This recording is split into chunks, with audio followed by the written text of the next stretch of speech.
Blow up the moon. Yeah, people call that out occasionally. That's a failed project. That's like before I even started streaming, and my assessment was that I basically can't do it because this game is too buggy to actually support it. Like, I just wouldn't be able to load the save file, and it would take like literal, like, real world days of just running the game to make enough explosives to actually do that if the game was even playable after you do it. So no, we're not blowing up the moon unless they fix their game, which, based on every other problem that I've pointed out about this video game and the devs' refusal to fix anything, the odds are we're never blowing up the moon on my stream. But who knows, maybe they'll actually do something with this game and fix it. Wasn't just a myth. I know I'm real. I'm here. And I had a whole list of things I was going to say when I started, and I already forgot. So let's see what we're going to do here today.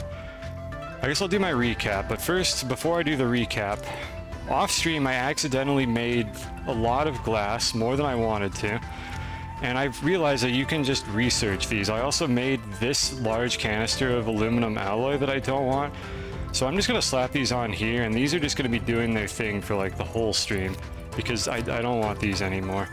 So we'll see if this finishes. I honestly don't know how long this even takes. But that'll just be a little side project to see how long it takes for those to finish. So it's been like a month or two since we last streamed this game, but we basically finished the factory and set up like a couple auto extractors, and there's still a few more resources that we haven't automated yet. So in addition to doing the farm incentive, which I'll explain what that is in a moment, I basically need to add more of these. We need one of these for resin, we need one of these for clay, and then there's a couple of them that are underperforming on other planets that I need to go back and revisit. And then since the devs don't want to fix these things either, I have to occasionally come over here and just place them again to refresh the amount of materials that they're able to dig up. Maybe someday they'll fix that, and maybe that'll be the same update where we can blow up the moon. But this laggy 40 frames per second abomination down here is the culmination of like 19 streams of me playing this game for probably over 100 hours on stream. And like, I think 1 or 2 streams ago, we finished it, quote unquote. Every single thing that you can make in a chemistry lab or the smelting furnace that is practical for any playthrough is being taken care of here now. So the only like manual process here is moving things between planets, and then also I have to reset the auto extractors because they've been broken for like 2 years and the devs don't want to fix them. But that's what this factory is. And what we're going to do here is we're going to fix up the couple resources that aren't being automatically contributed to the factory or aren't being like properly mined on other planets. And I'll probably find an excuse to use the flying machine or something while we're at it. So that's kind of the recap, and my usual like between stream activity is, in addition to like cleaning up anything that I left on the ground after the previous stream, I usually print like a bunch of new auto arms and platforms and stuff, so you don't just have to sit there watching me do that for the stream, because nobody wants to see that.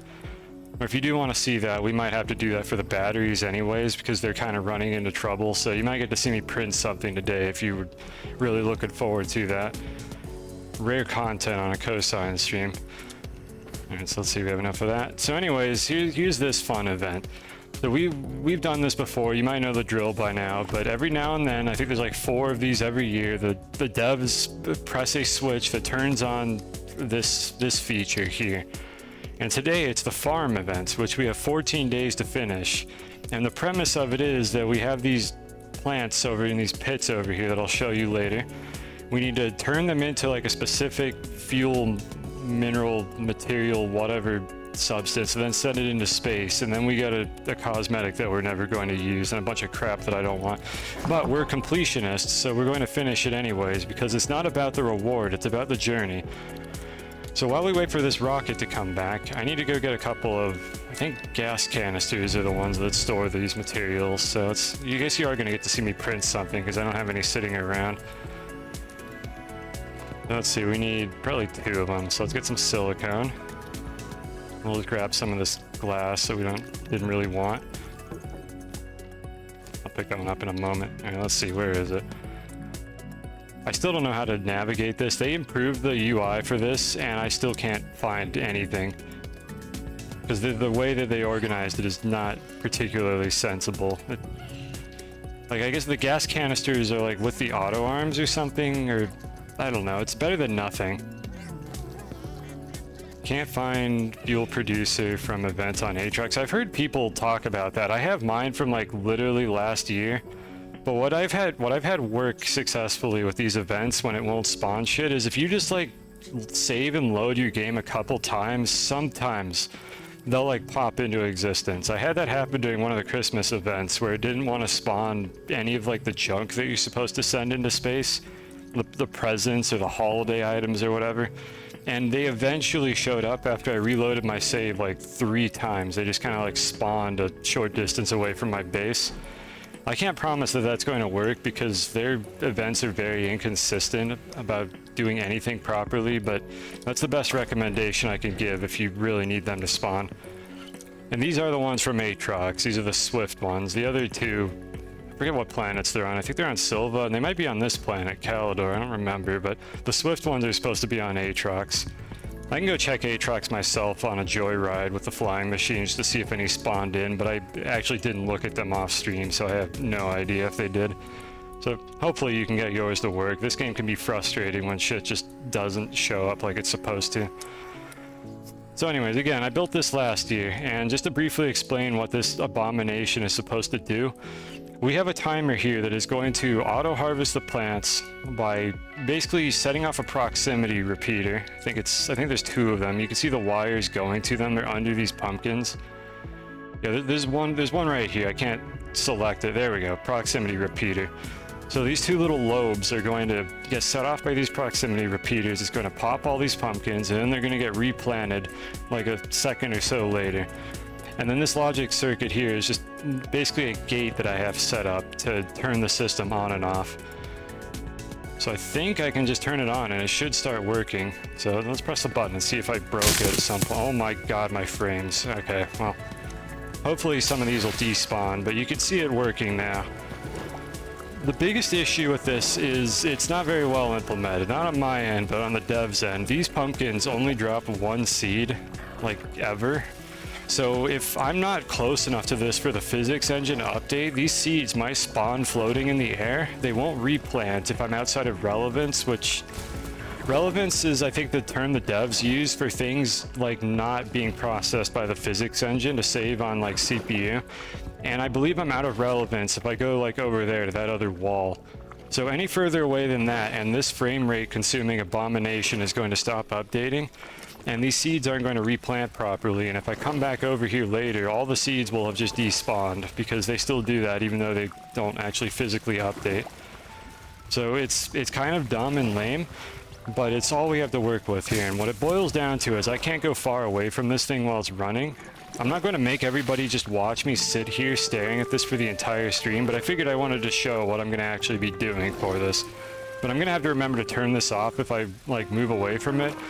And if I forget and we do lose all the seeds, I have like 48 more of them on these silos as a backup strat, so we're probably going to be fine, and I can always go get more.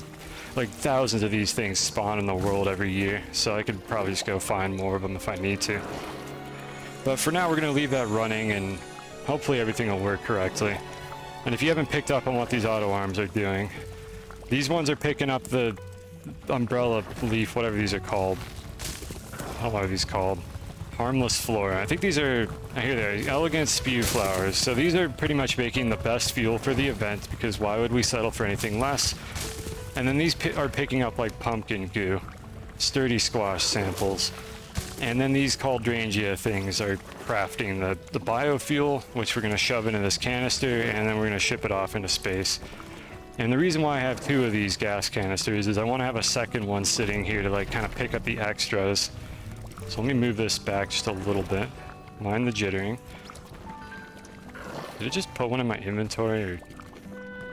I guess not. I don't know. I thought it looked like it. Oh, it stuck it over here. I see what happened. But I want to give it another like gas canister to put these into in case I don't check on this often enough, so that I don't like lose a bunch of time. So how close is this to being filled? Yeah, it's going to be a while, so hopefully we don't forget about that. So anyways, while we're around the base and hopefully not going too far away from this, I need to print more batteries, because one of the problems we're having is in the middle of the night, we're running out of power. Well, I have 3 large solar arrays up on this, like, gateway over here. Don't worry about the floating packager. That's attached to a particle emitter with solid collision. I forgot. Yeah, no, don't spoil it. No spoilers. Let people see it happen. This is how we're powering our base. But this base is not on the poles, which was intentional because I wanted at least some logistics challenge. So we need batteries to actually store the power overnight. And that's what this mess is for. And I need to make more of these. So what we're going to do is we're going to make 24 batteries. So here you get to see my printing process for anybody who's actually wondered where all this stuff comes from between streams. So if I could just navigate this abomination of menus and find large storage silo B. Alright, it's 3 steel. So let's go ahead and make a couple of those. We're going to need a platform and then 24 batteries. And do we have steel? We have plenty of steel in our storage here. Like, we have a lot of everything. We're just missing a couple things like titanium alloy. And that's a problem I'm actively working on here by providing more resources to the system. And I think I need to actually turn off the nanocarbon alloy because I might need titanium alloy in a bit here. So let me turn off the nanocarbon real quick so it stops using all of it. This is a factory that will eventually fill up all of those canisters, but right now it's greedy. It'll just take everything if it's available. So if nanocarbon alloy is able to print, it'll just take all the titanium. And we need that right now. Or not right now, but we might need that to print things later. So I don't want to run out on stream and just have to stand around waiting. So we're going to turn that one off, and hopefully there'll be some titanium alloy waiting for us later if we need it. But here's what we need for the 2 storage silos. So, a fun fact, you can just click on these to put a material on it. You don't have to actually drag it out of your inventory. If I did it quickly, you can click on these little like hologram icons to put something into the printer. You don't have to actually like drag them into it. You can also always just do that. So we're making 2 of those. Actually, I'm going to use 2 canisters for this. And then the other thing we need is a ton of batteries and a platform. I already printed the platform earlier, so let's make the batteries, which I think is lithium and zinc. So we're just going to steal some from this system here. There we go. These will fill up over time. And then I need to go back before the seeds despawn, so let's do that in a moment here. Hopefully they haven't despawned already. I don't know exactly how far away relevance is, so let's see if our pumpkins are still here. Looks like we're good. You can see here though, actually, this seed here, like, didn't even land on the ground even though I was near it. So you'll eventually, this system will just kind of like lose seeds over time because they just don't all replant consistently. Like, the devs need to add a planter pod or something for this event where like one seed is guaranteed to always get replanted, and then they should grow from as far away as possible instead of just not working if you're too far from them. Like, this is a system that's like half-baked and would be so much better if the devs just tweaked it a little bit and added a planter pot for us to use, because then we could just run this from anywhere. And all the overflow would eventually despawn normally, but then you would always have one seed that always goes back into the pot, and you just don't have to worry about that causing any problems. And then you could also attach a target pin directed to the pot instead of using proximity repeaters, and then you don't have a mess of seeds overflowing every time and getting replanted, which is a problem I sometimes have with this, which these are basically just a smaller version of the one over there, and they're just for the snail food. Which, speaking of snail food, let me top these guys off now before I forget. I just don't want to have to worry about these guys running out while I'm on another planet, because it'll make a really loud noise and it's just generally inconvenient and unpleasant for everybody. Hello, I'm going to attempt to say your name. Brad, is that like a J or like an H sound? Brehelina? Bredgelina? Hello. Welcome. I don't know how to pronounce things because I'm a dumb idiot streamer. So we got our battery juice, so let's go make some batteries now. And I only want 24 of these batteries. There's like 33 or something in these, so I'm gonna have to... I'll just take some of the zinc out so it doesn't do that. Bre, got it. Hello. Hello, Bre. Or Bre. And hold on, let me set the batteries real quick. So we want medium battery. Okay, it's on like row 6.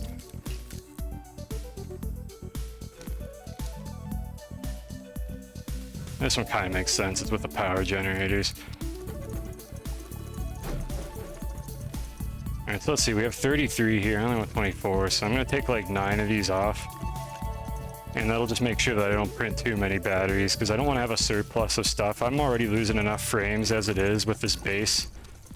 Oh my god, stop game, please. Devs, please add like an outlet mode for these things that doesn't fill platforms. Alright, there we go. So this will prevent it from making too many batteries, because I don't want to lower my frame rate even more than it already is.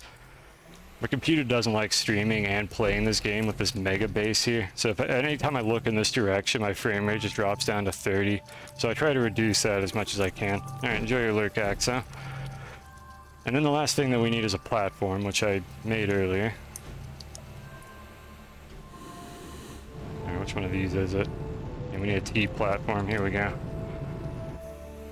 Yeah, it's visibly lower. I know it's a little bit choppy. I try to make this a watchable experience, but this game struggles to run well even on a good computer. And I have a 1060 like for my graphics card, so I'm definitely not like running the best deck of cards right now, but I'm at least trying to make it a watchable experience. And to cancel that out, I use the snail that emits light just to so chat can actually see what the hell I'm doing when it's dark outside, which is very often the case.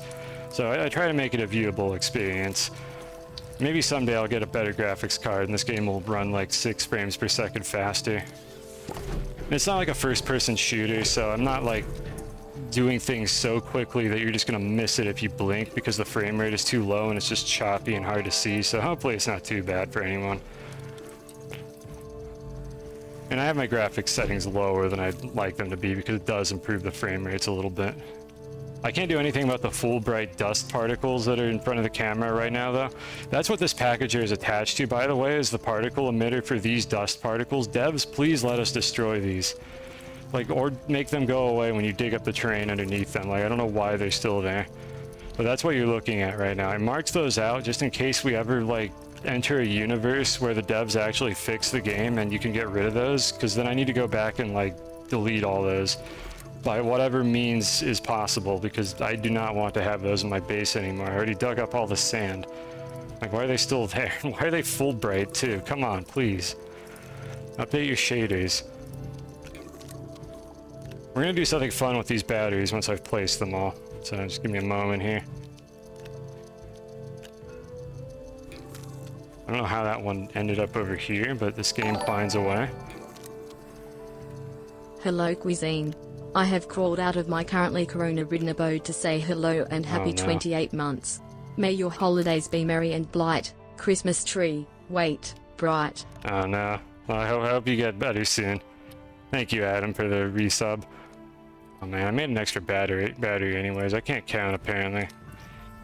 I don't know, don't chat, don't look. I never made an extra battery. I made the exact correct number.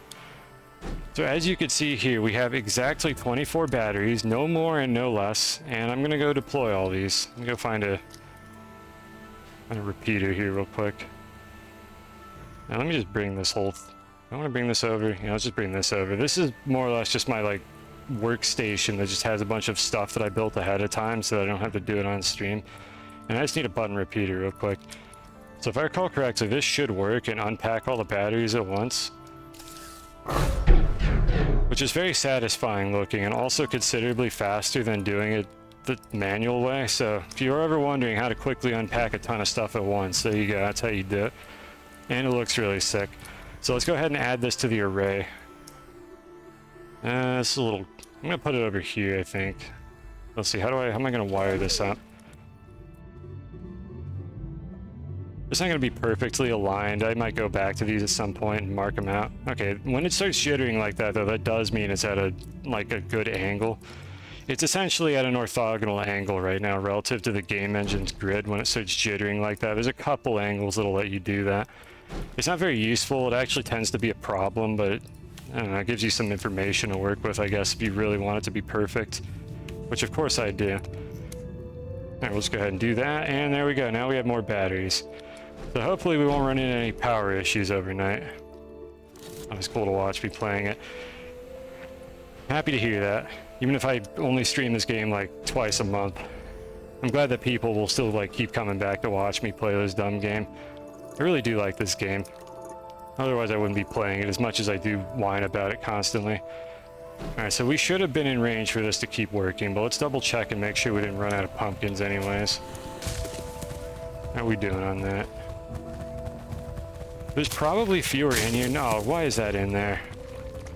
One of the fucking spew flower seeds got in there. I'm gonna have to clean all this up at some point here, but maybe I should have put a wall in the middle. Anyways, let's see how we're doing on actually storing the fuel. Nope, still not full. This is gonna take a while. I don't even know if I'm gonna finish this one on stream or not. It might take too long. But I think you'll all get the gist of what's going on with this. Is there anything else I could do around the base here? Before I go back to the mines and make auto extractors and stuff, because that's really what we want to do on the stream. Let me check my notes. Alright, so let's see. That's off planet. That's also off planet. I guess we can talk about the auto extractors. Hello, Metal. Let's go talk about the auto extractors while we do this. So the two that we need are resin and clay. This is our resin auto extractor. You'll notice it's on the floor in the middle of my base, and that's because there's actually like a single like nugget of resin in the ground here. It's like right here. You could kind of see the particles coming out of the floor. And then I don't even have one for clay. I've actually been using soil centrifuges to make all the ceramic I've needed for this entire playthrough pretty much. Recall failed. Oh no. This is what I was talking about with the power. The new batteries haven't been up for a day yet, so they haven't charged up yet. There you go, Axo. That's a recall fail just for you. Wherever you might be lurking, I hope you're enjoying this. Ideally, we wouldn't see any recall failed events, but it is what it is. This is why I need to solve the power problems, and I figured I'd wait till the stream to do that. Anyways, auto extractors. We need clay and we need resin. So we're gonna do a little bit of cheating here because we love cheating around here. And when I say cheating, I don't mean like whipping up cheat engine. I mean using built-in game mechanics to do things the devs didn't want us to. Alright, I'll hydrate in a moment. And what I want to do is I want to look around and see if I can find any materials to dig up. So if we stick our rocket like this, maybe a little lower, we're gonna turn on our Minecraft X-ray hacks and go look for diamonds. So you can see right there, it looks like there's actually two of them. Those are where the resin are, that extractor is digging out of the ground right now. And I've just had to reset that thing like every 5 minutes if I want that extraction to keep working correctly. Now let me hydrate real quick. Tap water, delicious. We need to find a better one than that. And more or less, the way I see it is, when you're this late in your playthrough, I'm just going to do this to look for materials rather than just make a super long ass like line leading somewhere to try to dig up materials and then find out there's only actually like a couple of them under the ground. But you could do this. It's really easy to do with a shuttle. You just clip it into the ceiling so that your camera's focal point, which is I think centered on this this storage rack right here. As long as your camera's like center point is in the terrain, your camera won't like get clipped by the walls and you can just kind of look around and do whatever you want. The other thing I could do at the expense of my frame rate is I could turn on high quality terrain. I don't know if console lets you do this, but as you can see, there's actually 4 whole resins over here, which is still enough for this thing to dig up like maybe 10 in total or something. I don't really know. Show you a screenshot of your textures folder. I'm telling you, I'm innocent. I'm not cheating. I just had a hunch that the diamonds were in that wall. So let's have a little look around and see if we could find it. We also want to find clay. And as long as I don't leave the pumpkins alone for too long, I shouldn't have to worry about them despawning. Now, unfortunately, you can see the game engine is still a little bit weird about rendering things through terrain. It's almost like they didn't want you to put your camera on the wall like this. So I don't see any good resin spawns here. So what we're going to do is we're going to do this in a few different spots around the base until we find one that we like. Because I might as well just go for a really big one.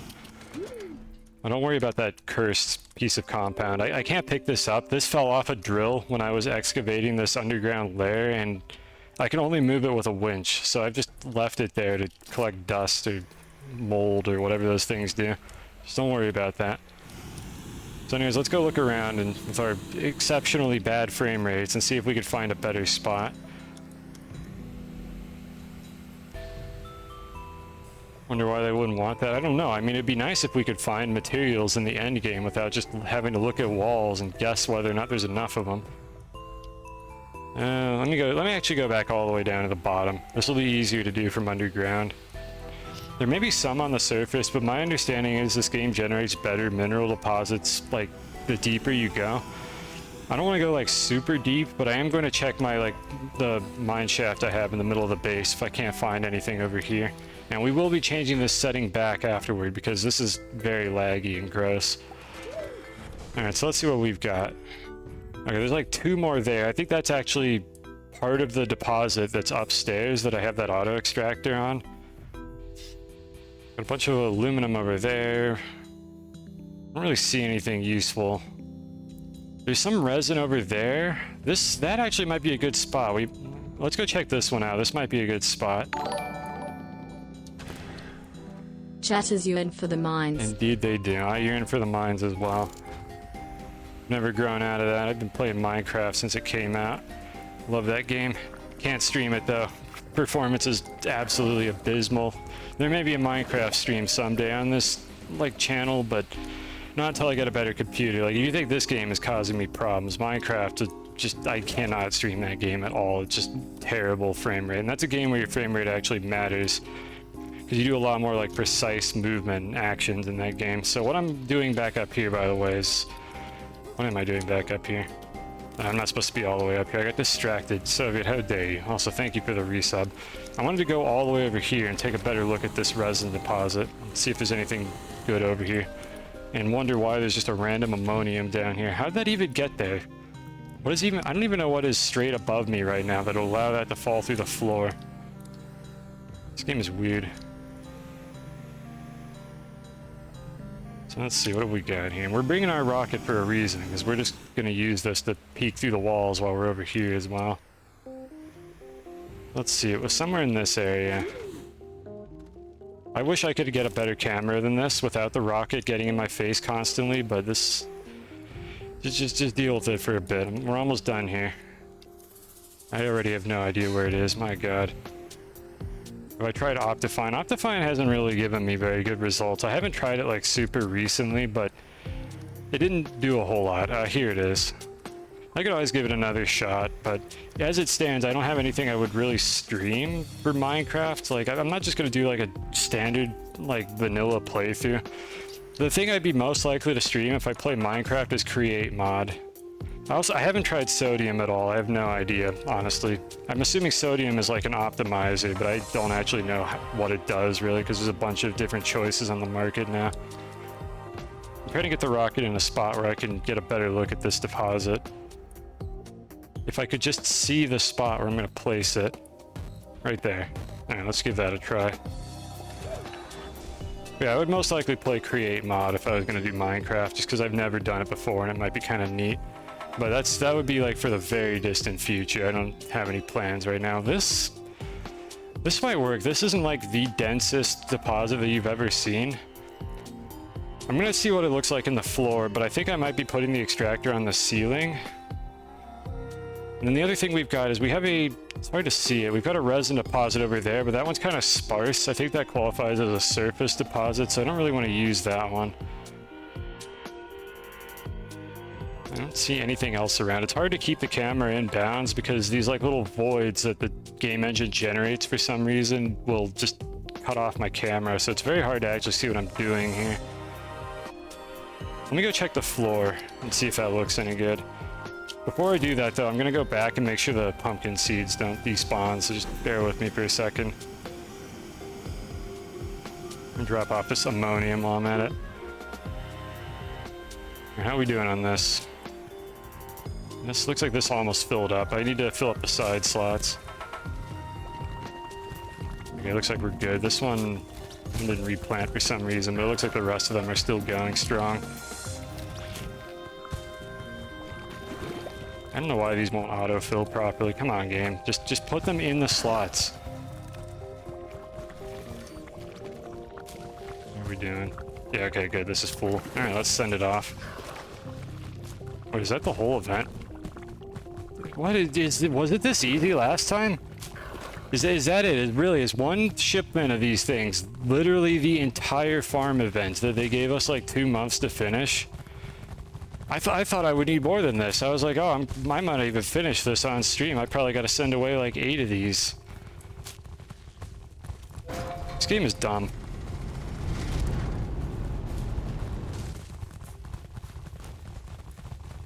What's that infestation? Nice textures. Oh yeah, this is actually a Minecraft stream. This is a texture pack. I've been playing you all for fools. We've been playing Minecraft this whole time and nobody knew it. It's amazing how far Minecraft modding has come, isn't it? Nice event. It's just... Oh, what was something wrong with the textures on the pumpkins? I thought you were making like a texture pack meme. This is what they usually look like. They're very smooth. Yeah, they just have that like garage shading on them. They always look like this. I think you could set this to the highest settings and they would still just look like this. There's a bunch of performance mods using Fabric. Yeah, I use Fabric most of the time for like the client-side mods I have. I just haven't looked into a bunch of optimization mods recently. One of them is Sodium. It gives a big boost on FPS. Okay, you know, let me go open my notepad file and just write Sodium on it. I should look into that. See how much that actually helps me out. Because I only knew about Optifine. I mean, I knew about Sodium, but I never actually looked into it. Create Mod is... I don't know if I could properly describe. Create Mod essentially is like extreme pistons. Like, instead of being able to move one block at a time with pistons, you can create entire contraptions that you can move around. So you can move whole like structures on rails, on pistons, on like pivots. You can have things rotate and turn. It kind of adds like a bunch of mechanical aspects. I don't know what game to really compare it to, because I don't think I've played any that like capture the same essence as Create Mod, but it adds a bunch of like complex mechanical systems to Minecraft, like on top of the vanilla game, which I think introduces the possibility of a lot of really neat looking farms and structures. And I've never played it before. I've only ever seen people do it, so I wanted to give it a try. So that's why Create Mod is probably what I would stream if I played Minecraft. That's the best way that I could sum it up. Adam, why would you say something like that in my chat? And I know exactly why you'd say. You know what you did. All right. So, anyways, I think we're done with this event, right? Did I get the thing? Looks pretty fun. That's my understanding. Everybody I've like seen talk about it, or I've seen like a couple videos of like the first like day of them playing it. It looks like a lot of fun. I almost don't want to spoil myself on it. So that's why I haven't really looked into what the end game is like. I think we're getting the care packages now. Yeah, that's it. That's the whole event. We're in the care package phase where we get stuff that we don't need, like more proximity repeaters. Okay, I guess I could use medium gas canisters, so I can't complain too much. Here's what I'm gonna do. I'm gonna leave this running for like a little while longer until I leave the place. I'm gonna just have like 2 of these canisters for next year, so if I haven't become like just a gross like TikTok streamer or something by then, and I just like make like clips of me being toxic on Fortnite, then we might still be playing this game in a year, and I'm going to finish this event like literally within the first 2 minutes of the stream by just unpacking this request platform and sending 1 container of Noxophane into space. So that's what you get to look forward to next year if I still exist around that time, which hopefully I will. I haven't completely fallen off the face of the earth yet, so there's a chance that I'll still be around. No, I'm not going to start. It's a joke. I am not going to start playing Fortnite. I will never stream Fortnite. Short of like a charity like donation bid or something. Like, I'm never going to actually be a Fortnite streamer. You don't have to worry about that. If I ever launch Fortnite on this stream, there was a really good reason for me to do it, and it'll hopefully be funny content and not just me actually playing Fortnite. I do not want to touch that game. What's that donation, dude? I don't even know. Please do not start giving me money to play Fortnite. I'm not going to do it. That's something I would want to plan ahead. I just don't want to say never, because there is a chance, depending on where my future takes me, that I might do something like reasonably absurd that involves me playing Fortnite for some reason. I don't want to like rule that out by saying that I'll never do it, but I certainly don't want to. Or you could put money in the money hole. Honestly, that's a better place for it. You don't... Nobody wants to see me play Fortnite. I don't want to see me play Fortnite. Let's go back to what we were doing over here and get our resin figured out. So I think it's where my rocket is. Yeah, it's right over here. Alright, so I want to see what the floor looks like right now. So let's go down into this little glory hole. I will eventually find my way out of here, whatever it is I'm doing. Give me money to start to play Fortnite. Please don't. Don't give me money to make me do things. That's not how this works on this stream. I will like tell you if I'm gonna do an incentive to like play a game or do a thing I don't want to. I don't want people to like donate money expecting me to just like give in to something I genuinely don't want to do. Because I may have legitimate reasons for just absolutely not wanting to do something in particular on stream. So there may come a time at some point. Oh, it's not. Oh, the other F game that you like. I see where you're going with this. Where the hell is the resin? Also, hello, Jess. Oh, there it is. I need to get a better angle than this. Do I? Camera, please. Devs, just give us a first-person camera. And give us wall hacks while you're at it, just so I don't have to do this. Come on, stop. Stop. Camera, stop moving. Okay, good. So... it looks like we got a little, like, a single layer of resin in the floor, and then the rest of it's up in the ceiling. Look, my legitimate reasons are I don't wanna, because that's a legitimate reason. I want to stream things that I have a plan for, things that I would enjoy streaming or would be able to make enough of a meme out of them that they'd be fun to stream anyways. I don't want to just be like pressured by chat into doing something that's genuinely not going to be fun, because I'm not going to be having fun, and that is probably not going to be that fun for chat. At least a couple of you might like it anyways, but that's just not how this works on my stream. This isn't a stream about like subjecting myself to misery. Well, it is. I play Spelunky too, but not subjecting myself to misery that I genuinely don't want anything to do with. Like, there's a difference between me playing Spelunky 2 and complaining about bad game design, and then, like, actually hating the game I'm playing. And they're very different things, even if I, like, very much complain about Spelunky 2 every time I stream. Alright, so we're putting the rocket back. Let's get some frames back, child. I'm gonna give you 20 whole frames per second by changing this setting back to off. There we go. That's the stuff. We now know where the resin is and where our deposit's going to be set up, or where our extractors are going to be set up, so let's go do that.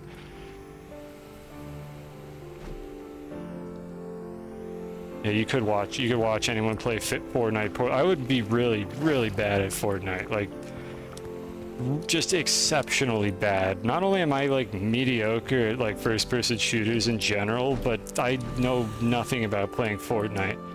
Like, just absolutely nothing about it. I would just get dumpstered. I'd be like the first or second person to die. It would not be a good experience, and it's not something I want to do. It's also boring to watch, I can imagine. And I don't know what the meta is like for that game. So the way these auto extractors work, I don't have hard numbers on them. I don't know if anyone does, but they kind of... I think, like, based on where the bottom of the extractor is, they make a sphere around themselves, and basically any resources that are within that sphere are eligible to be extracted.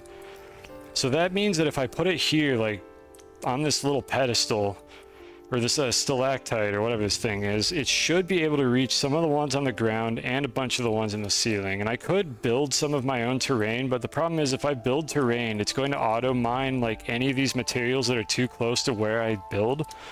So I'm not going to do that. I don't want to, like, disrupt the materials that are definitely in range. So I just need to find a spot where this bar is, like, as green as possible. And this deposit's not looking as good as I wanted it to, based on the size of that bar. It's not too late for me to go find another one. Let's see what we've got. It's kind of shitty no matter what, unless the bar is just inaccurate, which it might be. Maybe I should build a little pedestal for it and see if I can get something better. This is how the first oil miners extracted oil. Yeah, it checks out. I don't know anything about history. I think I trust you. Play Overwatch. I'd be more likely to stream Overwatch than Fortnite because I already play that game. I'm also not very good at it though. I shouldn't play that game. Like, it's a bad game. You should not play Overwatch. Well, it's not a bad game so much as a bad company that runs it. But everybody has their guilty pleasure. This is not very good.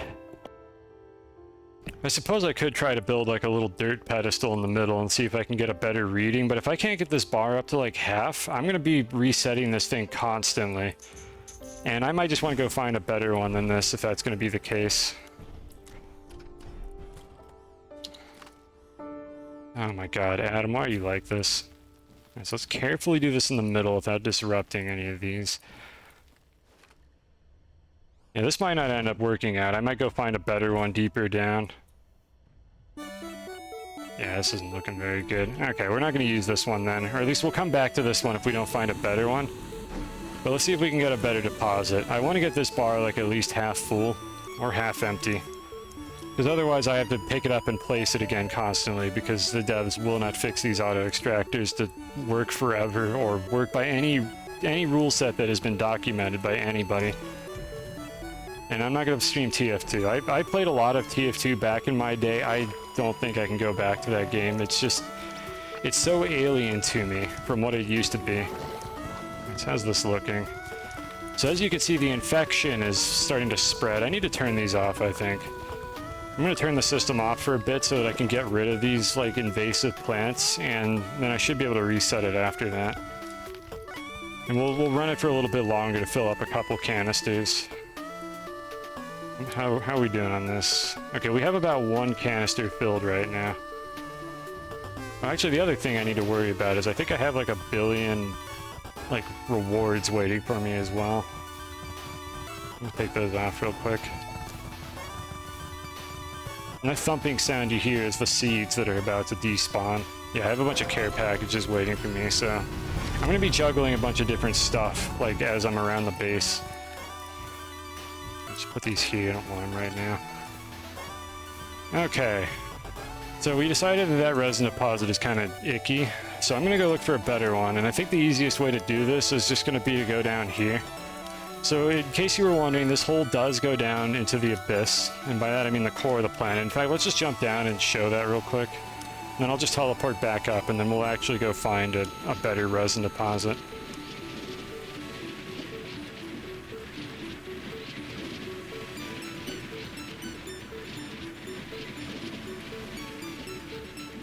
It is a long drop. Unfortunately, this bar is in the way right here. It would go all the way down to the middle if the level geometry just didn't put that bar in the way, so you have to move a little bit at the very end. But it goes all the way down, and then I think I'm on... Which one am I on? On 3, I'm pretty sure. Wish I could label these. I always forget which one is where the base is.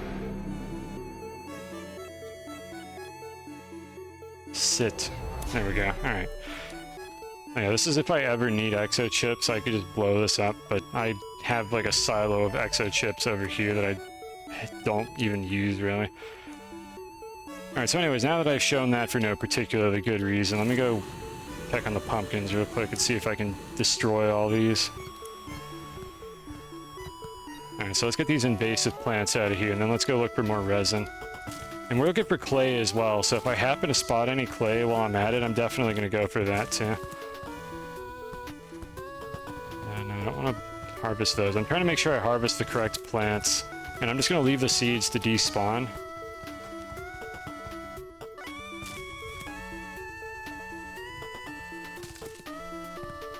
The collision for like which ones actually get picked when you're moused over them is not reliable, so I'm actually making sure that I get the right one. I don't see any pumpkin seeds. Oh, there's one. There we go. Let's get this one out of here. Or rather, plant it. Okay, so we got the invasive plants out. Those all despawn after a little while, and then I can turn the system back on. Did I use dynamites? I dug the whole thing with just the, like, large drill mod. I don't know what I have here. I had the large version of this instead of the narrow one. I dug this whole thing out. I don't think I used any dynamite for it. I mean, it wouldn't have really saved that much time. Dynamite doesn't really make that big of a hole. And I can't like make shaped charges or anything, so I wouldn't have really saved any time, because I mean you can see I smoothed out the walls as well. I didn't just like half-ass it, just dig a cylinder. Like, I actually smoothed out the walls all the way down, so it's this same size, like, the whole way through. So I needed some precision. Show you. I've already shown building on stream. I don't know if I was going to do any this time. What do you mean show you? Like, I just showed you the hole. You're going to see it again in a moment here if you want to see any details from it. How big a hole dynamite makes? Oh god, I don't want to... Everything increases your save file size in this game. Do I have any dynamite holes sitting around the base? Okay, I'm gonna do it anyways. Let me go to the spot where I've been digging already so that it doesn't, like, do too much. For anyone who doesn't understand why their game becomes unplayable after they do it for too long, your save file gets bigger every time you deform terrain. And depending on the platform you're on, you eventually just can't play the game anymore because your save file won't load. My understanding is on consoles, that's around like the 50 megabyte mark that it happens. This save file is 11 megabytes in size, and that's because I've been extremely careful not to make a huge mess anywhere that I didn't need to. So like all this base building and carving is like consolidated to this one area, which if I understand the data structure they use to store this correctly is considerably more optimal than just making poke holes everywhere in the world. This should just be a big oak tree with like a large node that just has nothing in it. I don't know for sure the data structure that they use for this game, but that's the impression that I get. And if I am correct about it, then that explains why my save file is so small. I'm trying to think, by the way, what I want to blow up here. I guess let's just blow up like a wall over here. Is there anything upstairs I want to destroy, or should I just... Yeah, whatever. We have millions of dynamite. I don't need to worry about wasting it. So let's go ahead and blow this up. That's it. That's all the dynamite hole makes. This is literally smaller than the tunnel I made down to the core. Like, it's not, it's nothing. It's pitiful. There's no way that I could have done it faster by setting off dynamite. And you can combine like a couple dynamites to make a slightly bigger hole, but it's still going to be spherical. Unless you make like a line of dynamite, which is extremely dangerous and could cause things that you don't want to happen with the game's like terrain engine. But that hole there is like literally smaller than this right here. So dynamite is kind of lame, and we're not going to use it for that. As much as I love blowing things up in video games, it just wouldn't do a good job. Well, I mean, I made a pilot tunnel when I started it. Like, that hole here started off as just a tiny little like glory hole that I dug with just the small drill to get straight down to the core, and then that was the guide tunnel that I used to like carve out the rest of it around it. So I had to do that anyways, but making a line of dynamite doesn't result in a line of explosions. It results in one really big explosion of inconsistent size, and that is not what we were going for with that. So it wouldn't really work.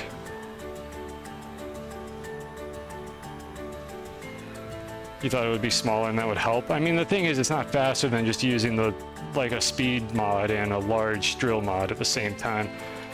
Like, it is considerably faster to just use your drill tool than to set off dynamite, so it really wouldn't have helped, because I had to go down and smooth it along the way as I was doing it. Are these all despawned? It looks like they have. Alright, I'm going to turn the system back on for a little bit longer, because it looks like these all despawned.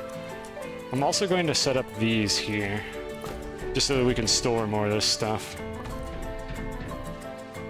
Make sure they're all in range of the auto arm. And do we have any more stuff? Yeah, we have more care packages, so let me turn this on. This will just unload all the crap that came in on the care packages. See if I can fit all these in range. I suppose I don't even need this platform in range anymore, because we're not going to be launching any more of this stuff for the remainder of the event. So let me just put all these here where the arm is. Further. Okay, the arm shouldn't be able to reach that thing anymore, so this will just be our stockpile for next year. As far as I'm aware, gasoline doesn't go bad over time or anything. I hope there's nobody that knows anything about cars in my chat, because they'll be upset with me for saying that. Alright, I think we're good to go. Let's turn it back on. Fact that the holes are aligned. I mean, I would have been able to do it with dynamite. Like, if the drill sucked in this game, it might have been faster to use dynamite to create this. But my assessment was that it just wouldn't be any faster, because the hole is so small and you have to move away from it. Well, you don't have to move away from it when you have the snail that makes you invincible, but generally speaking, you don't it's just, it wasn't worth it in my eyes. I'm gonna top off the snails real quick, and then we need to go find more resin. We must return to the mines. Alright, so what we're gonna do is, on each, like, sub-level of this base, we're gonna stick the rocket into the ceiling and see if we spot anything that's, like, reasonably close to this hole. So this is gonna be the first one. Just looking for a spot in the ceiling that'll probably show me everything I want to see. There we go. Also, your save takes longer every time, like, you make it bigger. So that's how long it takes an 11 megabyte save to occur on my system, which it's not like disk dependent, it's CPU dependent because the game needs to build the binary data to put in the save file. This is on an SSD and it still takes me that long to write an 11 megabyte save file. Oh, I gotta kill the frame rates again. So if you want to make your game last longer, don't dig holes everywhere in your save. Don't make like roads, as tempting as it is, which is really a huge fucking shame, but like don't dig roads. Because if you make a road that goes to any place of interest to you, you are going to obliterate your save file size, and your game's just going to become laggy and miserable to save. And eventually it just won't load if you're playing on like Switch or something, which I don't know how they even got this game on Switch. I don't know if it even works. Okay, I don't see any resin here, so let's go down a layer. There's some tips from Cosine. Don't just keep your save file small. It'll make your game experience more enjoyable. If you're on multiplayer, I think your clients have to also download your entire save file, and that's also not very fun. And I forget if they fixed the issue that the game had where there was like a bottleneck on the bandwidth that would make it take like forever to download a large save file. So obviously there's resin right there. I need to get under that to see how much there is, and let me see if there's anything like in the ceiling in this area first. So that should be a good spot, like right over here. Oh god, what is that? Oh no, Arp, no, why? Oh my goodness, Arp, thank you for the 10 community subs. Much appreciated.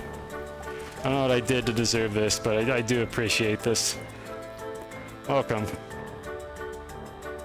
I hope you're doing well. Where's...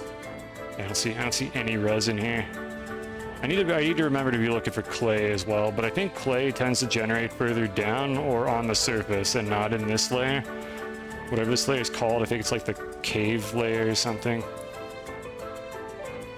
Surprised Cap does not sub. He usually gives me a Prime sub, but I don't blame anybody for like unsubbing or switching their Prime to somebody else. Like, the money is always appreciated, but I stream so goddamn infrequently, it would be absurd if I got upset for people not subbing to me. Like, you do it if you want to, and I always appreciate it, but at the end of the day, I don't stream often. I try to go for just quality over quantity.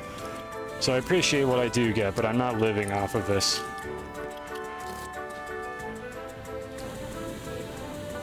Okay, so let's see, where is this one? Where are we? Okay, so this is to the southern side of the tunnel, so I need to remember to check the ceiling here. I did see the resin that was really far away over there, but I want to kind of keep it reasonably close. So let's go check this one first and see if this is any good. Alright, there's another one in the floor there. Wait, is this another? Okay, so there's one up there, and then there's another one down here. We got a couple to choose from then. This might be nice. Let's check out the ceiling one first.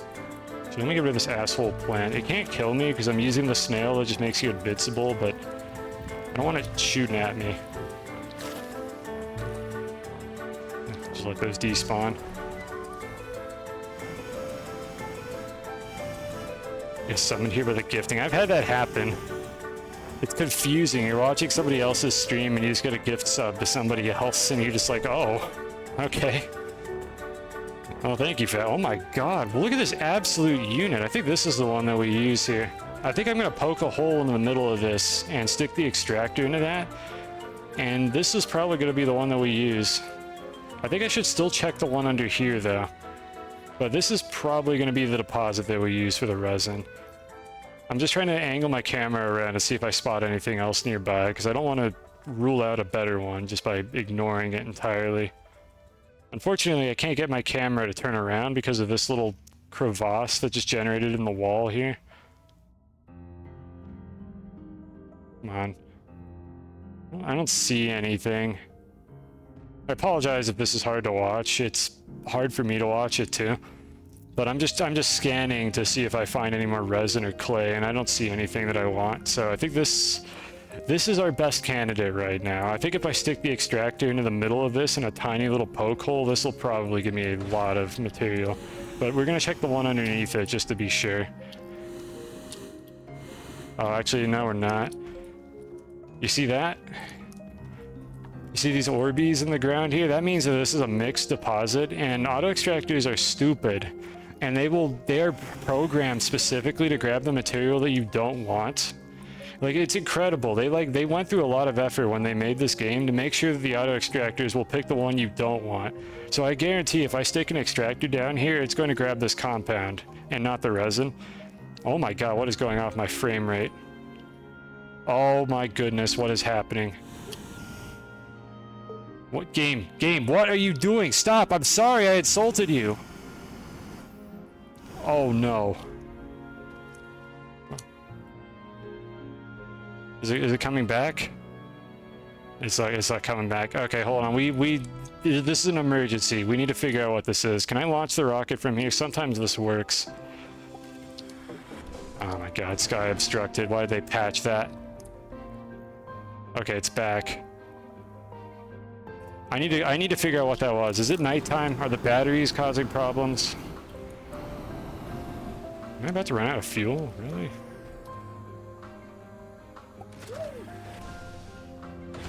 I need to pull a hydrazine off of this so I can get the rocket out. Okay, well, anyways, it's to the south. We're gonna go for the deposit to the south. Our frame rate is kind of back now. I don't know what that was. Like, I actually don't know what that was. I've seen this happen before, and it's usually because there's like a feedback loop in the power system, so I need to go up and check if it's nighttime. And my frame rate's also low because I still have the high quality terrain turned on. I will be changing that setting in a moment here. Oh, it's back. Oh god.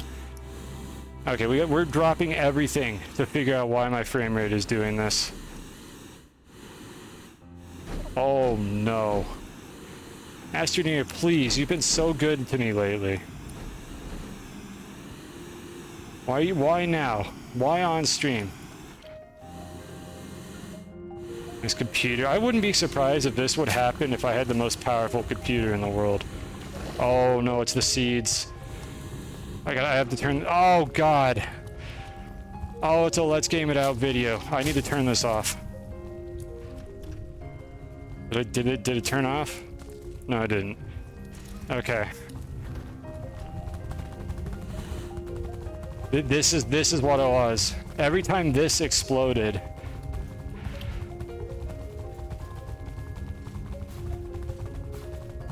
To make a clip? Well, here's a clip for you. Yeah, my computer is not okay with what we're doing here right now. There's too many of these. The devs, please give us planter pots. This is not how this should work. Oh, and they got in here. The dollar everywhere.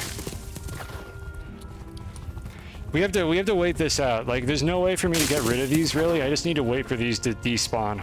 Harmless flora. Yeah, they cost you something. They don't cost you hit points. They cost you frames. Okay, it's gonna be getting better. Everything is gonna be okay, chat. Let me change this back.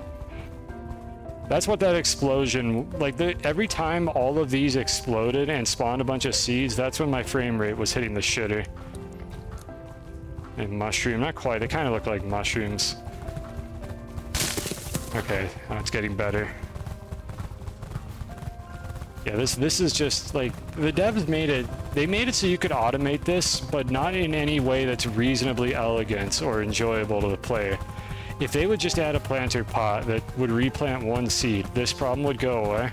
Because you could set it up such that the seeds just fall out of range of the replanting system, and you don't have to worry about them. Or you could just directly attach like button repeaters to the planter pots themselves. So you would have a reasonable number of seeds for every cycle. Instead, we have this. Well, how many of these did I fill up while I was doing that? Almost 2. Still have care packages, my god. I kind of can't do anything until this stops because my frame rate is like between 10 and 20, so it's going to be a minute before this stops. I think we're going to leave that turned off for a while. We might turn it on at the end of the stream, or just, you know, maybe we should just leave this off. You know what, chat? You're all intelligent, right? I think you can surmise how this is going to go. We're going to leave this thing running for the rest of the stream. It's going to cause my frame rate to get destroyed on another planet, and there's going to be a hectic struggle to get back here and turn it off while I'm on Aatrox or something. And it's just to fill these up. I'm gonna fill these up off stream probably. You get the gist of it. We're just gonna have 4 of these ready for next year. How many seeds do I need to hoard? Not this many at all. I just have a silo of them here, and then like 8 like starter seeds in case the system gets like lost or something and I lose all these seeds here. That's the thing. If I was on another planet, or worse, here's the worst case scenario. If I'm on my wacky flying machine over there, and this happens while I'm on the flying machine, I would have to consider save scumming and going back to the save before I left the base to turn this off, because I would probably not be able to actually get back to a planet if I was doing interplanetary flight when this happened. So I think we need to leave this turned off for the rest of the stream. It's a hazard. And I have no idea how to like prevent this from happening really, because this is just inevitably going to happen. The only thing I could think is maybe this wouldn't happen if I'm that far away, because they wouldn't all replant, but I think one of them always spawns close enough to the ground to replant. Nature finds a way indeed. I don't trust it. It's possible that I would have just lost all of these if I had flown off into space and left it running, because I said I shouldn't do that. But it's also possible that this would have happened anyways. So let's not do that. Let's just leave it turned off. So we have our extraction like location figured out. It's going to be to the south, which there's the letter N. It's going to be the south, so it's on this side. And let's go bring our extractor down here to start it off. Actually, can I bring more stuff? Let's see. I'm thinking what I want to bring down there. I'm going to need to build a rail as well. How is this going to work? What do we got here? So this rail is for the Astronium, and it's already on the south side. We have this one here. I think I might actually use the northern slot and then just kind of run it around the side. Which it works better, I think, if I use the northern slot. Let's incrementally build our way down there. We don't need to set up the extractor just yet. Speaking of extractor, let me go reset this one, because I have been running out of resin this whole time. So as it turns out, this one has access to a whole 4 resin, and not the, like, 2 that I previously thought it did. So let me move it a little closer to the other ones. I'll probably dig all those up once we're done here. I still have care packages. What's our haul so far? Nothing we need. I mean, there really is nothing we need in this game, so I don't know what I'm complaining about. I'm sure that'd be useful in the middle of a playthrough. Extractor, I hardly know her. Thank you. Thank you for that, Mighty. Let's see here. So we need trains. Let's see, this rail car is an extra for me to build on this line, so I don't know if I want to use that one. Do I have an engine? I do not appear to have an engine, so we're going to grab this particular rail car, and then I need to make an engine. I think they're at the bottom. Yeah, here they are. Rail engine. Resin, aluminum, copper. I have not had to make one of these in a really long time.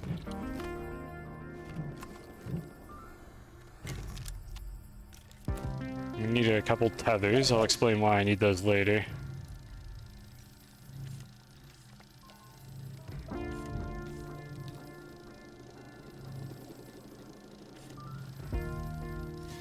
Okay, and then our building kit here has a bunch of rail posts on it, so we'll be using that. I'm going to need the painting kit as well, I think, because I don't think I marked out the spot where I want the rail to go. Yeah, I need the painting kit as well.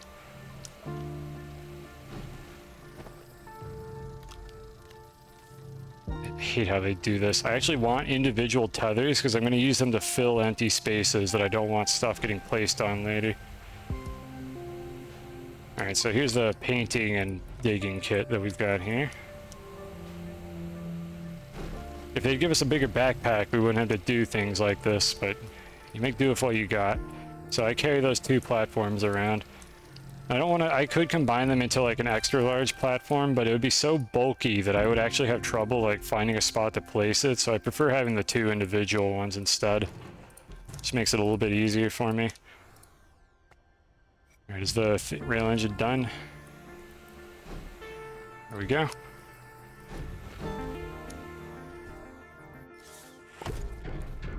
Levitate and iron. Look, this is just... I don't question these things anymore. Sometimes I forget how ridiculous the way I play this game looks, and just how absurd this game is in general.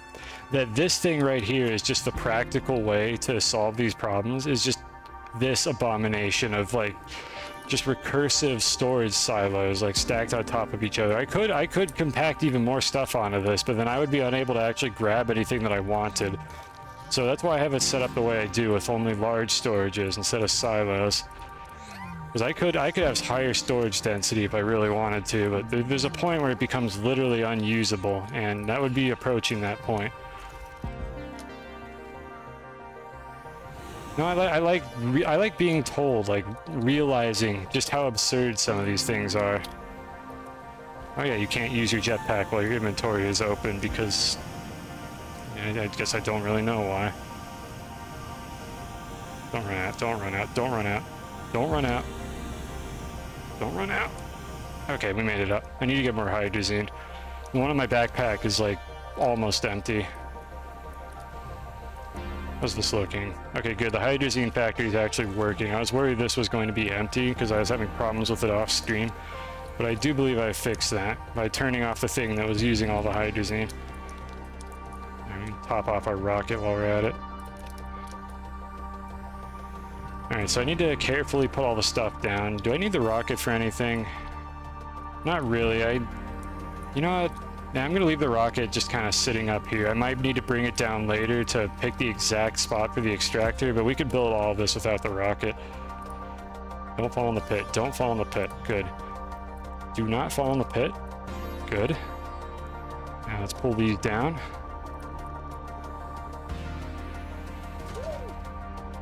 Hopefully the frame rates will get better as I move away from this abominable mega base I've made here. Alright, so I'm going to use the northern lane. Like, there's 4 sides to this thing that I could fit a rail on. I'm going to use the northern one, and then when I get down there, I'm going to have it kind of cut across.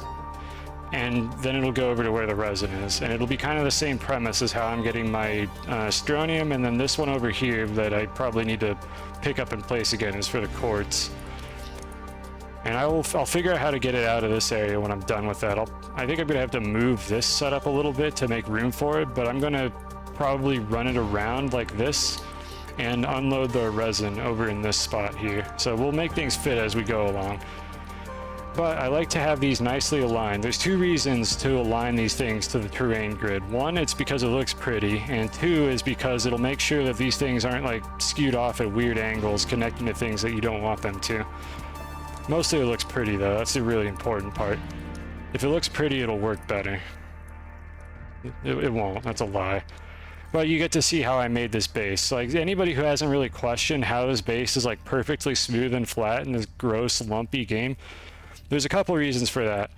1, it's near a gateway, so that means that I am on the edge of... I'm on, like, one of the sides of the voxel grid. And then the second reason is I've been extremely meticulously careful to build in what's known as true flat, which you can only do when you're on, like, one of the sides of the voxel grid and get it aligned to gravity like this.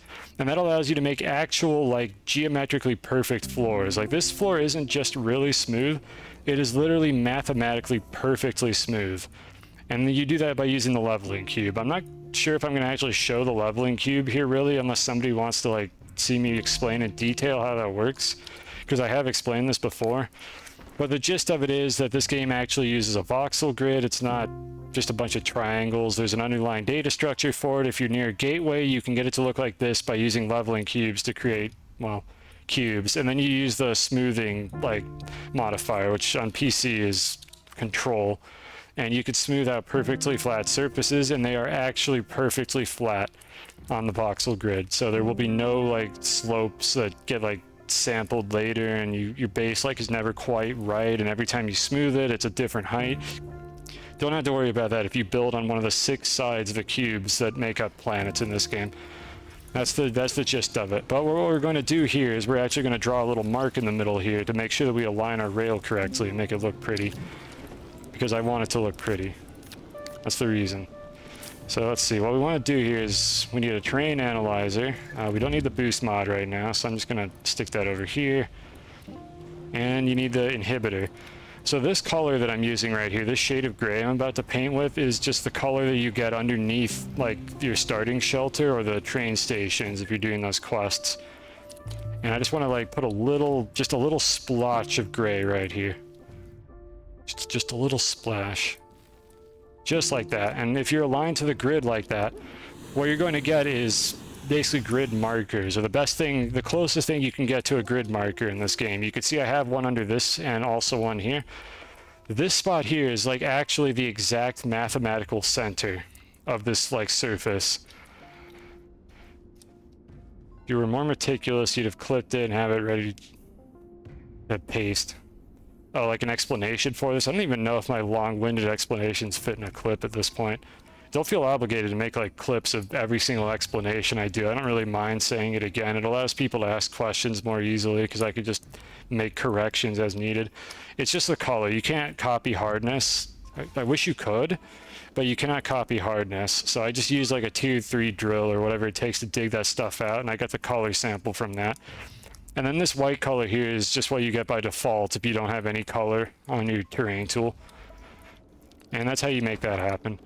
So anyway, now that we have that marker, I'm not going to put this away yet because I need to make another one down here, but let's start playing with rail posts. So where are they? Here they are.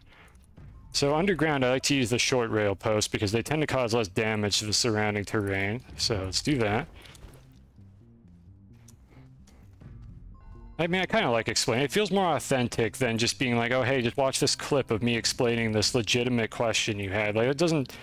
You might as well just watch a video and not even, like, watch me on Twitch at that point. It kind of takes away part of the point of streaming this game to begin with. Alright, so what I'm doing right here is it's hard to tell what I'm looking at because I can't point at it. I'm actually trying to make sure that this thing is perfectly horizontal.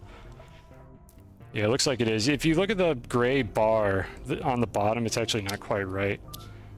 If you look at the gray bar kind of on the bottom of my screen, I'm trying to align it to the terrain to make sure that it's perfectly flat by just kind of looking at the pixels, and it looks like it is. And then I'm going to move it over here and stick it right in the center of this. Just like that. And that is going to be a rail that is probably close, if not exactly, pointing straight up and down. I think this game does snap to particular angles. It's a little hard to tell, and if it's not perfect, it's close enough. And the reason why it might look tilted is because depending on the side of this thing that I'm on, my camera is going to be tilted a little differently because these planets are like not very big. So you moving to the other side of the base will actually cause the camera to start tilting to the right, or at least it will appear that it's doing that. So even a slight amount of that will make the pixels misalign a little bit, and someone with a keen eye who's not on mobile will probably be able to spot it. Just know that it's intentional. Like, I know it's happening and there's nothing to be done about it because gravity doesn't follow the flat surface of my base. It follows the spherical surface of the planet. Alright, then we need a couple of... So do I need one of these? I'm looking to see if I have an outlet. I can use this outlet. I'll probably have to set up these anyways, but I don't need them for now, so let me store them away again. I'm just gonna put this on the storage rack for now. I hate combining extenders like this, it's annoying. There we go, okay, we got it back. Let me just stick this back on here. There we go. Got addicted to this music. I got Risk of Rain music. Well, this one's from Risk of Rain too. I have my gripes about Risk of Rain too, but my god, it has a good soundtrack. This song in particular brings me some feels. Is it possible to tunnel from one side to the other? That's essentially what I've done here. Well, not to the other side. In theory, I could tunnel to the other side of the planet. This goes all the way down to the core, but there isn't a tunnel on the other side to match it, but I could build this all the way down to the core with a rail, have the rail pass through the core structure in the center, and then just go up a tunnel on the other side. So you can do that. Is it possible to make a train? Yes, I have a space elevator on this playthrough. It took me 6 hours to make it. So anybody on the Astroneer Reddit that says that you can't do it doesn't know what they're talking about. It's just insanely difficult, and it is very hacky and gross to do it. Curve Dog, thank you for the 300 bits. I appreciate it. But yeah, there is a space elevator. The space elevator is over on the north pole of the planet, and then this only goes halfway. This goes down to the core, but it doesn't go up the other side. And unfortunately, you can't really make a clean tunnel to the other side of this particular planet because there is a gateway on all 6 spots where I would do it. So I would have to do like a diagonal tunnel that isn't underneath any of the gateways. And this would be easier to do on a moon because the moons are half the diameter of the planets and because they only have 2 gateways. So I could probably find a spot where I could actually make a clean tunnel all the way across the planet.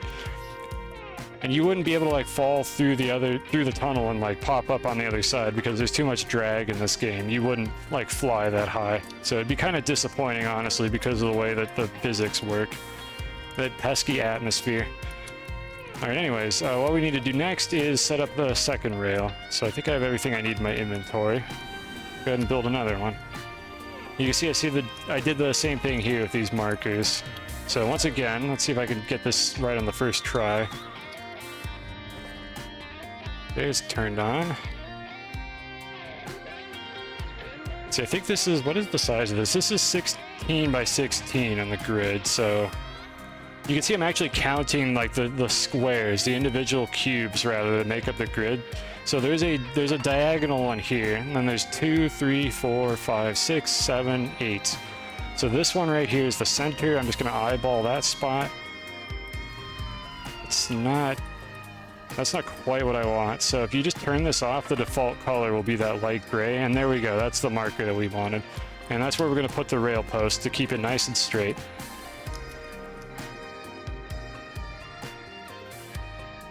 If anybody wants to see the space elevator, I'm always more than happy to show it. I love that thing. Probably one of my proudest works on this playthrough. Because I think I might be the first person and maybe the only person to ever make a space elevator in like adventure mode in this game. It uses some weird tech, to say the least. And again, it took 6 hours to build it, so I don't know if I want to make any more of those unless I find better tech for it. Once again, I'm using those gray bars on the rail post to align this to the terrain. And it looks like it is perfectly vertical. So I just need to stick it right there.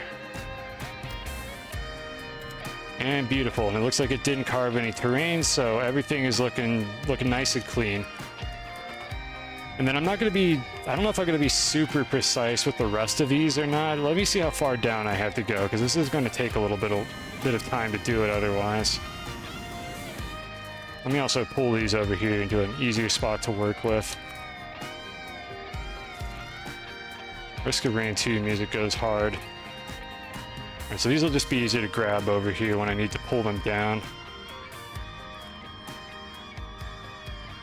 Alright, so let me calculate about how many of these rail posts I'm going to need. That's going to be 1. Actually, I'm being an idiot. Hold on. We could do better than this. We have technology. I don't have to fly around here like a scrub with the least satisfying jetpack in the video game universe, because we have the ability to fly forever. Well, not forever. Fly infinitely, but for 15 minutes.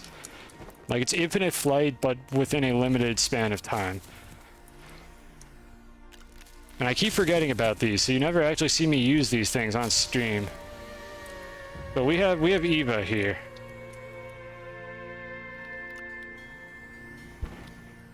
Are we com-crusting?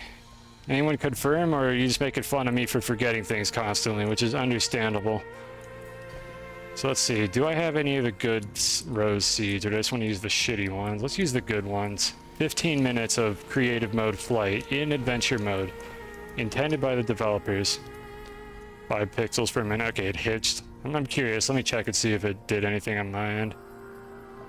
And there's no hitch on the graph. It might have just been on your end. You've never seen Eva? So without spoiling everything about it, I forget what you have to do to start this mission, but it's kind of in the same vein as like the train missions and the snail missions. There is a quest line that you initiate at some point in the playthrough. I don't remember what you have to do. I'm gonna see if I can find the name. Very long quest line. I'm looking at a bunch of stuff here.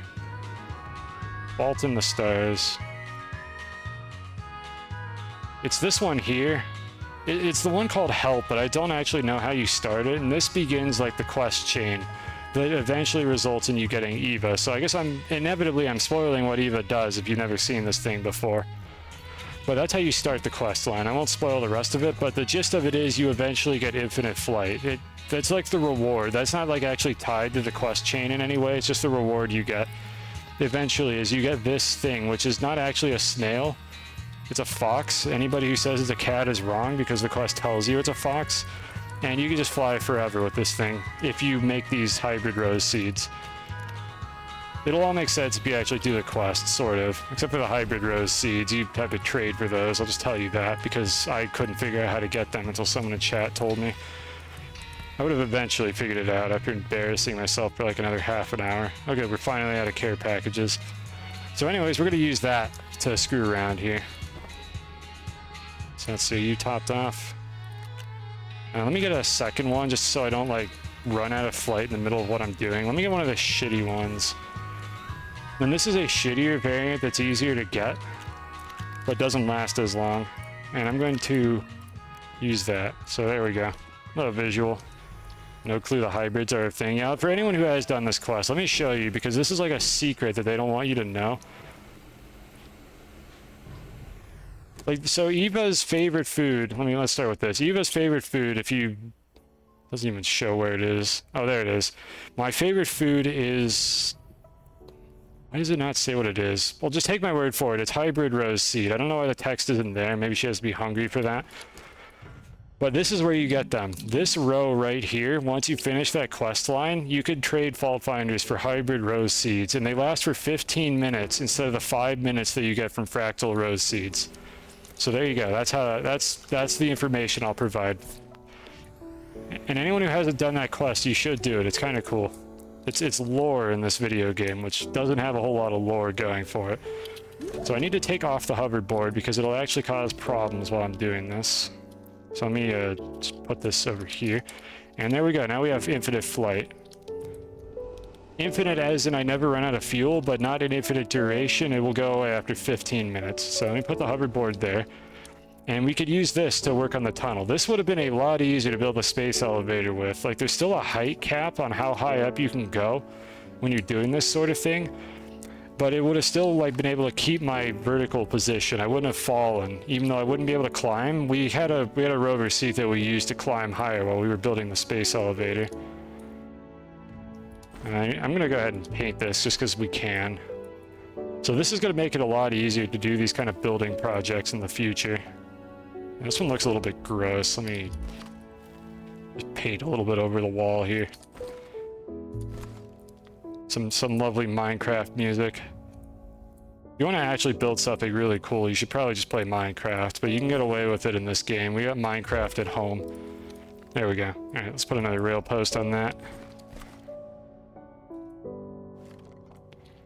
Once again, I'm going to do the same thing. I'm going to try to align those bars to something, preferably both of them at the same time. It'll make it easier to make sure I have this straight.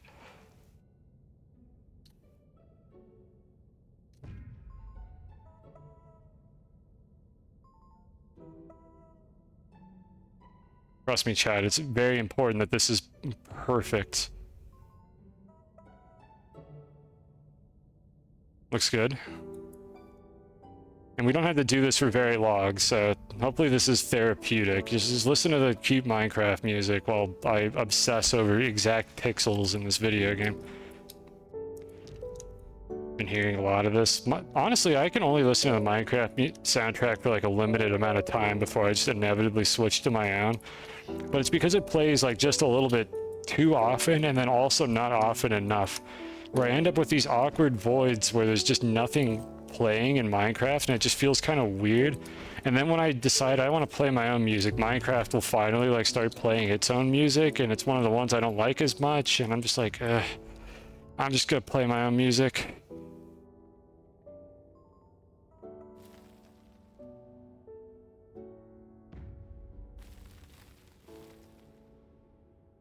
Okay, oh, it needs to be down here. There we go. Painting is a little bit gross, but maybe someday I'll just come back and pave over all of this. Yeah, this one's going to be a little hard to straighten out. I'm going to use the flat side instead to do this. There we go. It'd be interesting. At some point, maybe I'll run Cheat Engine to like look at angles and other data for these entities and see if they are like actually perfectly aligned, or if I just got them close enough that I visually couldn't tell anymore. All right, so this is the deposit that we were going for, if I recall correctly. Let me make sure that underneath there's a bunch of the ceiling. And all the Minecraft mob noises. I have the mob sounds in Minecraft set pretty low because they're honestly just really annoying after you play the game for a while. Yeah, this is definitely the one. All right, so we are going to need the rocket because I want to see where the exact center of this is. Oh, it's the jetpack that screws things up, not the hoverboard. I have to open my inventory to fly correctly because this game just has a bunch of overloaded controls. Hold on, I need to land somewhere. Yeah, it's not the hoverboard, it's the jetpack. There we go. Now if I double tap jump, I'll fly instead. I know you can press the side buttons to fly with the jetpack, but I would much rather just hold jump. It's way simpler. So we need to go get the rocket real quick, because I need to peek through the ceiling one more time. I'm also going to use a beacon as kind of like a marker that I should be able to see through the floor to make sure I'm actually using the right spot. Alright, come here, rocket. How in the world did I just grab a winch? It's a video game. It's a dumb game. Yeah, all of Notch's gargling noises for the zombies. Like, there's only so much of that I could take before I just get, like, legitimately irritated and just set the mob sounds, like, 10% and just have the subtitles on. Alright, so yeah, this I believe is the one here. I need to get rid of this asshole plant because it's being a bully. Look, dude, you can't kill me. I'm invincible. You are just irritating me right now. You serve no purpose in this game. This is the easiest video game in the universe, and nothing is dangerous after your first, like, hour of playing it if you know what you're doing. Yeah, the slurping noises that the spiders make. Honestly, you think Minecraft could have done a little bit better for a game that's making, like, billions of dollars, but what do I know about making video games? Alright, so we need to go underneath this.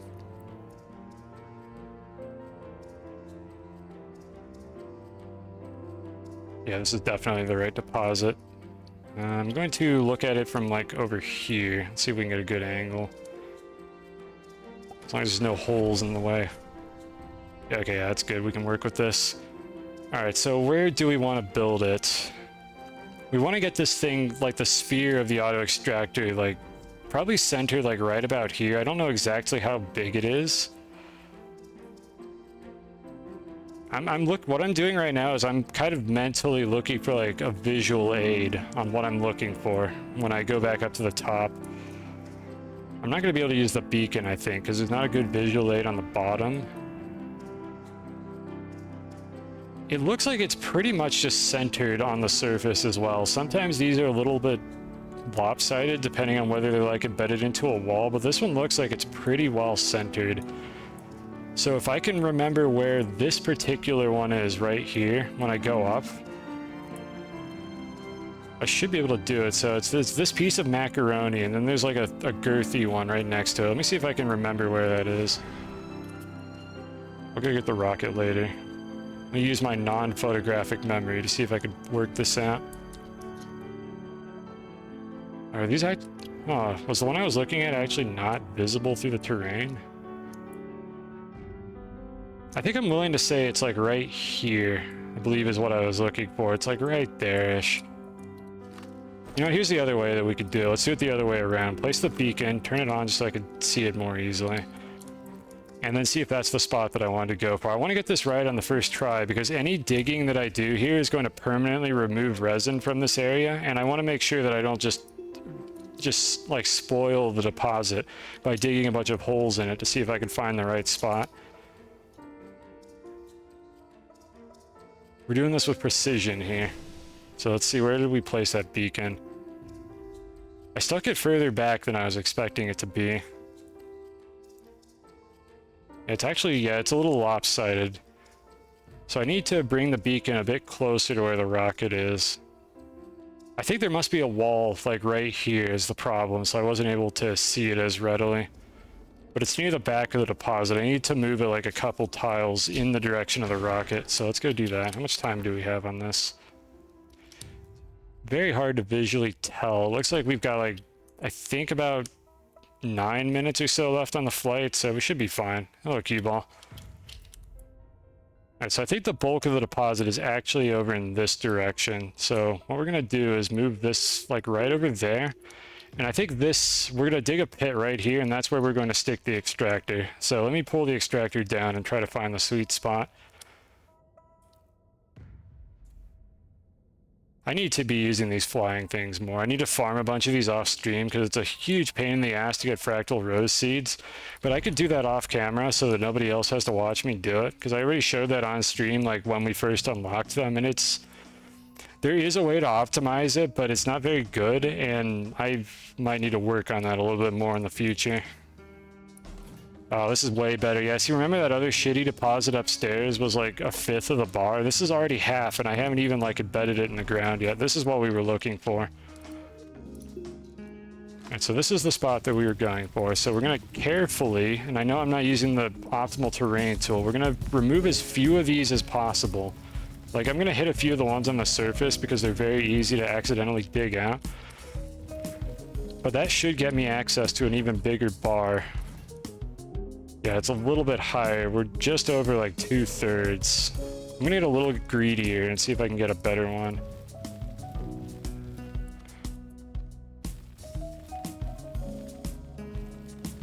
Okay, I think if I go any deeper, I'm gonna probably hit those ones. So let me just make a little more space around the sides. They should create a tool. They should. I mean, essentially, this is the tool to check deposit strengths. There's a lot of like quality of life stuff I really wish this game had that it just doesn't. I'm willing to settle for this. I think this is pretty good. I could always come back to this and tweak it a little bit more if I needed to, but this is pretty damn good. So I think we're going to settle for this. But I would love some quality of life tools for things like this that just make it a little easier to do. Unfortunately, we don't have them. You gotta lug it around and get lucky, or you could do what I do and just cheat and use your rocket to clip your camera into walls.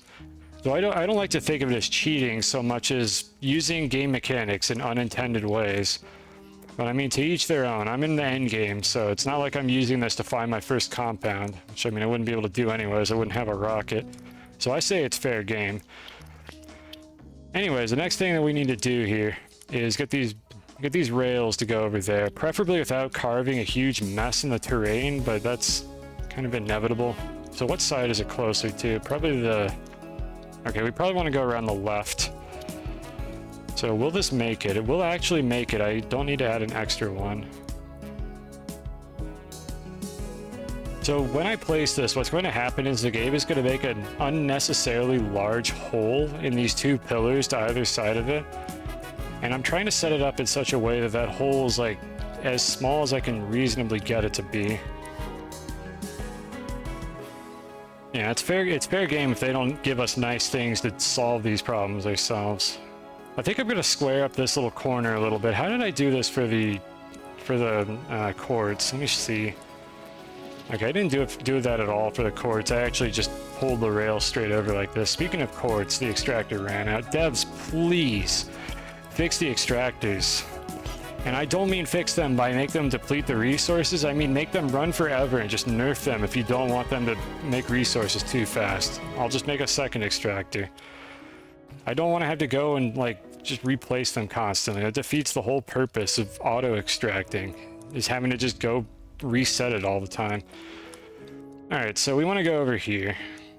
We can get this rail to come all the way down. This is something I could tidy up off stream, so let me just go ahead and place it for now, because even I'm not entirely sure what I want it to do. So I'm going to stick it here, and it's going to make a small mess. Yeah, it killed one of my plants as well. These plants are just here because I can get snail food really easily if I need it. I'll need that seed, so I'm going to just let it despawn. But you can see here, the rails are very aggressive, and it carved a hole in these two sides here. Which I'll show myself cleaning those up just in case anybody wonders how I actually do the building in this game. So I need to go get my construction kit, or at least a couple things from it. So what do we got here? We want the boost mod. I don't think we're going to be painting anymore, so I can go ahead and put away the painting stuff. So I want the boost mod and the narrow mod, and I could put like a better drill on the top, but I don't need it for what I'm doing here specifically.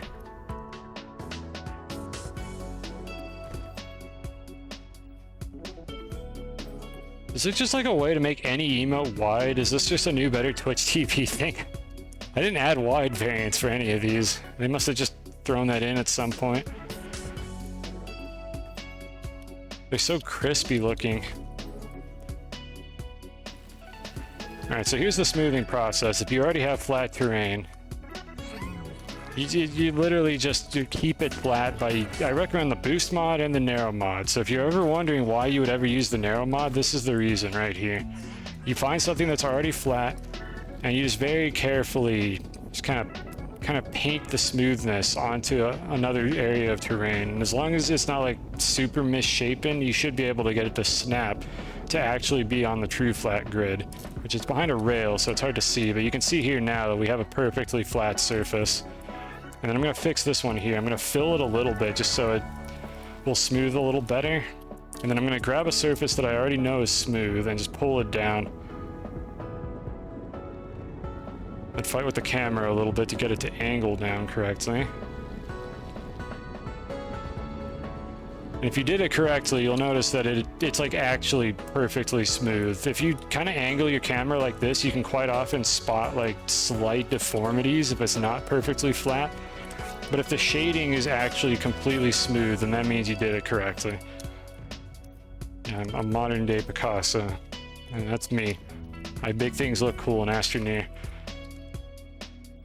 And then we're gonna fix this one as well.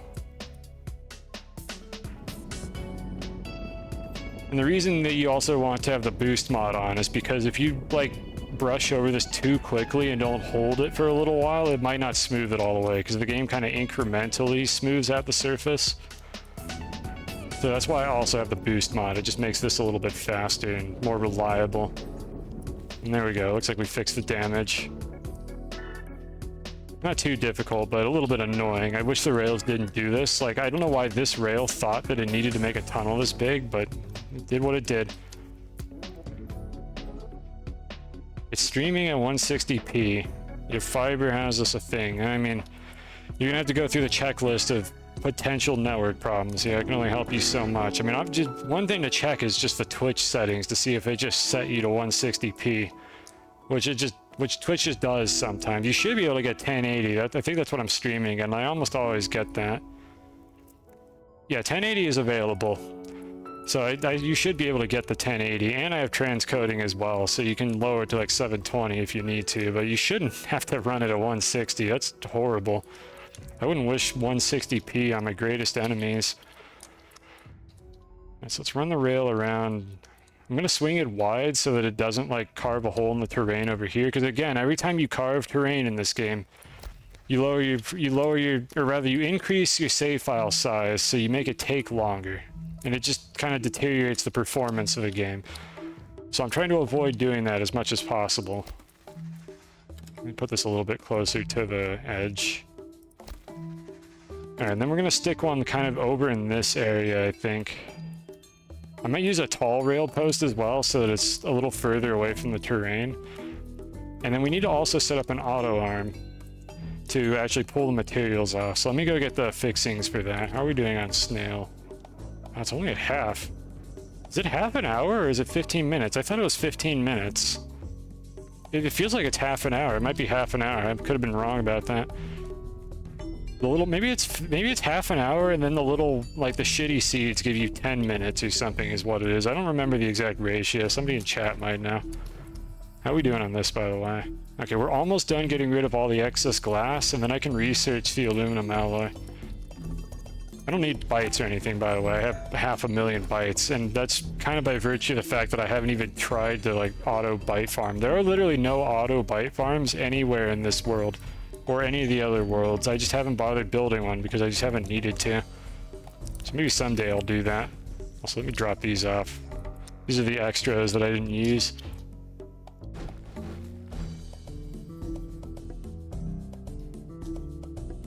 That must be a new, like, wait, did Pranker Face also do that? There's just a way to flip any emote now, isn't there? Huh, I don't know when they added that. That's kind of cool. I wish Twitch would do that. I don't need this beacon anymore. Let me turn it off though so it stops showing up everywhere. There we go. Well, good job, guys. You made better emote systems than Twitch. I mean, not like that's anything new. They've been doing that for a while now. Alright, so auto arms.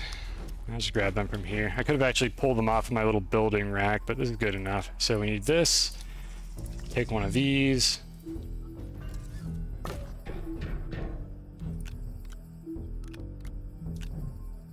I am pressing my buttons in the wrong order. Alright, do I need anything else for these? Let me check one of these designs. I usually use a sight pylon for this. You don't have to.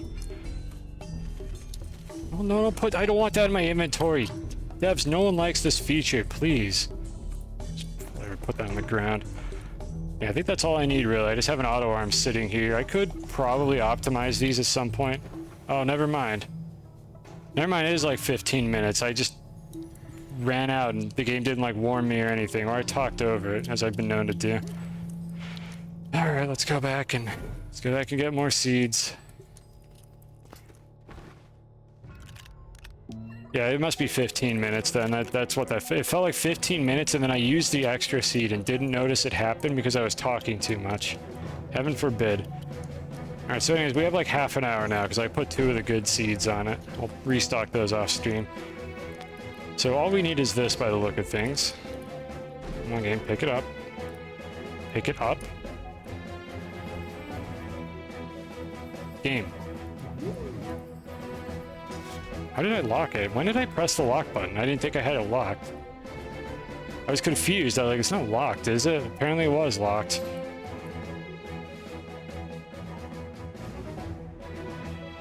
It shows the special property. Oh, does it? Can somebody post one of those? I didn't even see what that looked like on the overlay. Curious now.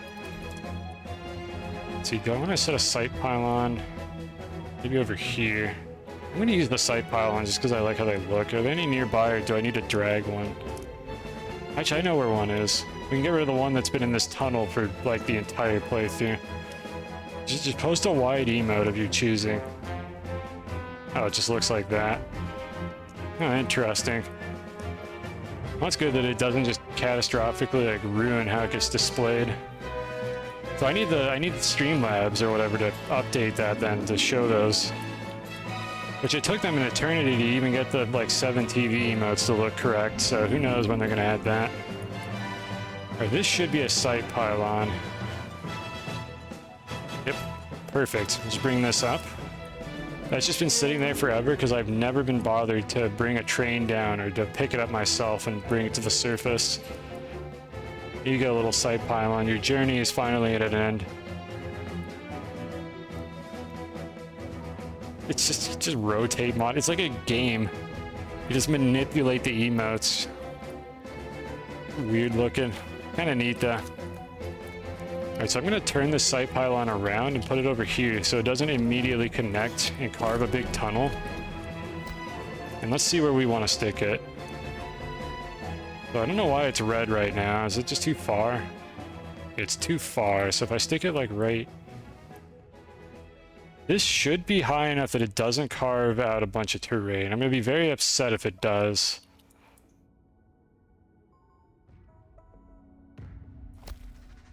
Nice, didn't carve anything. That's exactly what we wanted. Don't know what this... Oh, I don't like that. Can you not use that one anymore? I don't like that one. That's cursed looking. How did they even do that?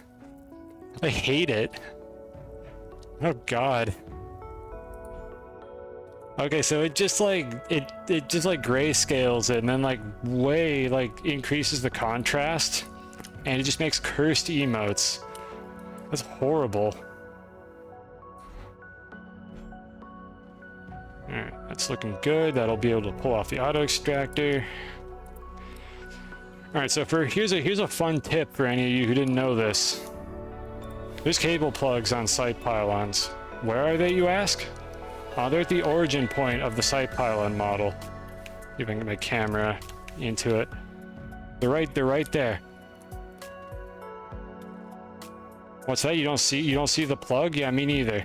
But you can just stick them into the middle of the site pylon, and it just works because the devs, I think, copy pasted the regular rail platforms or whatever, and forgot to remove them. So you can actually get power from these abominable things. I don't know why. I don't know why they didn't just add plugs to like these little pillars here. Yeah, the cable makes it happen somehow. Just twisty cables. They also said they patched that. They didn't patch twisty cables at all. They're all over my base. But yeah, you could get power from these site pylons. Now the whole reason you would even use a site pylon is because the site pylon only has one connection point. So it's a lot more important in like compact rail systems because it means that you won't have this end try to connect to another rail. The only other reason to use it is because it looks pretty. Otherwise, just use rail post. You can just call a train to a rail post. It has the exact same effect. But I want it to look pretty, so this is how we decided to do it instead because reasons. We don't need the rocket anymore, so I'm going to... You know, let's look at the rocket one more time just to see how well I did. I don't think I'm going to move it, but I want to see how well I did. And then we'll take the rocket back upstairs and we'll finish the rest of the contraption and put the train on it. That's pretty good, I think. It might still be a little bit further to the back, but that is pretty damn good. I think I'm content with that. Like, I could potentially move it a little further over like this, but that bar is already way more filled than most of the bars that I have. So that should last me. That should do plenty good. We're gonna leave it like that. I can always make micro adjustments later if I really want to hyper optimize this, but I hope the devs just make the auto extractors not suck instead. That'd be much more preferable. All right, Rocket, you've done a good job today. We haven't actually flown anywhere with this rocket, but we've gone places that we're not supposed to. Yeah, I don't think I left anything I needed on it. Okay, what are we doing now? We're getting more seeds so the snails don't get hungry. No, game, that's not what I clicked on at all. There we go. Okay, so we need to set up the train, and I need a storage sensor.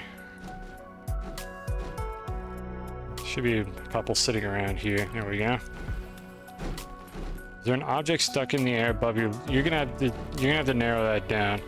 There's a packager here, there's another one there. This is probably the one you're talking about because there's a particle emitter in the launch pad, like right there. Pretty much all of these floating packagers are stuck to particle emitters right now, including these ones where I just put many packagers on the particle emitter for some reason because it looks silly and I don't want to take them down now. But that probably answers your question. So let's go set up the train. There it is. Alright, so we're going to have to do a little bit of shenanigans over here to get this to fit, but for now let's set up the train and get the lower half finished. So there's a problem that these trains tend to have. Let me set it up and see if I can explain what's going on. I explained this last stream, so I'm not going to like demo it because it takes a while, but the gist of it is these trains do not save and load correctly if you rotate them the wrong way. And the wrong way happens to be the way that they're rotated by default. So go figure. If I set up the train like this and save and load my game while it's at one of these endpoints, the train will shift an entire car's length down the rail when I reload the save, and that'll offset it, and it won't be able to be reached by auto arms, and everything will break. So what you actually have to do to get this stupid game to work is, let's see, we have the back of the train there. We actually want to set up the train in the opposite order, like this, so that this is rotated 180 degrees, and then that bug won't happen anymore, and the train will stay where it's supposed to. So good job, devs, you broke that somehow. This train will behave correctly, and it'll persist between saves and loads. I had a lot of issues with that. It was very frustrating. So anyway, we put the storage sensor on that. I'll explain what this does when I place it. Do I put it on the right or the left? Doesn't matter, but it looks like I put it on the left, so let's be consistent.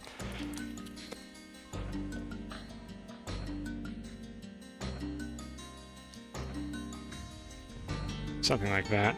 Doesn't have to be terribly precise. So what this is going to do here is we're going to set this to, I think we set this to full or empty. So what this is going to read is the storage of everything except the rail engine. Conveniently, it doesn't actually care about these two slots. They don't get counted. But this storage sensor on the rail engine is going to count these 4 slots on the rail car. And then it's going to activate the rail car, which for some reason, well, I know what the reason is, but you can't actually activate the rail engine because the E action is to enter it. But you can activate a rail car to start it, and it'll just move forward in whatever direction has space. So if it's backed into a station, it'll just go in the other direction. And we want it to do that every time all the materials are taken off of it. We want it to start. So what's going to happen here is if I start it, it's going to go away from this rail post. It's going to go all the way down to the extractor, which I can get to by just falling. It'll be faster. And then this auto arm, if it had anything to drop off, oh, I need to move this forward a little bit, or move the arm. But this auto arm, if it had anything to drop off, would stick it on the rail car, and then when the rail car is full, it'll go ahead and back out in the other direction. So I need to move this a little bit. I forgot where that was going to be positioned. Huh, I didn't actually know you could place on the resources. I just kind of assumed that wouldn't work. Alright, so the arm can reach both of these, I believe. That should work. I'll be able to figure out pretty quickly if it doesn't. So we're going to go ahead and lock it. It's still attached. And then the other thing I haven't done yet is, let me see if I can hook up a power plug. There we go. I don't know how that's connected, but it counts. So let's turn it on. And it's on now. So I'm going to put the filter item on this at some point, but there shouldn't actually be anything that it's not supposed to collect down here. And if it turns out that this extractor can reach this laterite up here, I'm just going to dig up all this laterite because I don't need this deposit anyways. But as you can see, it is actually grabbing the resin, which is the thing that we wanted it to. So hopefully this will work. And what will happen if this all works correctly is we will be seeing this rail car up here in like just a couple minutes.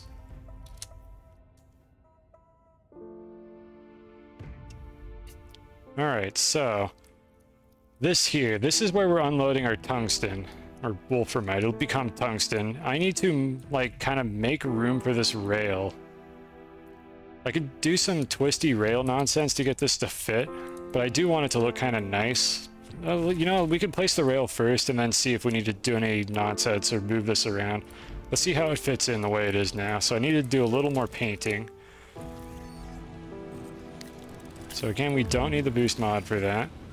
We want the... My brain turned off. The inhibitor mod. Where's the inhibitor mod? There it is. Alright, turn all these bad boys on, and we're going to stick it right about... I just have to eyeball this one right here, I think. Alright, and that's where we'll place our rail post. And that should ensure that I don't carve any terrain as I, like, hook around this 90-degree corner, and then we're going to run the rail over into this area to unload it. I mean, I could unload it here, I suppose. It doesn't really matter. These are part of the same storage loop, so I could unload it here potentially if I move this over just a little bit. It's going to be very tight on space, though. I could add another post there as well and unload it like that. Let's go ahead and add the rail post here first and then decide where I want to unload it. So same as before, I'm trying to find a visual aid that I can use in the level to kind of straighten it out and make sure it's pointed at the right angle. Yeah, it looks pretty good.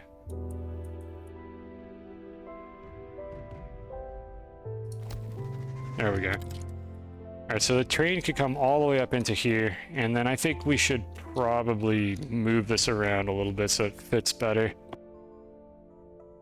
So how do I want to do this? I could honestly just unload it on this side here, and that could do the job. Let me go get a site pylon. This is where site pylons are actually important for me to use, because otherwise they're absolutely going to connect the rails that I don't want them to. So I need endpoints in order to build this correctly, or just it'll just make a horrible mess because these rail posts will inevitably connect to each other. So that should be safe to unpack. And then my thought is to stick it like maybe over here would probably work pretty well. Let's see, it's just, what are we extracting? We're extracting resin, so we don't need to smelt it or anything. So if I kind of throw it over here, I should be able to squeeze in an auto arm to unload this train. And I can move this thing to the other side. Right there. Did I just get... No, get that out of my inventory. I don't want that. There's not even any space on that particular train. It's already full. I need to improve the throughput of this, like, storage system. But for now, we're just worrying about getting resin, because our current solution for resin is inadequate, to say the least.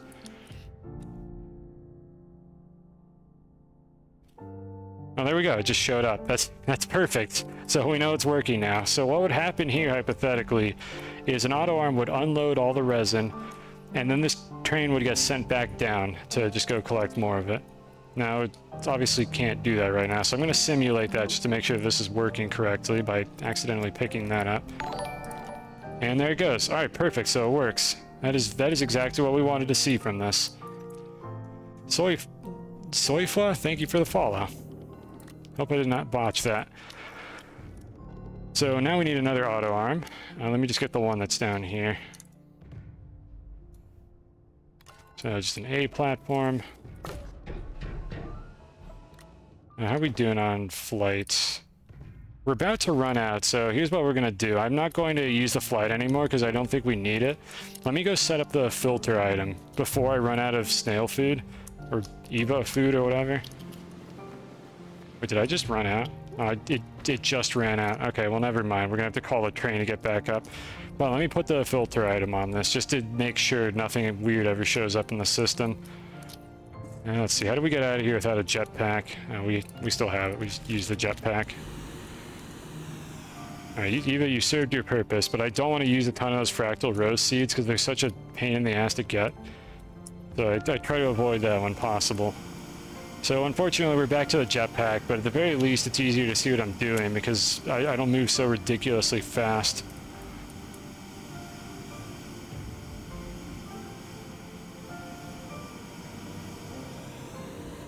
And then I took off my hoverboard as well because I didn't need it while I had the flight, so just stick that there. There we go. Alright, we're all back to normal. I'll put Evo away later. Where did I put that rose seed? Did I stick it on the ground like an idiot, or did I put it somewhere else? There it is. Okay, we don't want that on the ground. Those are valuable. It'll despawn if I just leave it sitting there. Let's put that back on the rocket.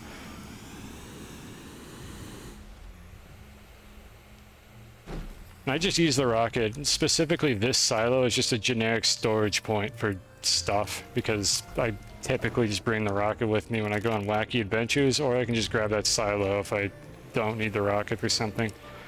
Very convenient. 24 items of my choosing, and I just have to hold one thing. Alright, so what are we gonna do here? Oh, background, thank you for the hydrate. Ah, that's the stuff. It's still hot here and it's November.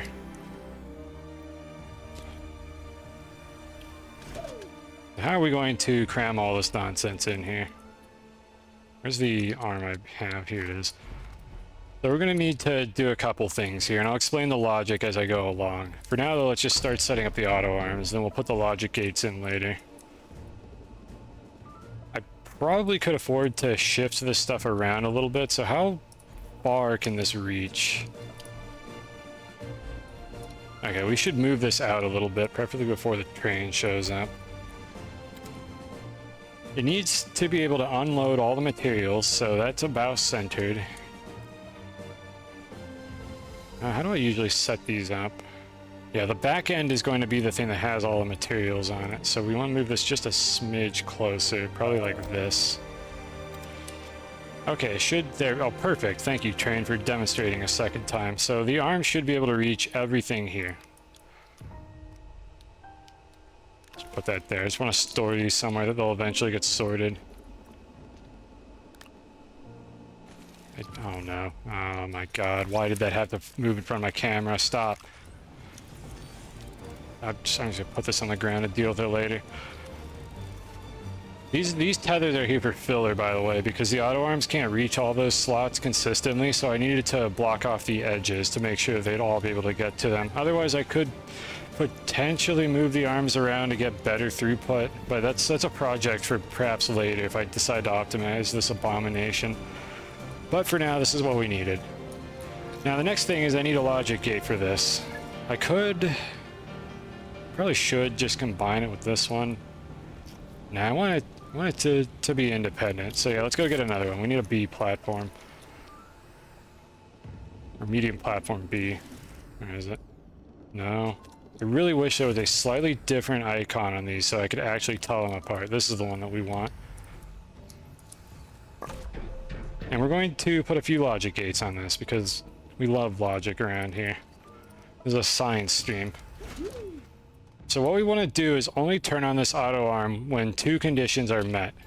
When I need resin, and when the train is in the station to be able to pick up the resin and move it into the sorting system upstairs.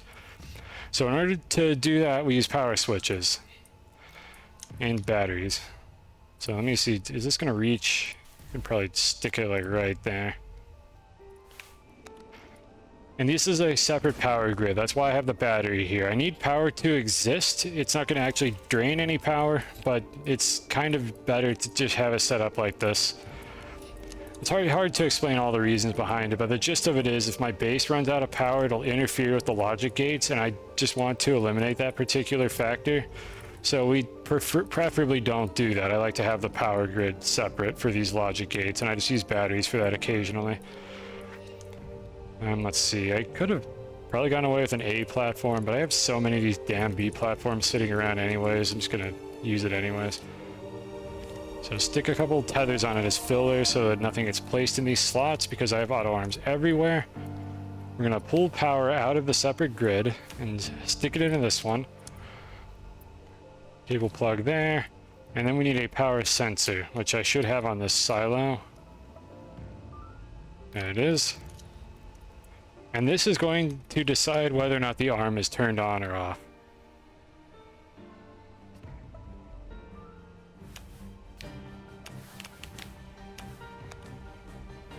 Doesn't matter if the cable's clipped through anything, and then we should be able to hook it up right there. So let's evaluate the logic. The arm should be turned off right now.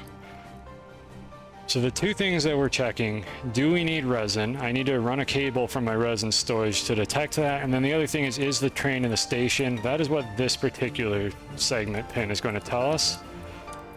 So I'm going to stick it on the side here. Just kind of, it doesn't have to be perfect, but I like it to look good. We've explained this before.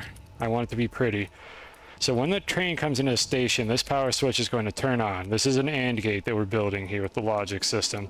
There's another condition for our AND gate, however. That is, do we need resin? So we can find out if we need resin by using the segment pin that is supposed to be on the ceiling right there, but it isn't because Cosine is an idiot and didn't put one there. So let's go do that real quick. And what that is doing is that's detecting whether there's any material in the overflow canister, which is this one here. As you can see, there is not, because we have almost no resin at all. So that needs to be turned on. So I'm going to do the same exact setup I do for all of these, which is I run a segment pin from a storage sensor on that canister. I stick it on the ground here.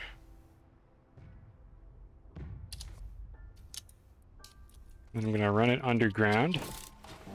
Luckily, these just go through walls. They do not care about collision. And just by convention, I stick it here so that I know which one it's connected to, because there's no other way to actually indicate really what these are. Is that centered? Remember, it has to look pretty. This is important. Alright. And then we're going to run it along the ceiling all the way over to the thing that needs that information, because for some reason they won't give us wireless connections. That's too complicated. We can't have nice things like that in this game. So without being able to see where I'm going, because this game has a terrible camera, let me see if I can kind of angle it in the right direction. Okay, it needs to go over here. So I'm going to stick one there. Right over here. Yep, this is a good camera. There's no first-person camera, by the way. Anyone who's not super familiar with this game and just stopped by because you watched me play Spelunky or something, there's no first-person camera. Like, I don't want this either, but this is the best that I could do, is try to get the third-person camera to cooperate. And there we go. Right. I did not. 0 segments available. What? Okay, hold on. Did I grab the wrong one? What do you mean 0 segments available? How many segments are on this? I know how to fix this, but I don't know why I'm using that many segments. Don't you recall failed me? I'm working on it. What is this connected to that is causing this problem?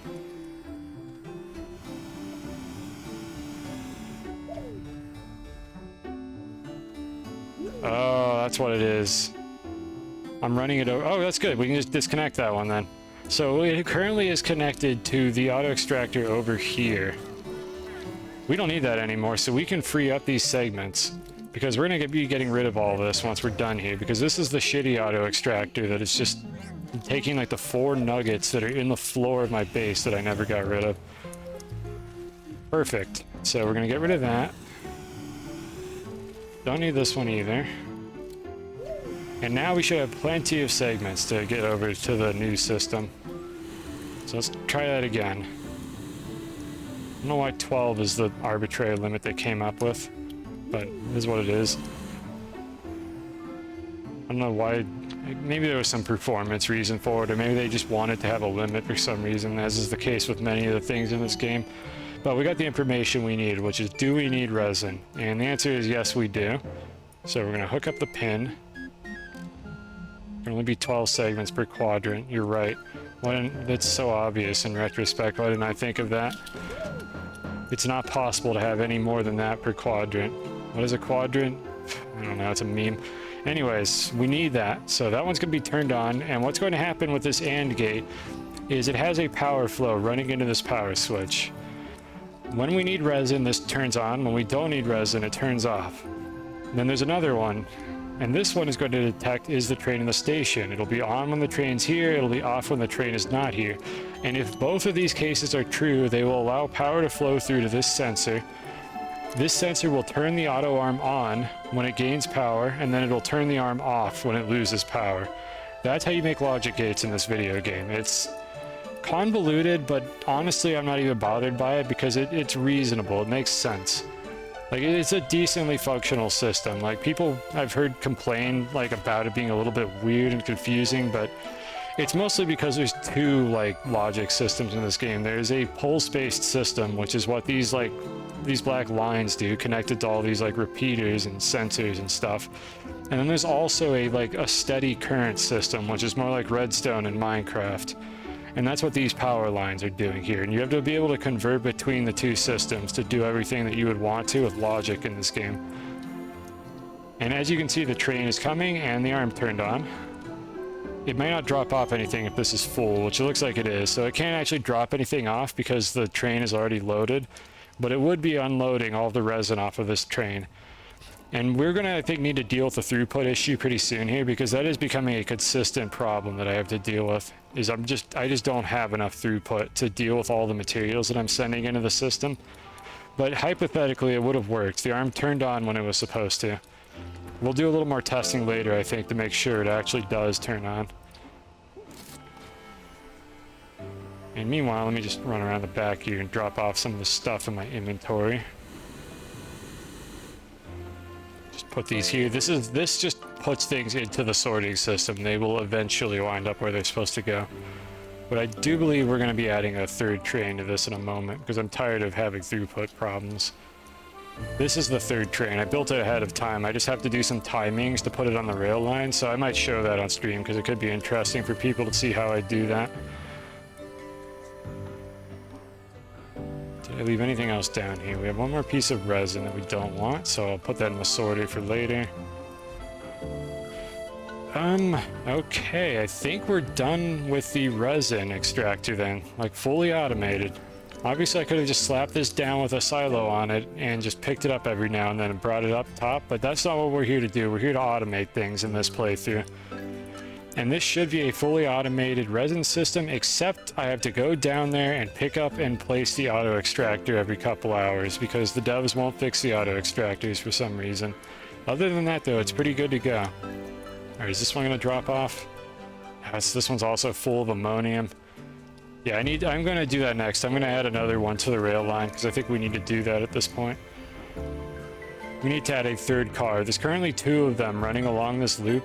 There are limits to how many I could place due to how janky the rail car mechanics are, but I do believe we have room for a third one. I very desperately hope we have room for a third one. If not, I'm gonna make sure we have room because this is becoming an issue.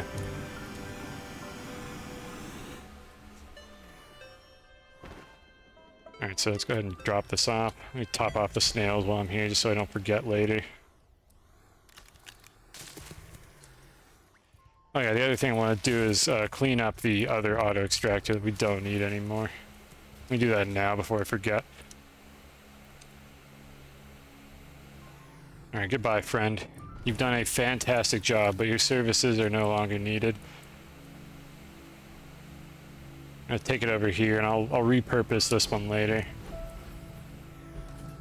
Yeah, let me go ahead and package it. I don't believe we're gonna need it here right now. Packages are cheap anyways. Oh good, that didn't even create a cursed resin nugget or anything. I was worried it might do that. Let me go pick up the rest of these while I'm at it. The fewer of these I have sitting around the base doing nothing, the better, because I mean they all contribute a little bit to the lag and reduce my frame rate even more. So at least having them unplugged from things and just not doing anything is better than having them sitting there turned on all the time but never actually picking up any materials. Alright, while I'm doing this, can I reach these from here? For anyone who's wondering how I'm reaching stuff from so far away, this is normally what your reach is. I can't even grab this, but if you take out your terrain tool, your reach is 4 times longer for some reason, so you can just grab stuff that's really far away. I don't know why. That's often my explanation for things in this game is I don't know why they did it, but I am going to abuse all the bugs that I can, because most of the bugs in this game are bad, so I'm going to enjoy the ones that are actually useful to me. So you could use your terrain tool to grab things from 4 times further away. Approximately. I don't know what the exact number is. So you heard it here. Feel free to abuse it. It's only fair. Now these... Let me move these a little bit further away. I just want to be able to spot these if I'm looking for them later. Stick them here. Alright, and I think we're good to go on that. So, unfortunately, the resin is being backed up by the storage system not having enough throughput. We're going to fix that in a moment here. And yeah, that rail goes through that auto smelter, and it doesn't matter. Actually, does it matter? It does matter. Okay, hold on. No, we need to fix something. So here's a problem that can potentially happen because this game is dumb. This auto arm here, if this train just happens to be in front of it when it's unloading onto this smelter, this auto arm is likely to just place things on top of this train instead. Because this game is dumb, and it will just do things like that. So we are actually going to have to move these. I think we need to swap the positions for these things. So I don't need to build anything new, but we need to swap their positions is what has to happen here, because otherwise that will happen. I have had that happen before. So let me unload all this, and then we're going to fix the throughput issue after that. Let me just take these trains off. But you'll notice, by the way, when I pick this train off, how it just suddenly flips to face the other direction. That's related, I think, to the bug that happens when you save and load your game, where your trains are just offset at a weird angle. It's weird how they got it backwards, and I really don't know how they pulled it off, but there's signs of jank, just when you pick these things up and they don't connect quite the way you'd expect them to. Alright, so I need to carefully make sure these site pylons don't carve any terrain. There we go. And I need to swap these. So this rail line needs to go all the way around the back and wind up over here. I'm also going to remove the auto arms just so that they don't start picking up and dropping stuff when I don't want them to. And I'll leave these ones on. I don't think they're going to turn on because I'm already full on tungsten, but I need this one to be turned off or it's going to start grabbing things when I don't want it to. So let's see if we can fit everything that we need here. What I should probably do is add a rail post right here in between these two and set up a stop point there. That would be the right thing to do, I think. It'll just give me more room to work with. So that's what we're going to go ahead and do. So we need one here, and you'll notice it's aggressively trying to connect to the rail post over there, which is the thing that we don't want it to do. That's why I've been using these side pylons. It's to prevent this exact sort of thing from happening. So I'm going to just put these here to plug up the ends of these rails. Actually, don't want to do that one. Oh, my carve. Okay, it didn't. And then I don't have to worry about that happening. So this will only connect to rail lines that I actually expose to it later. So what do we want to do with this one? I think I just kind of want it to be in this spot. I don't really need to do anything special with it. So if I stick it here, will I be able to fit everything I want? We're gonna have the quartz not the quartz, the resin will be right here, that'll be here. This should be able to fit. Yeah, I think this will work, so I'm gonna stick it about here. Yeah, something like that. Alright, so this is a bit of a careful operation that I need to do. I need to make sure I'm not going to interfere with one of these cars as it comes by while I mess with these segments. So what I'm going to do is I'm waiting for this car to come along, and then I'm going to pick this one up and place it again, and it should connect to this one here automatically when I do that. So let me just wait for this to run through the station. Just hydrate while I wait.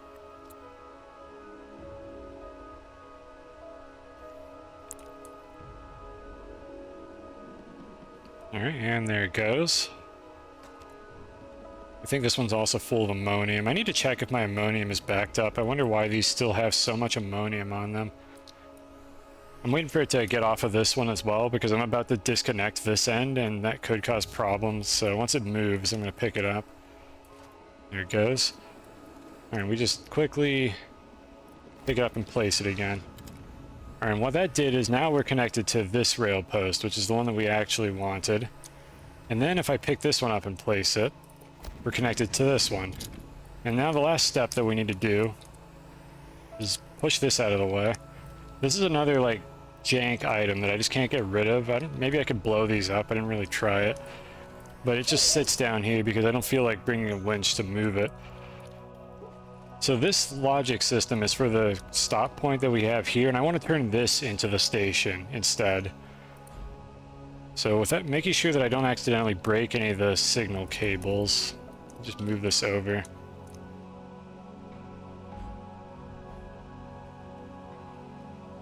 I'll change the timings if I need to. Alright, let's see, what is this connected to? Is it underneath that? Oh yeah, there it is. How do I do this without breaking everything? We don't want to call them to this anymore.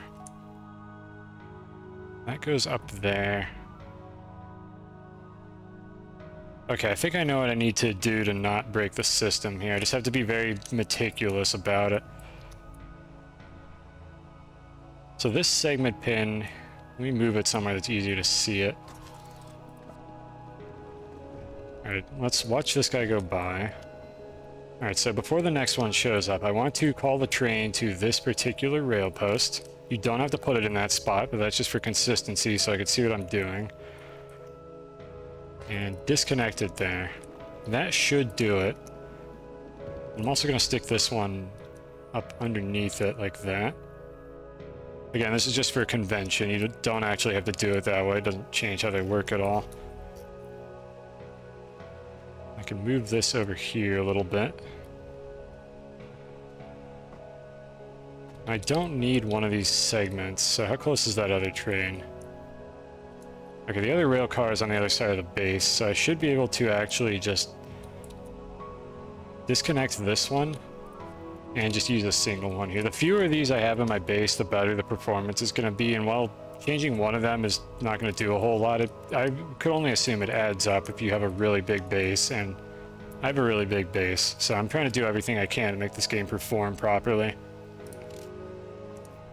Alright, so now the station is connected to this particular rail post instead of the one here, and that gives us more room to work with because there isn't a giant chasm next to it. So the next thing that I need to do is fit everything around it. So the first thing that we want is probably the tungsten, because I think that one's going to take up the most space. So for the tungsten setup, what do we have? Disconnect all this. I'll repower things as needed once I'm done moving them. Set it up like over here-ish. Do I really need to get a winch to move these out of the way? Can I just like... I just shove this out of the way? Come on, move. Scram, get out of the way. I can't pick these up. Like, there's a reason why I'm not just grabbing it. I can't. Okay, fine, we're getting a winch. I need those to be somewhere else. The winch is really, it's the way you move anything in this game. Like anything that can be moved at all. You just grab one of these bad boys and move it. There's some things you can't move, like these rail stations or logistic depots or whatever. So if you accidentally stuck a logistic depot in a spot you didn't like, you're out of luck. You cannot move them. I don't know why. The devs should make it be possible to move them, but you can't. I'm gonna move this upstairs, I think, just so I can see it more, I guess. Maybe I should blow it up. Whoa now, winch. Calm down.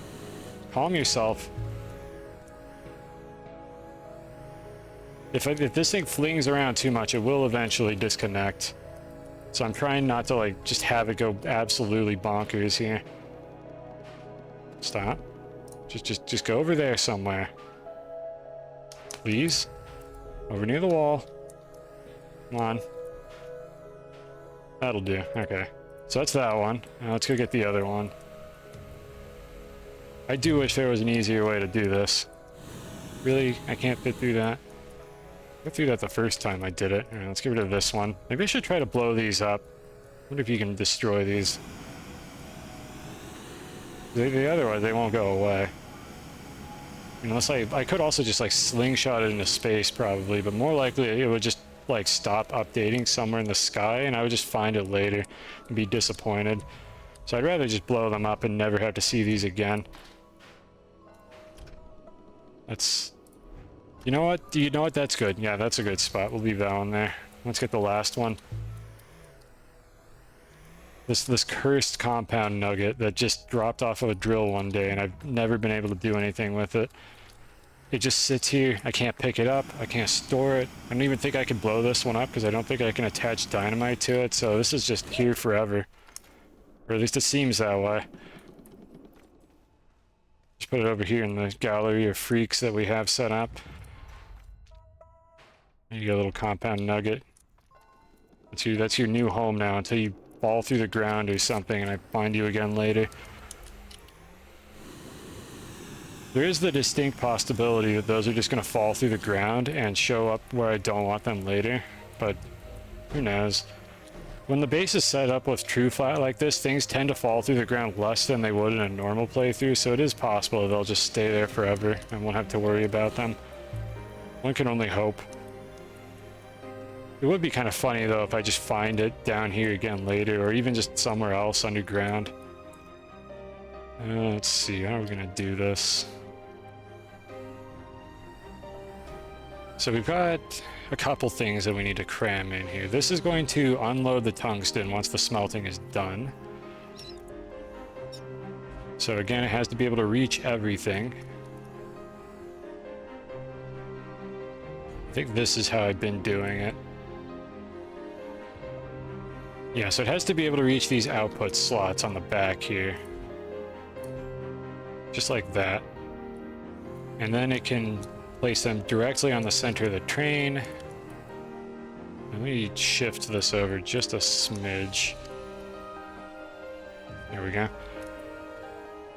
Okay, so that part should be good to go. You hook this up so it has some power. Good, now we have to unload the tungsten train, so let's go grab the site pylon for that. Alright, the fact that it's jittering there just means it's at a 90-degree angle, or an orthogonal angle. That's not going to be able to reach all of it, so let me move it in a little bit more. Luckily it doesn't matter if these are clipping into each other. That's actually really close to being perfectly centered. I do want it at an angle, perhaps. Let's see, let's go ahead and add our last rail and just see how this plays out. That could be good, that could work. I'll shift this around as needed to make room for the resin. And I need to set these up again in that very specific way that I mentioned earlier so they don't break between saves. Just like that, and I'll set it to the endpoint once I'm finished with it. So hopefully that'll be the final spot for that. And now we need to set up the resin.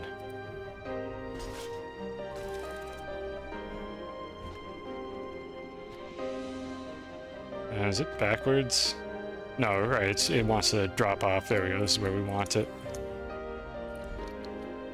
And the resin I could just take directly off of the site pylon, so I don't need nearly as much space to work with here. It's got inverted at some point while I was messing with it. Just turn it off again for now. It's not powered anyway, so it's not going to do anything. That can also reach the entire train, so that's a good spot for it. Let's go ahead and lock it in. Give it power. I'll move the logic gates around later. This looks like it'll actually work pretty well if I just stick it like right here. Oh, that's perfect. Yeah, I could definitely unload the whole train. So that's it then. I think this will work. I don't have to move these around at all. We'll just straighten this one out a little bit more just so it looks pretty.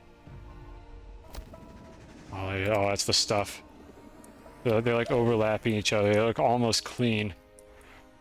Unfortunately, I can't lock these, so hopefully I don't like accidentally pick them up later, but I don't think that's going to be an issue.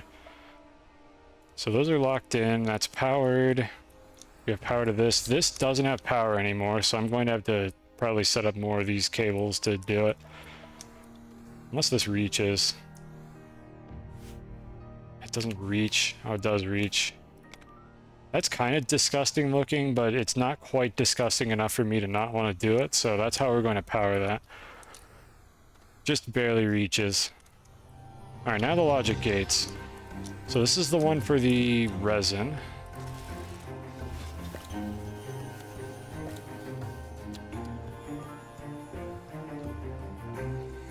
I like to have the red arrow pointing towards the thing that the gate is controlling. It's just a little more visually easy to see what I'm doing.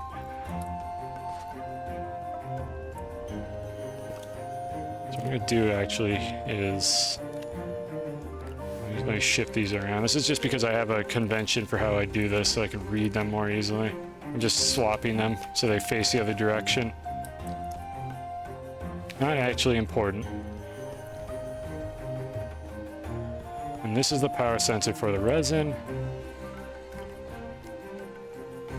I could have just used an A platform for this, but oh, hello again, Captain. Alright, so that one looks pretty good to go. And then the other logic gate is for the tungsten. I think I'm gonna have to change my signal positions a little bit here. Yeah, this one's being stretched a little further than I'd like it. Let me aim the tungsten line to actually point at the new location for it. I like to give myself a little bit of slack on them as well, so they don't just break if I move them ever so slightly. So when I see it go red like that, I will move it back just a few units. There we go.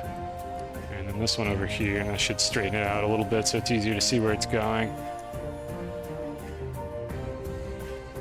Beautiful. Okay, now we know what that's connected to. And then the other one's connected to the train. Don't have to do anything with that. That didn't get broken at any point.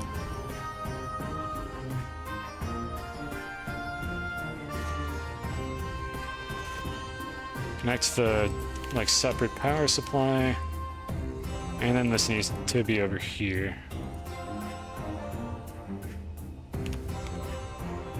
That should be it. So, let's see, what are our readings here?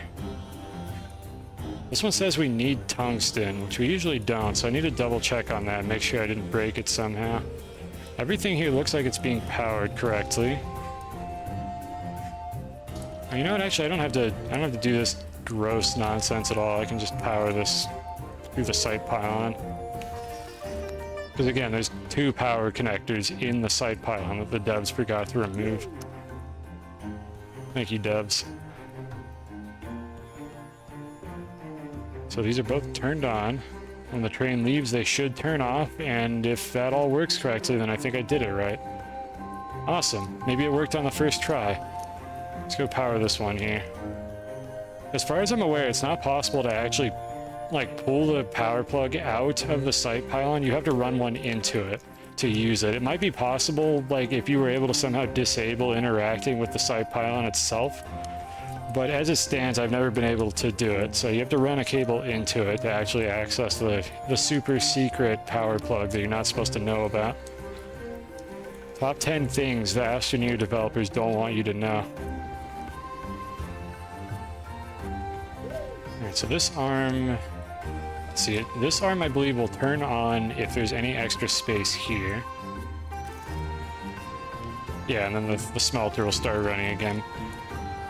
It'll place it in the smelter will finish, it'll place the refined tungsten there, which will then get grabbed by this arm whenever the train comes along if we need tungsten, and place it on the rail.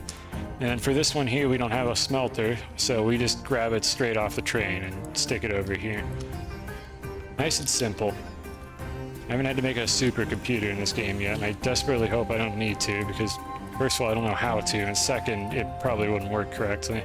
But luckily, we've gotten away with just AND gates for just about everything we've been doing so far. So set this one up backwards. It will go in that direction.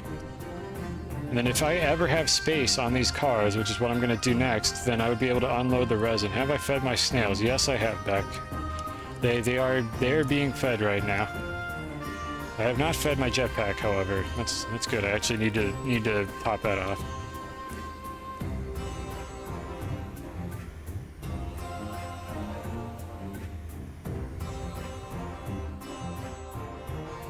Yeah, thank you again, Art, for the gift subs if you're still watching right now. I do appreciate that. Just stick that there. Now, what was in this slot? I guess I just usually have that one empty. I had rail posts in that for a while, so I got used to it having something in it. So I think we're done with this system here. So what we need to do now is insert a third car onto this rail line. And unfortunately, that's not as simple as just dropping a new one on top of it. I have to actually do some timing. So this is going to take a little bit. I'm trying to think if there's anything I could do in the background, because I need to run a timer that's probably going to take like 5 minutes. So I need to simultaneously do this without making my stream chat watch me do nothing for 5 minutes. So let me get the timer started to begin with. We need to figure out what the duration is for the storage loop. We have 2 cars on it. We're going to have 3 of them, and I need to space them apart evenly, or else there will be a problem where they might get called backwards and jam the whole system. And that's no good. So we're going to set up a timer. And we're going to carefully make sure that I actually pay attention while I do this. So let's see, how do I want to time this? I'm going to set up a count repeater so that if I do miss it, I can kind of extrapolate what the time would have been. Let's go ahead and drop these off. I no longer need to do any painting. I don't need the inhibitor. I want my boost mod back. And then I usually just put the soil canister on top of this. Beautiful. All right. This just goes here. All right, so we need to get a count repeater. Yep, we calculating things here. We're doing math. And which ones are count repeaters? Let's just grab one of these.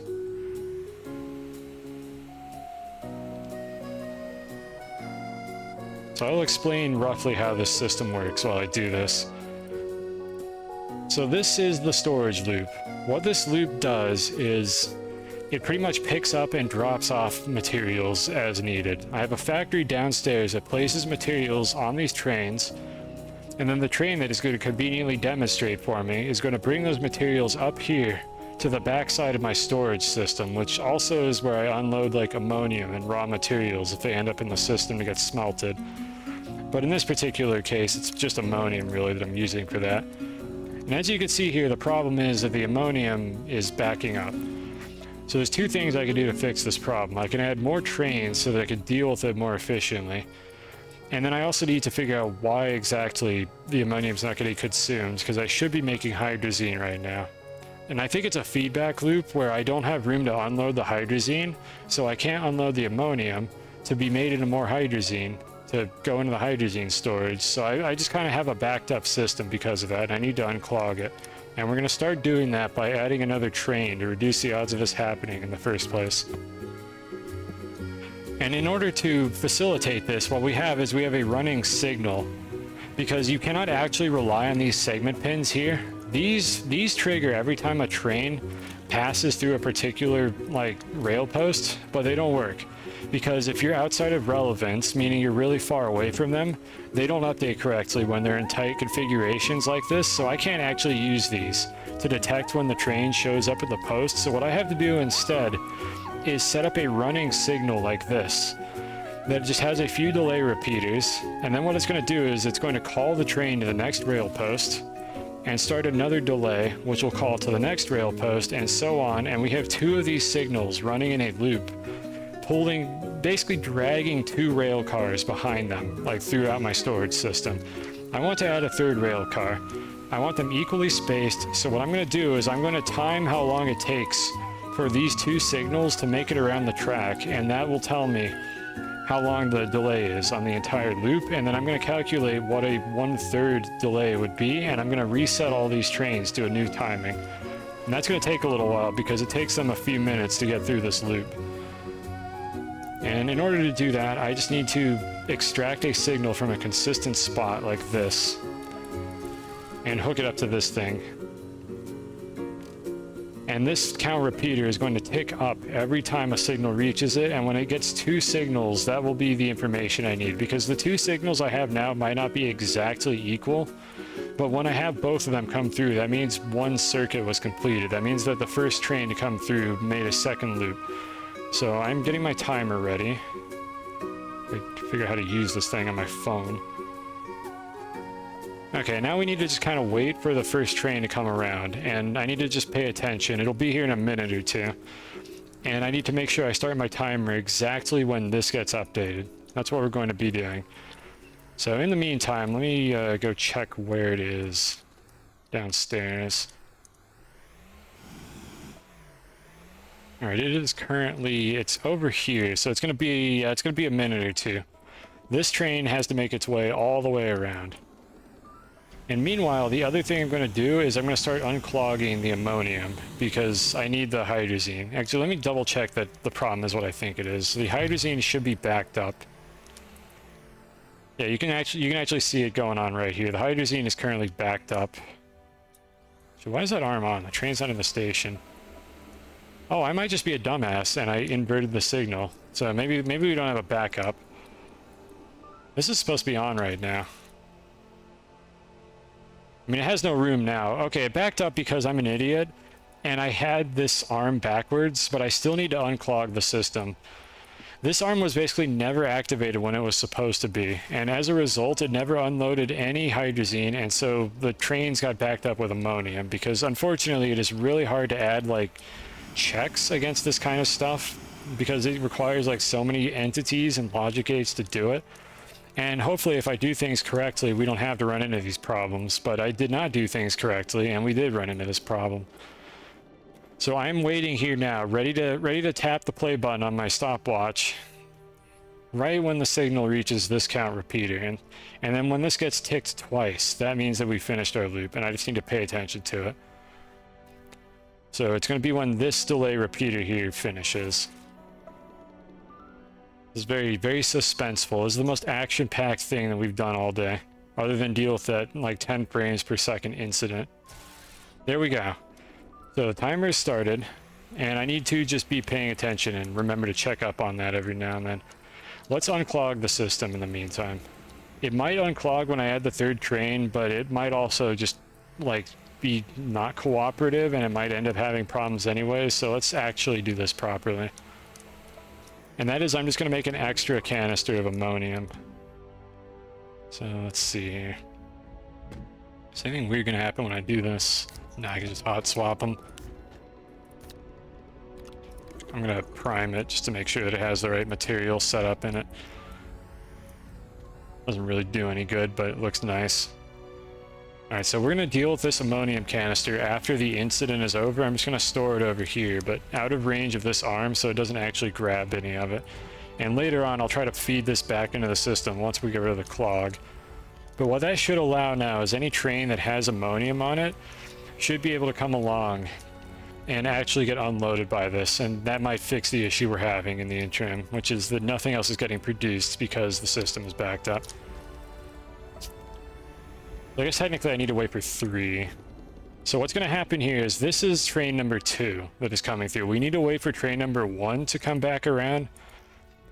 So based on this, it looks like my loop is going to be about 3 minutes long, but I want to get an exact timing on this. So I'm waiting to see what half the loop timing is. I'm just watching my stopwatch here. But again, I want the whole loop, because that'll give me the exact picture. These two might not be even. Alright, it's about 1 minute and 45 seconds is a half loop.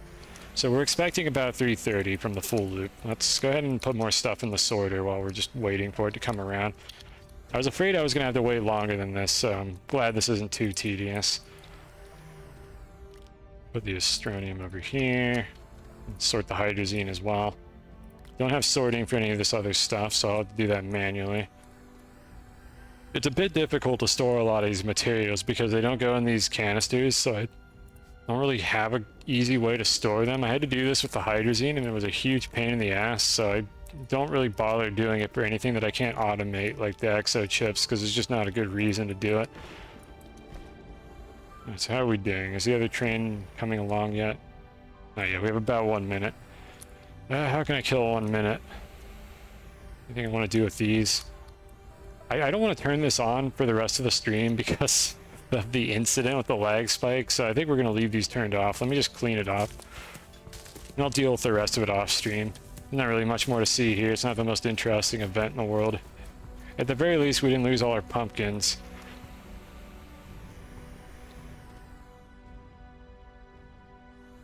Where's the train? Don't see it yet.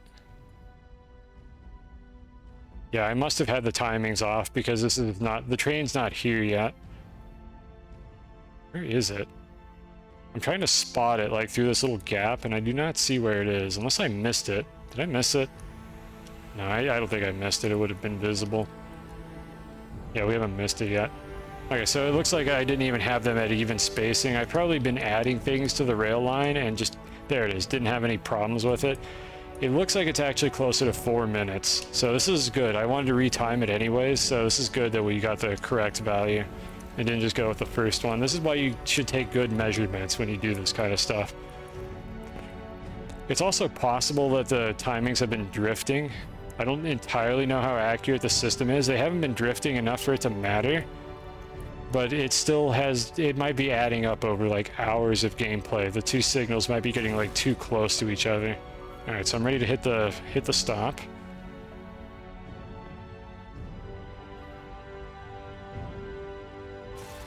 All right, 4 minutes and 16 seconds, roughly. It's not going to be super precise, but it's close enough for what I wanted to do here. So we have a 4 minute and 16 second timer. Now the next thing we need to do is interrupt the signal. I need to break both of these. So let's see. I'm going to interrupt it here. Recall failed. I'm going to interrupt the signal here. I need to get them both off of the system and then redo all the rail cars. There we go. All right, so we got that one turned off. I need to find the second signal and block that one as well. This train's just, yeah, it's. I think this is literally just all ammonium. Yeah, it's starting to unload the ammonium, but that's the problem that we've been having here. The train is just full of ammonium. Poison type. Hello, welcome everyone. Oh, I didn't even know it called that car all the way over here. Well, thank you for the raid. How was your stream? Did you bind Isaac? That's what you do in that game, right? Thank you for the shout out as well. I don't even know. I can't even tell which mod did that shout out. Rubiro 7 Ruby Pet Rubiro 7 Ruby Pet. Oh wow, the text to speech didn't do that justice. Thank you, Poison, for the resub. Much appreciated. Oh, I see Severin did the shout out. I always forget that exists. I'm more used to just using my shout out command. But hello everyone, we're playing Astroneer as I often do when I'm not playing Spelunky. And I'm trying to optimize my rail system. I mean, feel free to ask questions if this is of interest to you. I'm more than happy to answer them. Where's my music? Why is it stopped? Okay, it's Minecraft music. Just give it a moment. It'll pick up in a second here. Let's see, did I miss any messages? What do we got here? Oh, and a kiss of the background. Thank you, Poison. Highly appreciated. I'm sure background appreciates it too. Alright, so I think we got both of the rail cars off of the system. You lurk, you eat. Now, you just finished the stream. I completely understand. That's usually how I end up doing my raids. I can't stick around afterward. But I highly appreciate it. So, welcome everyone. This is Astroneer. This is not the Binding of Isaac, but I hope I can at least make this interesting to you if you want to stick around. You enjoy complicated space wires game. That's really not what this game is supposed to be. I turned this into complicated space wires game, but absolutely, this is like kind of an edge case for how people usually play this game. But I got to the end game and I had nothing else left to do, and I decided why not just make a bunch of logic systems for it. It works well enough that I'm able to manage it. So, I mean, the devs got that right, at least. Despite all the problems that it has, I still enjoy this system. Let's see here. Let's get back on track for what we're trying to do here.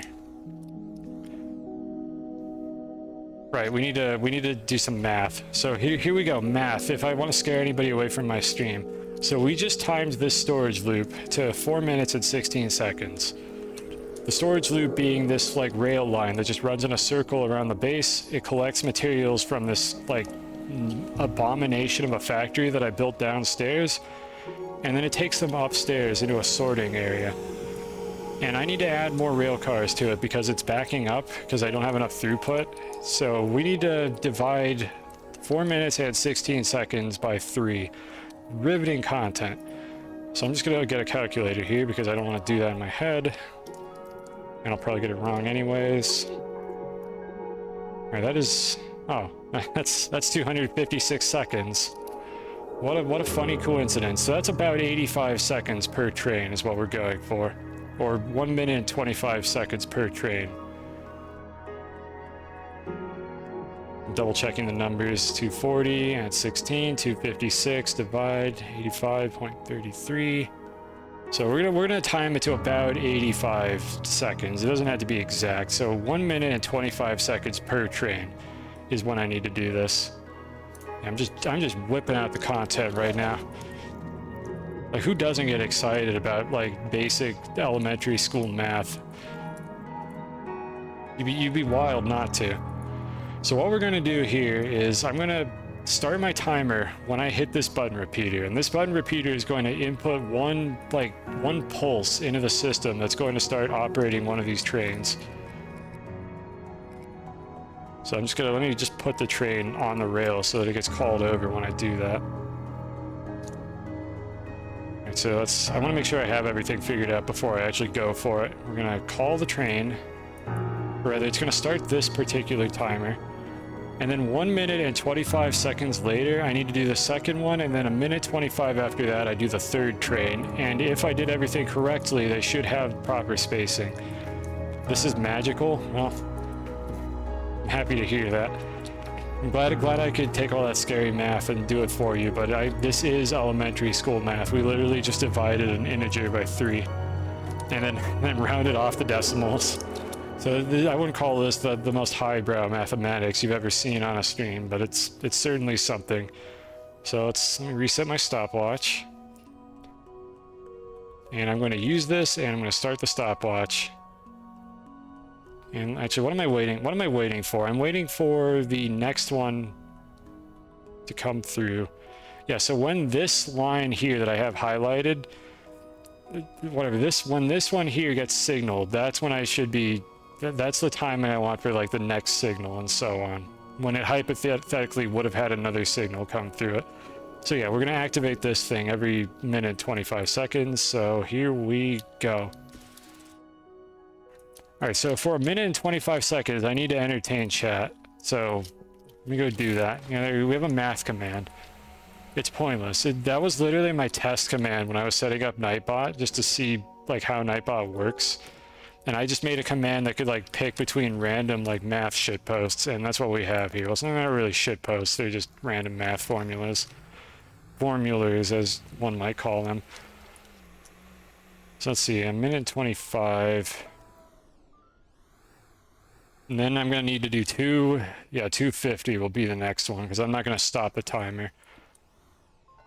So as you can see, the first train is taking off. It's doing its thing. I'm not going to put a second one on the line until I add the signal, because I don't want the first one to potentially get called in a weird direction. Actually, no, I do need to have a second one. Yeah, I need the, never mind, it's the opposite of what I just said. I need a second one here. Otherwise, the first one will get called backwards when I put the second signal on the line.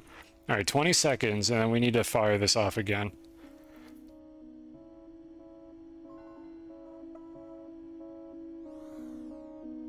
The suspense is just killing me right now. I apologize if this is not the most riveting content you've ever seen in your life. Alright, there's the next one. And that should call this train here.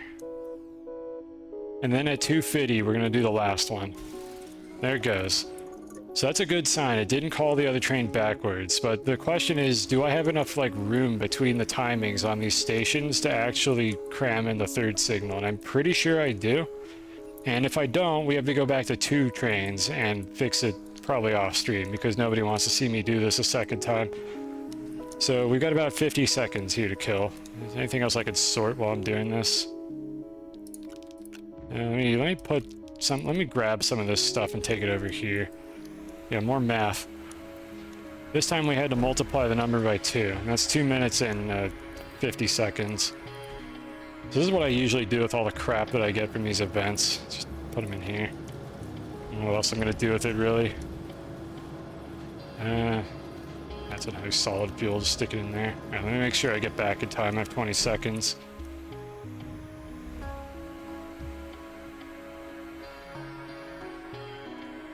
Alright. And here comes the last one. I didn't put the train on the thing. There we go.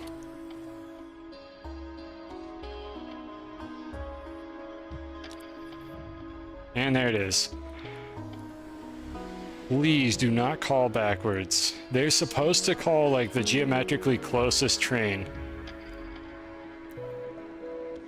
That looks good. So the thing that we're going to do now is we're going to watch it for another like minute and 25, and if the first train comes all the way back around without any problems happening, that means that the new system works and we have increased our throughput by 50%. That's right, chat, a whole 50%. Don't all pog at once. I'm trying my best to make this like not miserably dry and boring. But these things need to happen to make the factory work. And if anybody here has played Factorio, you know that the factory must grow. We need that 50% throughput.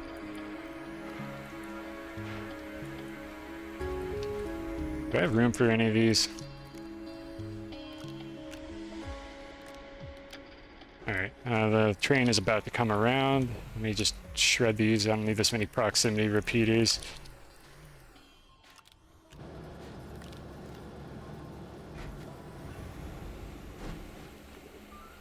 Fun to watch? Excellent. Happy to hear it. At least one person in chat is ecstatic to see this. Oh, there we go. Oh, there's the poggers. There's the hype that I needed. And it looks like it works. The train made it. Well, that's it. It worked on the first try.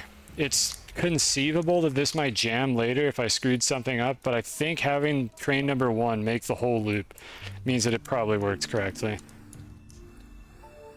And hopefully that'll solve the problems that we were having here. I mean, it won't solve me being stupid and having this auto arm set wrong, which caused the whole issue to begin with. But just the increased throughput in general should do us a lot of favors. We should have much fewer problems with like just too many things happening to be on the rail line at once. So I'm going to clean up what I'm doing down here, and then we're going to try to do something more exciting just to like fill the void a little bit. We're going to go to another planet. Not for any particularly good reason, but just because I want to. So let's go to other planets. Let me just finish off what I'm doing here.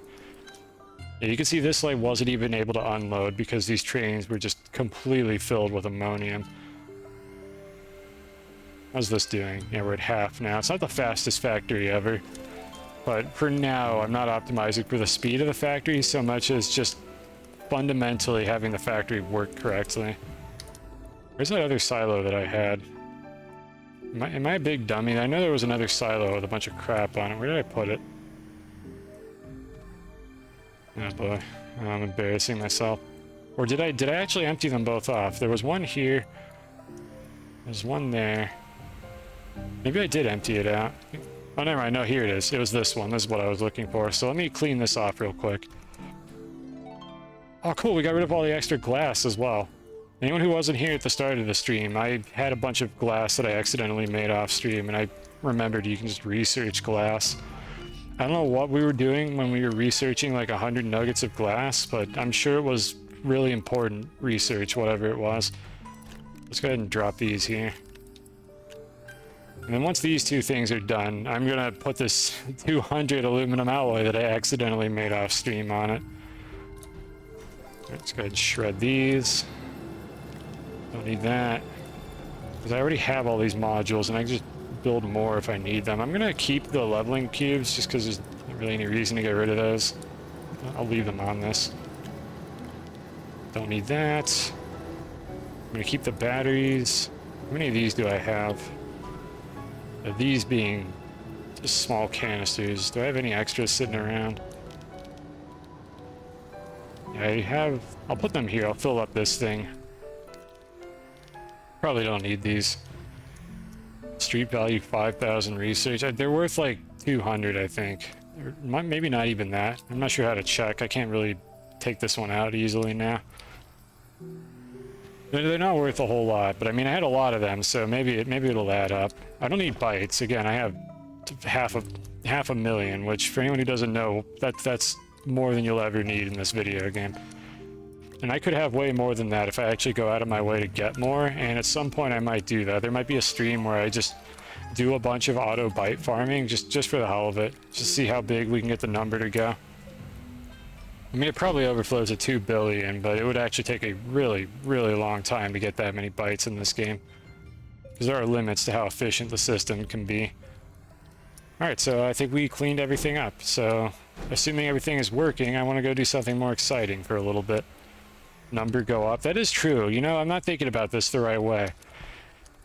Just because we don't need the bytes doesn't mean we shouldn't get bytes. I mean, number go up is good. We like number go up here in video game land. Maybe we will make number go up. I don't know if we'll do it this stream or not, because I don't really have any plans for it, but there's a few ways to automatically farm bytes in this game, and I'm going to have to look into some of them. And how are we doing on this? Yep, it's going down. This is number go down, but we want number go down here because it means number go up for hydrazine, and hydrazine explodes, and ammonium doesn't explode, so hydrazine is better because of that. Those are the only criteria that I really care about. How could something be more exciting than waiting for a train? I don't know. I don't know. Maybe you'll be impressed here. So let's go on a road trip. We've got a few things that we want to do here. Do I want to stick this here? Which one's... I kind of wanted to bring this thing with me.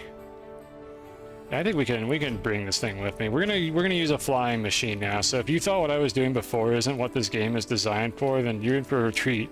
Because we're going to do something this game is really not designed for. Medium storage. Yeah, I'll just stick it there. Alright, let me check my notes. Was there anything else I wanted to bring here before I waste everybody's time? Yeah, let me stop my timer. Yep, it is flying machine time. And not rockets. Rockets are lame. We use rockets to clip our camera into the terrain and use it for X-ray hacks, but we're not going to use this rocket to actually go to another planet right now, because I have a better way of doing it. Well, it's not better, but it's way more interesting, so that's how we're going to do it. So let me just check and see what I needed to bring for this project. Okay, I want to bring a second auto extractor. I'm probably going to have to revisit with a rocket at some point, but I think initially we don't have to. Yeah, it looks like everything I wanted to do here. We're just gonna go with this for now, and we'll make another visit later if we need to. So this is a flying machine, and you might be thinking, but Cosine, how is this going to fly? It's a rover with a winch attached to the front, and that winch is the key to everything, because winches in this game were not programmed very well. And even the developers know they're not programmed very well, and I fully embrace the chaos of these winches in body. An experiment that went horribly wrong. Or right. Spoilers, it went right, because you can fly between planets using this thing. You don't need to do this. There's a built-in object right over there that lets you do this, but this is way more fun. And it allows you to do things like tow objects between planets that you wouldn't normally be able to. And all you need to do to fly between planets is set up a large rover with a research chamber on the front to center a winch at this exact distance. And then you need to forget exactly what the spacing is on this, so I might have to do this a couple times to get it right. I think it's right about here. You just kind of have to eyeball it. Let's see, is that good? As you can see, the rover is going now. And that is exactly what we want the rover to do. Might be going too much. We'll see if I overtuned this one a little bit. Let me get it on the ramp. Alright, I want to stop right here. Alright, and now let's do a little lesson. Is it moving? No, it's not moving. Okay, let's do a little bit of a science lesson here. So, in this video game, there are 7 planets and 2 satellite sort of things. This one's actually supposed to be in the sun. They're not orbiting the sun. Like, everything you know about the universe is a lie. The planets actually are arranged like this. We are currently on this one, Calidor, which is at the bottom of the coordinate system as far as north and south is concerned. It's actually along the x-axis. Unreal Engine's coordinates are weird. But the point is, we're on Calidor. You could use a rocket, which does some voodoo with like transformations to basically teleport you to another planet when you use it to launch between them. Or we could just go there in a straight line if you know where they are. The ones that you're not on don't render, but they're still there. And when you get close to them, they will become like the loaded planet as you approach them, and you could just fly to them. And we're going to go to Glacia because that's the planet that we need to like babysit some of the auto extractors on. So to get from Calidor to Glacia, we're going to use this flying machine because you can't control the rockets. All you do with the rockets is you click on a planet and they just go there, and that's lame. Like, how that's fast, it's convenient. Why would we ever want to do that? So instead, I'm going to build one of the hardest like flying contraptions you've ever seen in a video game, and I'm going to try to use that to go between 2 planets just because I can. We are on this side of Calidor, on this particular spot, the spot facing the camera. So what we're going to need to do is head north along Calidor, then hook over the North Pole of Calidor and head at kind of a 45-degree angle all the way to Glacio. And when we get close to Glacio, it will become the primary planet that's loaded, and it'll pop into view and Calidor will disappear. But it's always there. So, any questions? Probably not, but if there are questions, feel free to ask them. I find this stuff very interesting, and I never see any streamers like actually delve into this. So hopefully it's interesting to somebody here. Just be warned, if you're going to do this at home, this is one of the hardest to control flying machines you've ever seen in the universe. Like, think of a video game with like the worst vehicle mechanics in the world. This game is probably a competitor for that. This thing will pull in random directions. It does not cooperate. It is always going forward. This game was not designed for flying machines, but I've done it anyways. How did I come up with this? So this spawned from the realization, you know what, let me go ahead and fly first. And then I'll explain like as we go. So we need to go north. This rover is pulling itself forward with this winch. This is essentially a magnet on a fishing rod, like pulling forward on a red wagon. This is troll science. I am just pulling this forward with a jank that is the physics engine of the winch, and I'm having a lot of trouble getting it to go in the direction that I want it to. It really wants to pull up this time, so we might have to actually retune this winch. But I figured this out through trial and error after I realized that this feedback loop exists with the winch mechanics in this game. Just kind of by accident, just through experimentation, when I realized that a winch attached to a rover causes wild things to happen, I asked myself, can I weaponize this? And it turns out the answer is yes, if you know what you're doing. So we're going to Glacio, which is right there. Anybody who's watching at 1080p, you might be able to see like the kind of sparkly, some like sparkly lines off in the void of space where I'm circling my cursor. When I can get my camera to actually point in that direction, which I can't right now, but take my word for it, they're over there. That's Glacio. And sure enough, we are flying towards Glacio. This is how the game actually stores the planets. And if you know what you're doing with a winch rover or a hydrazine thruster rover, if you have enough hydrazine to do it, you could fly between any of like the key points in this game. That includes the satellite and the sunroom, because as I showed in that diagram earlier, I also know where those are. And here we are on Glacio. I, however, need to get my tractor out of the dirt. So, just give me a second here. There we go. Winches are a force that some would consider unnatural. Flip it over. And you could also use it on the surface of a planet to go real fast, but my god, it is hard to control this thing. So what I'm looking for right now is my base on Glacio. I don't actually know where it is, so I'm just going to kind of wing it until the beacon pops up over the horizon. I'll read. I see some chat messages. I'll read them after I'm not. I need to intently focus on this, or I'm going to fly back off into space and have to do this all over again. So just give me a moment here to see if I can get my bearings and figure out where I am on Glacio. I don't know exactly where I landed, so it's kind of easier to just circle the planet. And the only way to go backwards with the winch is to point backwards. The winch is just thrusting forward at all times. That's essentially like the control scheme I have. I can I can pitch up and down like this. I can roll like this. And the only way to stop accelerating is to just accelerate in the opposite direction instead. And I'm trying to make sure that I don't go so far away from this planet that I lose the gravitational pull, because otherwise I'm going to start hurtling off into space and I'm going to have to turn around and dive bomb so that I actually stay on the surface of Glacio. Because if I fly too far off into the abyss, the Space Kraken will eventually kill me. The Space Kraken being floating point precision.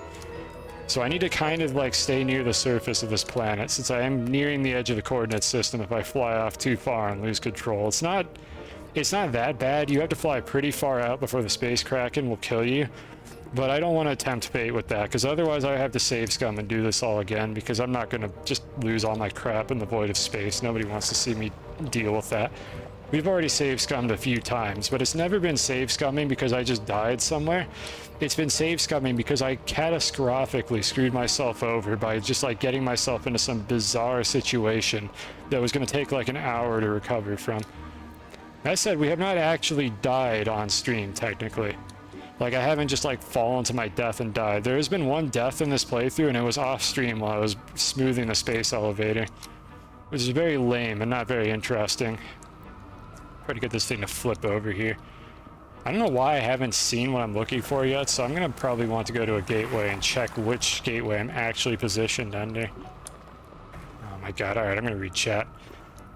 Alright, so let's see, I answered how I came up with this. If I travel fast enough, could I clip the surface? That's essentially what you saw me do when I lodged into the surface of the planet. I don't know exactly like what like multi-threading they're doing with the system that allows that to happen. But if you are moving really, really, really, really fast, you will embed yourself a considerable distance into the surface of the planet before like the physics engine updates and actually makes it solid. I only like embedded myself partially, but I've had really bad ones. I had one, I think, where I actually clipped into a cave. Like, I managed to get far enough into the surface of the planet that the rover embedded itself into the ceiling of the first cave layer. So in theory, if your computer is shitty enough and it has to load a bunch of stuff when you come into the planet, you might be able to like just penetrate a huge distance into it before the physics engine catches up and stops you. Your results may vary. They probably will.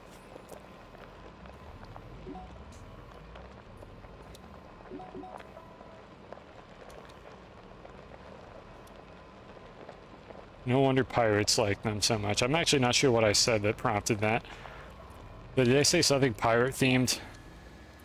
I probably did. I've been rambling this whole damn time. The Higgs boson is actually a tiny winch. That's the secret of the universe. You figured it out. All these eggheads just arguing about like whether the Higgs boson is real and like what it means for the future of like quantum physics. It's just a winch. It's just a really small winch, and that's just what makes the universe run. It's been so obvious, and they just haven't figured it out yet. With winches, anything is possible, except apparently finding a specific spot on the surface of a very tiny planet that I'm on. I mean, to be clear, this planet's exactly the same size as all the other ones. Well, not the moons, but I just, for some reason, I'm unable to find the area that I flattened out. Is that it there? That might be it. I think that's it over there. That's it over there. I just need to get the rover to actually stop.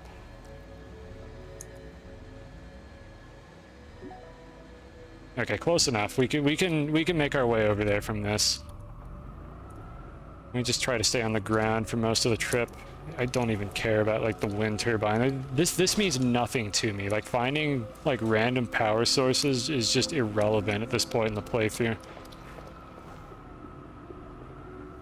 It's winches all the way down. Beautiful.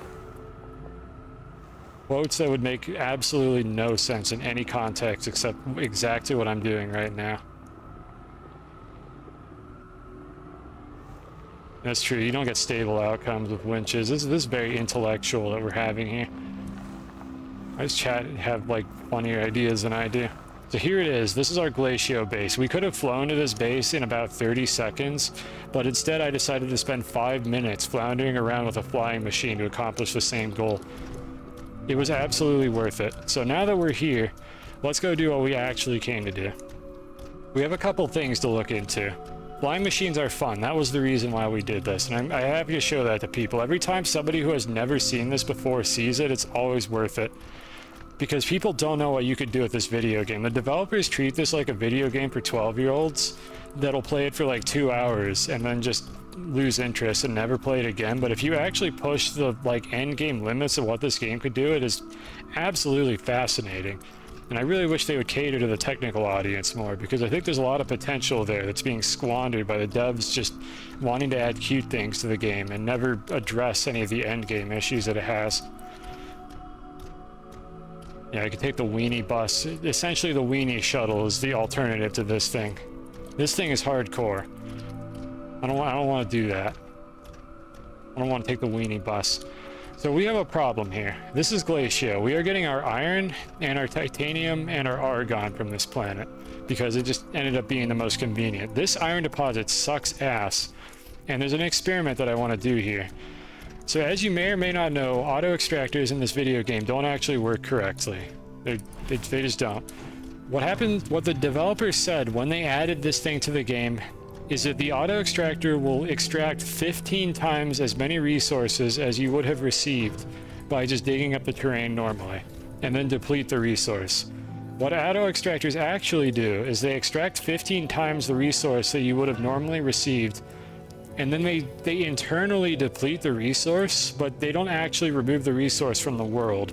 There's an object in memory somewhere, probably in the auto extractor entity, that is tracking which of these resource nuggets it has removed from the terrain, and when that list is empty, it just stops operating. And if you just pick it up and place it again, it loses that list and renews it when you place it back on the ground, and it will extract all of the resources that it was placed on a second time, and a third time, and so on. But you, the player, have to come over and just rustle its jimmies, like whenever it runs out, or else it will just sit there forever doing nothing. The developers have never fucking explained this. The extractor has a little face. Here, I'll give you, oh, I see it. Here's the face. The developers have never explained why they're like this. Nobody knows if this is intended and like poorly explained. Is this a bug? I don't know what the goal was for the auto extractors, or did this just like work better than their original vision? They decided to leave it alone. But the point is, it means that you cannot automatically extract materials. It's called an auto extractor.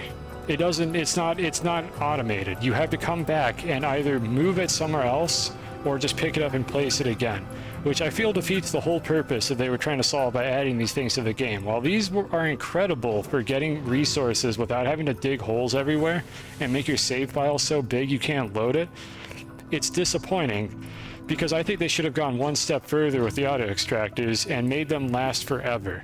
So my vision for the auto extractors is to throw out whatever bullshit they said when they originally put these in the game about extracting like 6 or 15 times the resources or whatever. Auto extractors, in my vision, they should last forever to start with. And the scale of this bar here should instead indicate how quickly the extractor will operate. So what they should do is if the extractor has a full green bar, it will remove resources from the ground, or rather it will pull resources from the ground considerably faster than it would normally. And if the bar is like super low like this, then it still works, but it's extremely slow. That's what I think they should do. And then they should of course rebalance the exact like output numbers for the extractor around whatever would be reasonable. So like perhaps they would be overpowered if they lasted forever, so just nerf them all, make them like remove even fewer resources per second. And then if a player wants more extraction power, they get a second extractor and stick it next to the first one, encouraging them to get more power and build more power sources, and essentially it gives more depth to the end game. Because if you want to increase the throughput of your extraction, you can just make more extractors, or you can go find better deposits around the world. The other thing they should do is if you stick 2 extractors on the same deposit, they should fight each other over the deposit so that you don't just end up with what I'm about to do right here, which is this. Because this is also not very interesting, and this doesn't encourage the player to explore their world. So if you have 2 extractors competing over the same resources, they should extract half as much as they would have normally. And again, last forever, so the player does not ever have to come back and pick it up and place it again. And then the last thing that they should do is add a UI to the auto extractor that lets you filter which material you want, or add a filter slot to the extractor so that if you're placing it on like a bunch of combined like resin and compound, you can tell you only want the resin. That is my vision for auto extractors that I think would add a lot of depth to the end game and make this item not just kind of a convenience that you still have to go like pick up and place on the ground every now and then. Now that said, why am I here with 2 auto extractors when none of that is actually true? What I'm curious about is whether or not in the current implementation of the game, these auto extractors will fight each other. My theory is that they will not fight each other, and that I could actually have the 2 of them running in parallel. So the way that we're going to test that is by, I forgot to bring a canister, but the way that we're going to test that is by knowing how much one extractor removes from the terrain and then adding a second canister and seeing like if it doubles the amount that comes out. So it'll take a little while for us to see the outcome of that, but I'm just going to grab this canister because the titanium is broken. That's the next thing we're going to address here. So let me turn these both off. So what we have here is 2 canisters. Now I know from experience that one extractor here, it varies a tiny bit, will extract about 28 nuggets of iron from the ground. So what we should see, if my theory is correct, and these are disjointed storage and they do not like interfere with each other's resource deposits, we should see about 1.5 canisters being filled, like a little bit more, like 1 3/4 of these canisters should be filled up if my theory is correct. That'll take, I think, maybe like 15 minutes. I don't know how long that takes, so we're going to do something else while we wait for that science experiment to finish. Let me make this as even as I can get it. I'm going to let this one finish here and get extracted off. There we go. Is it reset? Okay, yeah, it stopped. Alright, so I'm going to go ahead and pull this particular nugget off, and then we're going to do a nice measurement. We're going to put these both in the same exact spot. We're going to turn them on, and we're just going to see how they play out. See how much we get by the end of it. So I think the center of the deposit, I'm looking at the green bar, trying to find the best spot for it. It looks like it's about here. It's pretty much where I set the auto arm. So a little closer. Yeah, it's about here. So this is where we're going to put both of them. I'm going to stick them just for consistency right on that particular spike. So we're gonna get the camera to cooperate, put the second one in the same spot. I'm gonna rotate it a bit so I can tell them apart. Now we're gonna power them both, and then we're gonna turn them both on and just see what we get before they turn off automatically because they have no more resources. And Devin, Chad, if you're here, please let us know how these are supposed to work, and preferably take my feedback into consideration for how I think they should work. Because I think having to move these around constantly adds nothing to this game. It just replaces one form of tedium with a slightly different form of tedium, and just further encourages people to use trade platforms to automate everything, which we have not been doing in this playthrough because that's boring. It's just not a very interesting end game. So hopefully they'll do something a little bit more interesting with this system than what we have now. Like, the fact that the auto extractors don't work correctly right now is better than the intended design based on what they said when they originally released this feature, but I think it could even be better than that without very much effort. So anyways, we're gonna go home now. Actually, we might take a stop by Aatrox to see if any Caldrangia spawned in case that one chat member is still here. Even if they're not, I think I'll do it. So anyways, here's what we're gonna do. We need to fly home. We are on Equator 4 right now. Equator 3 is on that side. So you're gonna have to take my word for it because this isn't visible in the diagram. I haven't set it up yet. I programmed this, by the way. This is just a local file that I have that doesn't exist anywhere else. Other people have made maps like this, but this one is mine. And take my word for it, Equator 4 is here on this side of Glacia. So that's where we are right now. We're on the dark side of the planet. I mean, that's where I put the light emitter. This is just written in WebGL. This was an experiment to see if I could make something work in WebGL. And, well, here it is. This was my first baby project. I want to go to Aatrox right now because I want to check and see if the game actually spawned any of the Halloween, like, harvest items. Even though we don't really care, we're not going to pick them up. Because I'm curious if I have the same problem that chat member did, where theirs didn't spawn in correctly, and you sometimes have to save and load your game a lot.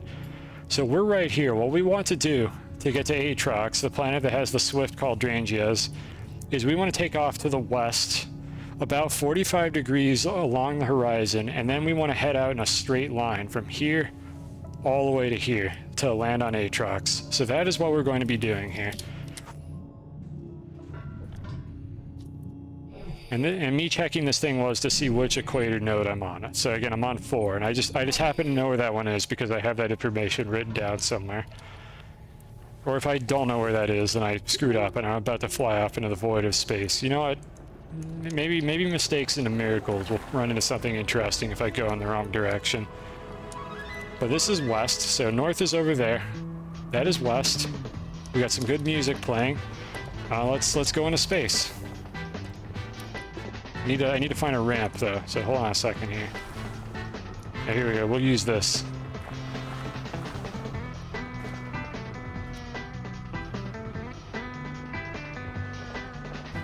Alright.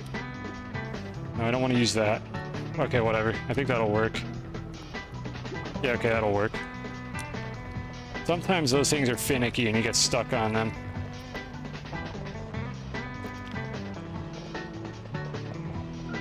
I think we need to have about this heading.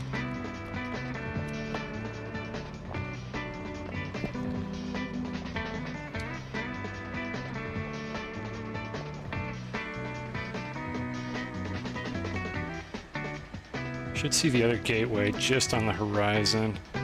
Yeah, perfect. All right, we're heading out this is the angle we wanted. We're heading out right between those two gateways. And that should send us straight to Aatrox. Or the space Kraken is going to kill us. And up there, no wait, that's Silva, hold on. Nope, keep the heading. I got closer to Silva than Aatrox for a brief second because Silva is in the middle. So I'm going to try to keep my heading. There we go, there's Aatrox, we nailed it. I did the math. Let's go see if any Caldrangia spawned, and maybe we'll find like a marble or something else cool while we're here.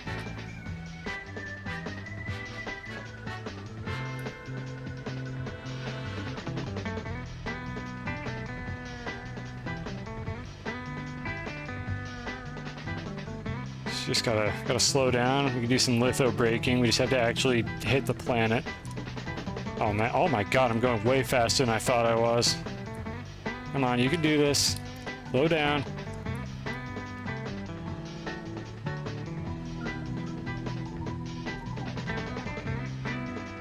Here we go. Oh, we're tumbling. Oh, we're tumbling. Come on, in the pit. Not my best landing. But we'll take it. So let's look around a little bit. I'm just curious if there's any called ranges. How many times have I been killed by a space kraken? Once, but I did it intentionally. Off stream, I deliberately tested it to see like what would happen, and I pretty much the same thing happened as well as on stream. What happens is the floating point precision, or I'm assuming something in the floating point engine bugs out, and the calculations just deteriorate, and eventually your rover will despawn is usually what happens. Your rover just vanishes along with all the stuff on it, and you just get dropped in space with nothing around you, just floating a gazillion units away from the origin. And you either will just sit there forever if you have like a sustainable inventory, like a couple power supplies and oxygen, or you just have to eventually like just let yourself die by like unequipping them or hitting the respawn button or something. It's not the most interesting thing ever, but the wheels do wig out on the rover, like right before you get there. Like they start like dragging really awkwardly. They get like detached from the rover and stretched at weird angles. It's kind of what you would expect from like floating point errors. It's almost disappointing how early it happens though. Because if you've played a video game where the game actually lets you just fall infinitely, if you've ever seen like your favorite game where you like the person you're watching or you've done it yourself like falls through the ground, and the game just lets you like accelerate forever, you eventually like pretty much the collision bugs out, your character model bugs out, you have polygons just starting to like create spikes and drag and stretch and snap to weird angles. It's actually really trippy looking what happens when you push the limits of 32-bit float precision. And in this game, unfortunately, you don't get to see a lot of that because your rover despawns before you can get far enough for that to really happen. I don't know if the despawning rover is actually just like the game deleting it intentionally, or if it's just like an early consequence of the floating point errors. Like, it's really tough to say. I would have to see the internals of the game engine to really understand what's going on with it. So there are better games to see what happens when the space kraken, so to speak, kills you. In this game, your rover just disappears. It takes your rover and it just leaves you to die. That's what the space kraken does. Oh, that's what the pirate comment was about earlier. I figured it out. Idiot streamer understands chat referencing something they said earlier. But the pirates don't like the kraken. Neither do I. But needless to say, the kraken exists in this game. It's not just in Kerbal Space Program. By the way, I'm looking for cauldrangias, and it looks like my save file didn't generate any either. So that person who was having that issue with them spawning in, it wasn't just you. This just happens, and what usually happens is if you save and load a few times, they will eventually start showing up. Idiot streamer that could do math. I can do math. I can do like grade school algebra. We had a whole stream of that during Spelunky, where we spent half an hour trying to figure out like sums of integers equaling other integers, and it was some of the most riveting Spelunky content I think I've ever produced. But we did our $1 score run in the end of it, and for anyone who doesn't know what the hell I'm talking about, a $1 score run is way harder in Spelunky 2 than it has any right to be. You have to very carefully pick up specific amounts of money and get very lucky in specific ways to make it happen, but we pulled it off, and I have the worst possible score run that anybody has ever accomplished in Spelunky 2. That is my world record, is the worst possible score run that you can ever get. That is my crowning achievement, because I'm not actually good at that game. I don't see any cauldrangias. I think my save didn't generate any. Like, I think I would have spotted some by now. They're usually not that hard to see. They'll spawn in like clusters. There's some plants that generate around them. So it's looking like I didn't get any, so I would probably have to reload my save a few times to get them to show up. Luckily, we have them from last year, so we didn't have to really deal with any of this. But I was just curious if I was going to be able to see that issue on stream. I don't know why it happens. I don't know why the devs don't fix it, because this gets reported a lot, but The devs don't fix a lot of the bugs in this game, least of all the ones I complain about, so by talking about it, I've probably reduced the odds that they're ever going to fix this bug. But at least they tend to show up eventually if you just reload enough times. There may be more to it than that. You may have to like leave and re-enter the area. I really don't know the details of it because it hasn't like actually mattered to me at any point. Yeah, I need to get an 8 emote, complete the set, maybe an equals to go with it. I can't have all my emotes just be like cringe number emotes though. I gotta do something else. I do not want to fall into this biome under any circumstances, because it is so hard to get out of this biome. I need to land near Gateway and check where I am and then fly back home. I think we're done with our road trip, so I'm going to try to fly back home. I just need to land near Gateway. I have to get out and push. And if you're wondering why I don't just dig out the terrain around the rover, I mentioned this earlier, but every time you dig out the terrain, your save file gets bigger. And if I did that every single time I litho break a little bit too hard, my save file would be enormous by now. So I try not to mess with the terrain whenever I can possibly avoid doing so, because that will prevent that issue from happening for as long as I can. This is an 11 megabyte save file, and I want to keep it as small as I can for the entirety of this playthrough. So I use the winch to pull it out. I mean, using a winch to pull this rover out of the mud is arguably the most, like, canonically accurate thing you could do with a winch. Because everything else I do with winches is an abomination. But I still use them to occasionally actually pull the rover out of the dirt. Intended use. Stick that there. Where we're going, not only do we not need roads where we're going, we don't want roads where we're going if we want to keep this playthrough, like, viable. Alright, so we're on the North Pole of Aatrox. That makes this really easy then. Because I know where I am now. So let's have a look. Actually, that might not make this easy at all. I don't know which direction I'm looking at. No, it's actually a bad thing. I don't know which direction I'm facing. Let's see if we can figure this out. So we're on the North Pole of Aatrox right now. We want to get back to Calidor. So we're going to want to take an angle like this. The problem is, from the North Pole, I don't know what my rotation is. Like, I don't know which direction I'm facing. I could be facing out into the void of space or towards Silva. Let me see if I can spot anything that would give me a hint. If I can spot the space elevator from where I'm located, I can figure out how to get back home. And we'll talk about the space elevator in a bit here. You might have noticed I flew past the space elevator while I was on my little road trip. And we'll probably visit the space elevator at least once on this stream, just because I like to show it off. It's my hubris. So the space elevator is on the south pole of Silva. What I'm trying to do right now is see if I could spot Silva. Silva is somewhere along like this band of stars in the sky, and if I can see the space elevators, specifically the rail lines from where I'm located, then that means I know where I am. So what have we got? There is something over there. There's a planet in that direction, it looks like, but I can't tell which one. And you might be thinking, Cosine, you're looking at the stars. What the fuck are you talking about? So the way this game works with the rendering system is things render even when they're not actually loaded. That's just how this game works. Like, things will render even when they're not loaded in, but not everything. Planets do not render. A lot of small stuff has level of detail that will eventually clip them, and they won't show up at all. Oh, you can actually see it on the fake planet over there. That's the fake Silva. This is just like a low-resolution render of what Silva looks like approximately, and you can actually see the space elevator protruding off the bottom as a gross, lumpy tumor.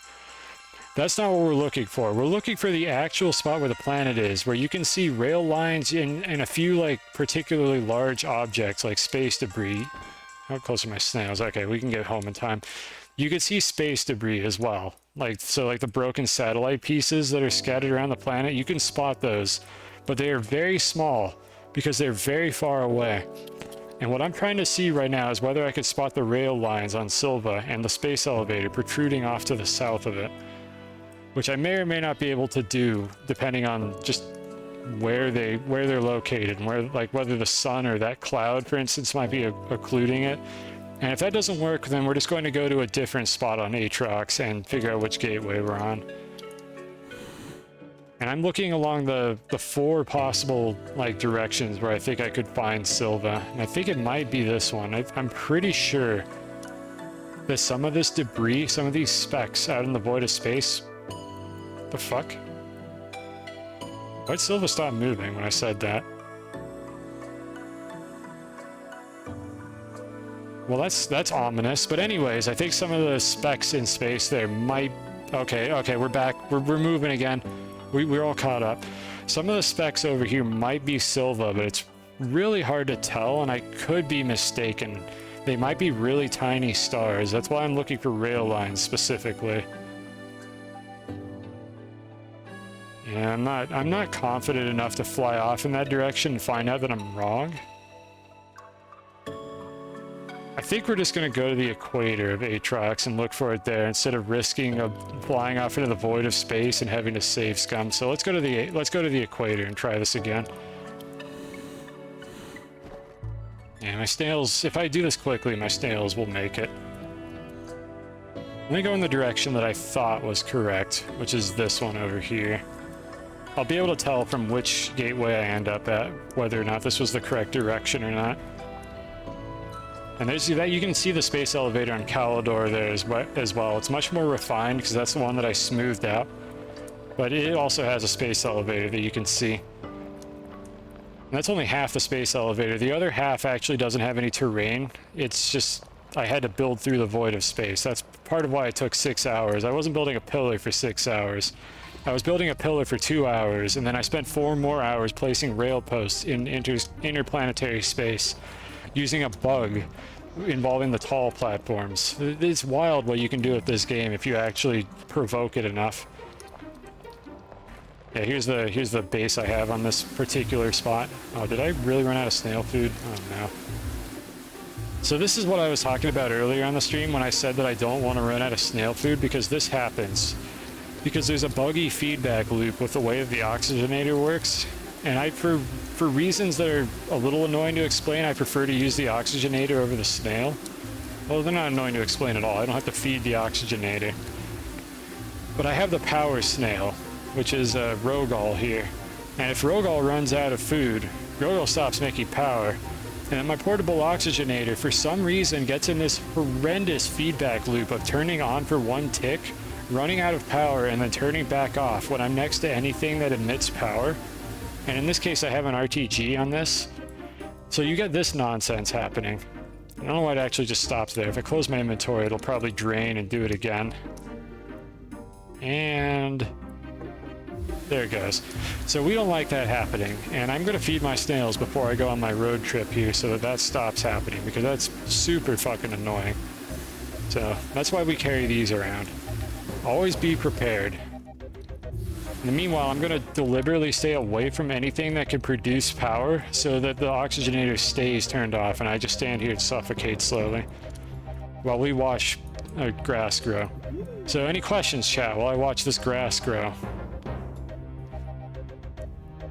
Hope you're all having a lovely day. And I hope I didn't wake up anybody that was sleeping after the raid from Poison stream. I apologize. I too wish that the devs would fix this video game, but it's like a calming rainstorm. I don't know what rainstorms you have where you live. Mine don't sound like that. Mine are way less obnoxious.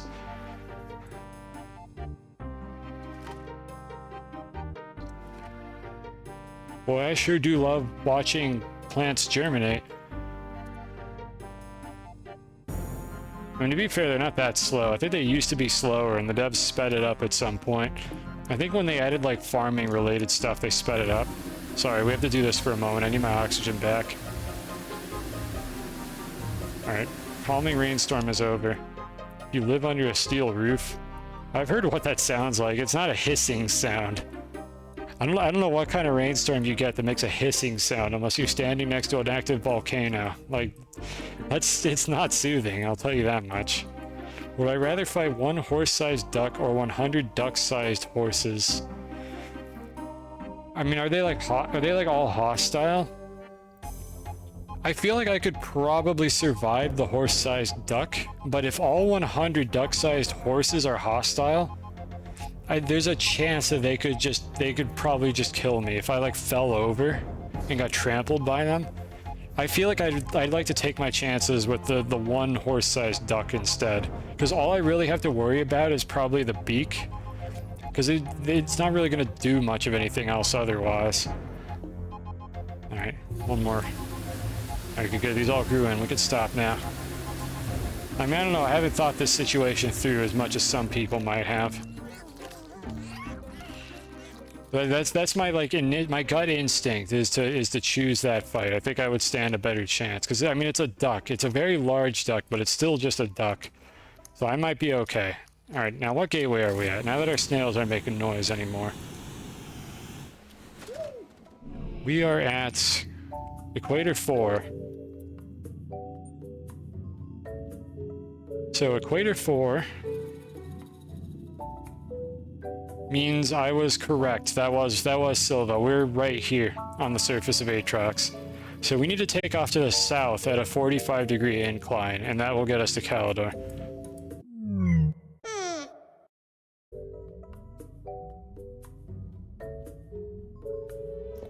There's nothing I love more than things just going wrong that are not my fault at all. This was OBS. So OBS froze on me, like partially. Pretty much I could interact with its UI, but it refused to stop streaming when I pressed the stop button.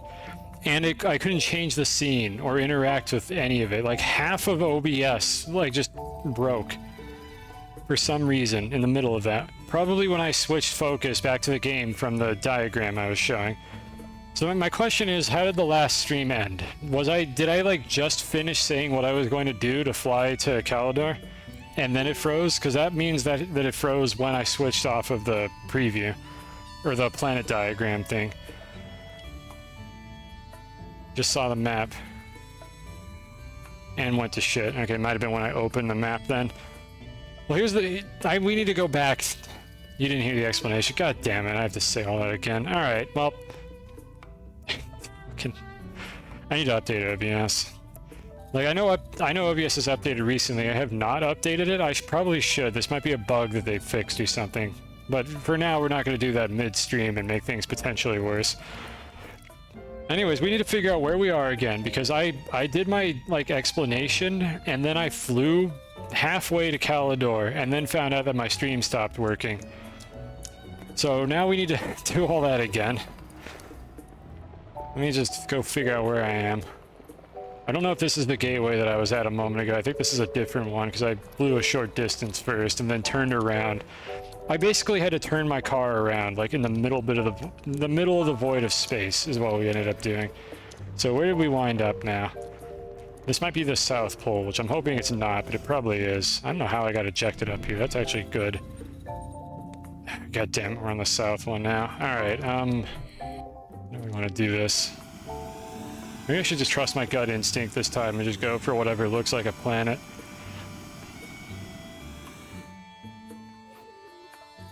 Yep, I have a really good look at the sky right now. I could see everything that I've ever wanted, actually. This is really cool. So this is not going to work. We need to go to a different gateway to figure out where we are, because I literally cannot see anything. And then I will explain what I'm doing. What do you mean my broadcast is unstable? It's fine. I fixed it. Right? We good? Let me check. Oh, it's fine. I'm gonna refresh the stream manager. I think it's fine. Just yell at me. Put your crust in the chat, or just yell at me if it looks like something's actually horribly wrong again. It should be fine now. Nothing was wrong with my internet. I think OBS, like, some thread on OBS, like, got locked up for some reason, and that's what happened. As much as I love to blame Comcast for ruining everything, and Twitch, it was actually neither of those things. It was OBS that was frozen. And it's very important, even if you hate things, that you blame the things that are actually responsible for the problems that you're having, because otherwise there's no shot in the universe that they'll ever get fixed. I mean, I complained enough about Comcast, and eventually that did get fixed, though not because I complained about it. You know, before I pull this out of the terrain, let me just go check what it is. I don't need to bring it over there. Let me just go check which gateway this is. What do we have on fuel? We got plenty of fuel. Alright, we are at equator 3. Alright, I know where that is. I will go back to my flying machine, and then I will show the diagram. OBS is not going to freeze and scare away half my viewers, and then we're going to fly back to Calidor, and it's going to be a good time. I can't wait. Let me just get my ship out of the mud. Yeah, this is probably not going to work. There's two ways that you could do this with the winches. Excuse me. Stop. Do not. There's two ways that you could do this with a winch. You could attach it to yourself and move around, or if you really need a lot of power, you attach the winch to the thing that you want to move instead, and then you use your cursor to just kind of jiggle it. And eventually that should get it out of the dirt. No, it's honestly just not working. It's a flying machine. I mean, it does sound like more ridiculous when I say flying machine, but I refer to it as a few different things. It serves the same function as a spaceship, which, I mean, they're basically shuttles. There we go. Got out of the dirt. Bring it over here. So if you need proper power from your winches, you just have to pick them up like this. And it's kind of scary to place them down, because if you accidentally put it on the rover while it's attached to the rover, you get an uncontrolled winch. And I explained already what those entail, and you don't want those. I had to go through a lot of trial and error to find the exact spot on the underside of the rover to attach the winch on the front to actually get the thing to work correctly. But anyways, now let me go find a ramp, and then I will explain what I'm doing. And I swear to God, if OBS freezes again, I'm going to be very disappointed. Alright, there's our diagram. OBS, are we good? We good? You going to show this? Okay, I see it. It's there. It's updating. I think we're good. I think we're good. So, we're on Gateway Node 3. Node 3 is... I think it's... let's see, it's this... yeah, it's this one. This is 3 right here that we're on. We're on this side of Aatrox. We need to go down to Calidor like that. So what we're going to do is we're going to go southwest in a straight line, tangent to the surface of the planet, and going southwest should get us to Calidor. That's our heading. OBS, we still good? You still with me? I think we're good. Yeah, okay, good. We're still updating. So where is southwest? That way. I'll keep the compass up actually to make this a little easier to do.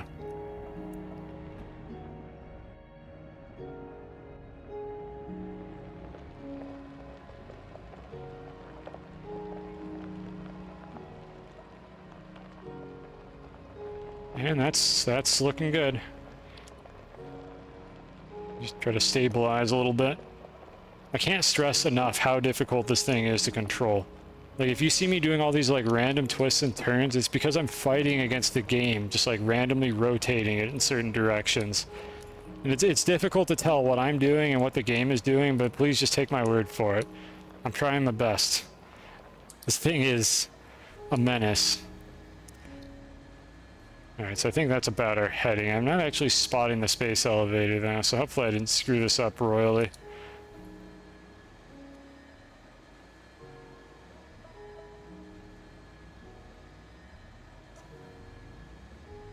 No, this looks about right.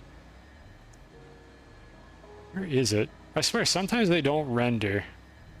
And other times they do. I wonder if they're supposed to not render, and there's just like a bug that causes them to show up most of the time. But to the extent that I've gotten used to it. Okay, we're getting into space Kraken territory. Something tells me I did something wrong here, so I'm going to turn around and we're going to take a closer look at the void of space and see if we can spot anything. That's Glacio. We're not supposed to be at Glacio. Okay, what did we do here? Let's see if I can find what I'm looking for. Meanwhile, I'm going to fly towards Glacio to make sure that the space Kraken doesn't get me. I have to go pretty far for it to grab me, but I don't want to take any chances here.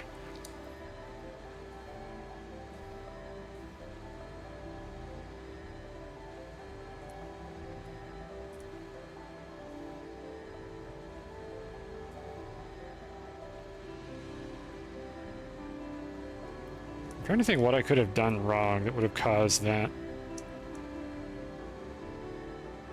I don't know, it's tough to say. I might have gone off at like a 45-degree angle, like just in the wrong direction. I might have taken a wrong turn at Albuquerque.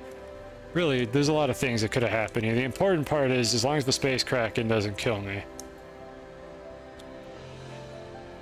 Because otherwise I'm absolutely going to save Scum. I don't want to get this entire rover back. I'll swallow my pride and just let a Scum save. This playthrough was never about, like, hardcore mode. I might have to do that at some point because of the skin you unlock for doing it. This playthrough is about just having a good time with the game. There it is.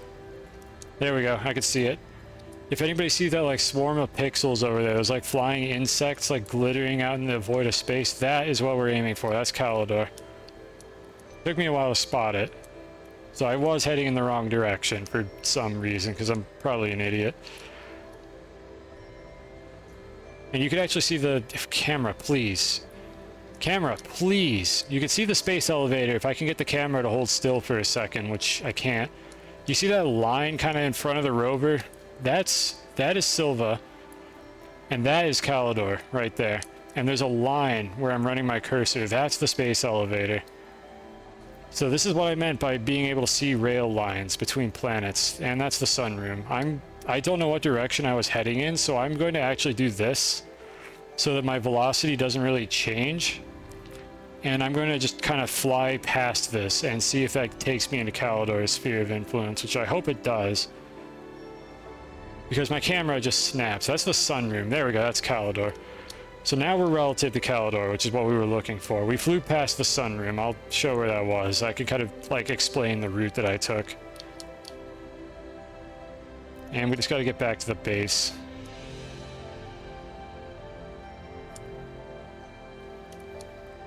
I desperately wish I could set this thing on autopilot so I could just, like, open the map now and have a look around, but if I, like, look away for 30 seconds, I have absolutely no idea where I'm going to start flying to, so we don't want to do that.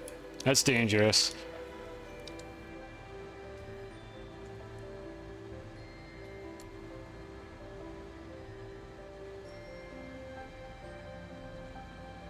Also, when you see the camera doing this, where it's, like, jittering up and down, that's me fighting the camera. The camera wants to look here. Where I'm looking right now, I want to look here. If I let go for a frame, the camera goes back up where I don't want it to be. This game's camera is ass. Like, this game doesn't have any actual enemies in it, it just has a bunch of killer plants. That's because the actual enemy is with you the whole time. It's the camera. You are fighting this thing for your entire playthrough of Astroneer, as it insists on making you look at things that you don't want to. That is what the camera does in this game. It is just like some horrible fucking siren that just tries to pull you in directions that you would never want to look in constantly, and you just have to fight against it. That is what I have to do in this flying machine. That is what I have to do in tight spaces. I wish they would just fucking add a first-person camera. It would make this game so much better. And disable whatever is causing the camera to do what it's doing right now. The successor of Lakitu. Lakitu wasn't this bad. I'll give them a pass. That game came out, what, like, fucking 20 years ago or some shit? How old is that game? That's more than 20 years old. Like, they get a pass for that. That was groundbreaking. This game has... Oh, there we go! There we go! We got the thing I was talking about. We fell through the ground and then flew back up through it because we didn't quite reach the cave layer. But yeah, that'll happen if the game just doesn't load in the terrain fast enough. I'm surprised that I actually didn't go all the way into the cave layer and was able to fly back out. But Lakitu wasn't this bad. This game's camera does not know what it's fucking doing half the time. It just guesses what it wants you to look at, and if that's not what you want to look at, then you're shit out of luck, because it's going to do it anyways. And it's even more frustrating when you're doing dumb shit like this, where you absolutely need the camera to point in a direction that isn't where you're going. And the rover will just have none of that. Alright, let's see. Do I need to... Oh my god, I don't even know what kicked me out of the ground there, but I'll take it. Alright, so let's get back home. Now, where was my base? It's over that way. Yeah, they need to... there's someone on the development team of this game that has, like... They have a vision for this game. That's just a bad vision. I think it's probably the same person. It's the person who wants this game to not have a user interface is also the person who wants it to have a third-person camera. and they like refuse to let go of that vision, even though it is not healthy for this game. It's not helping anything. The lack of a first-person camera does not make this game better. It's just frustrating. It causes problems. Just have both. I would use the third-person camera most of the time because it's the most useful one. But you get into weird situations where the camera just fucking refuses. Oh, thanks. Yeah, I'm actually surprised how good that landing was.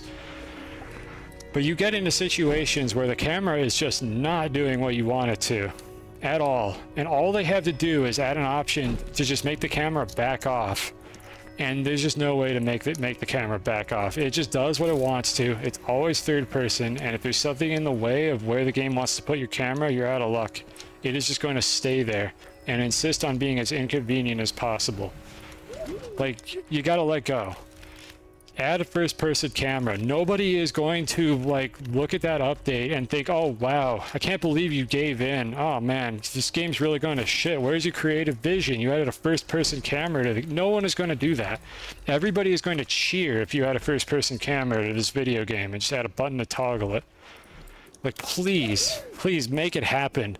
You gotta just take the L sometimes and admit that something was a bad idea and then fix it, and people will be proud of you for doing that. It's way worse when you're stubborn and you just refuse to let go of something even though nobody enjoys it.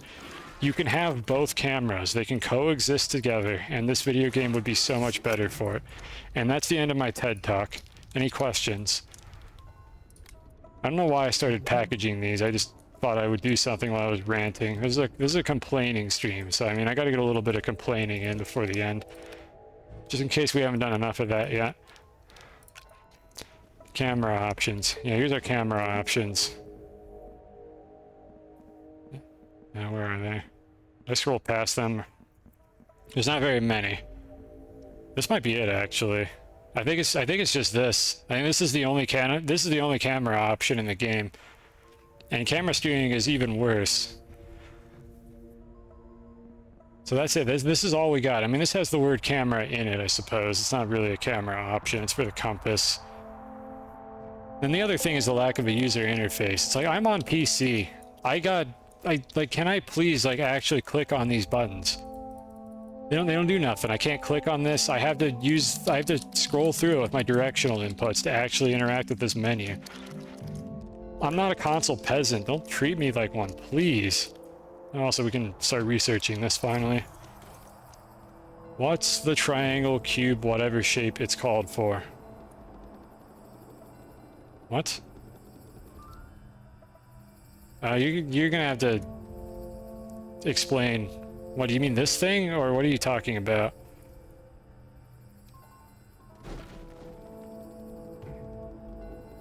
Now, this thing's a gateway. You're supposed to unlock these, and it gives you a shitty teleporter. Assume you're talking about it. I don't know what this shape is called. This is like a... What the fuck is this? I don't know what this thing's called. I should know what this is called. Like a truncated tetrahedron or so. There's more to it than that. But this is a teleporter. You give this thing power, and then it unlocks a teleport network, and I can teleport to any of these points on the planet, and nothing else. And I can teleport to the core, which lets me teleport to other planets as well. Vsauce has done an episode about everything. I wouldn't even be surprised if this exact shape has shown up in Vsauce at some point. I mean, I don't know exactly what this thing is. It kind of depends on what you decide qualifies as one of the, like, edges. Because, I mean, depending on how you look at it, it's an octahedron if you look at it like this, where you have these 4 equilateral triangles, and then you have 4 more if you look in this direction. But this is not really an octahedron because it also protrudes out to the sides like this. So I don't actually know what this shape is. I think geometrically it is a truncated tetrahedron. Strictly convex deltahedron. I don't know what deltahedron is. If I had to say what this is called right now, this is a truncated tetrahedron though, because they lopped off the 4 like vertices. Okay, I'm clicking on this. What is this? Okay, good. Every strictly convex deltahedron. Okay, then maybe deltahedron is a more broad term. I'm looking up truncated decahedron. Or a tetrahedron. Yeah, this is a truncated tetrahedron. Okay, I was correct. So deltahedron might be a general term that I'm not familiar with, but this is a truncated tetrahedron.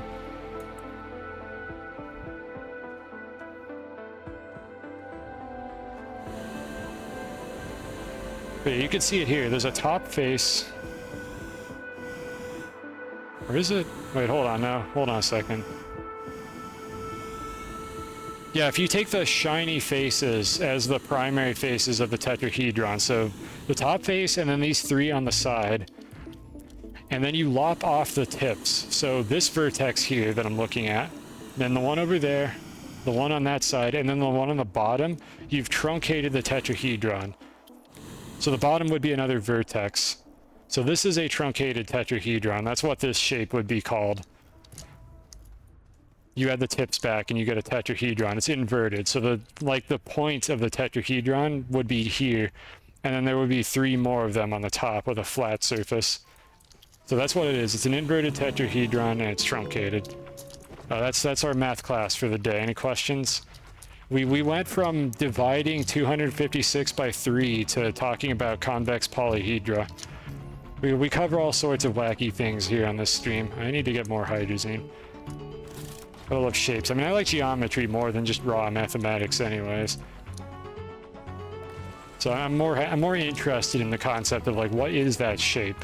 And the exterior, like the convex, like, what is it called? Like, I guess the convex surface of this shape is in fact a truncated tetrahedron. And then the interior is just whatever. They just made it look all fancy and weird.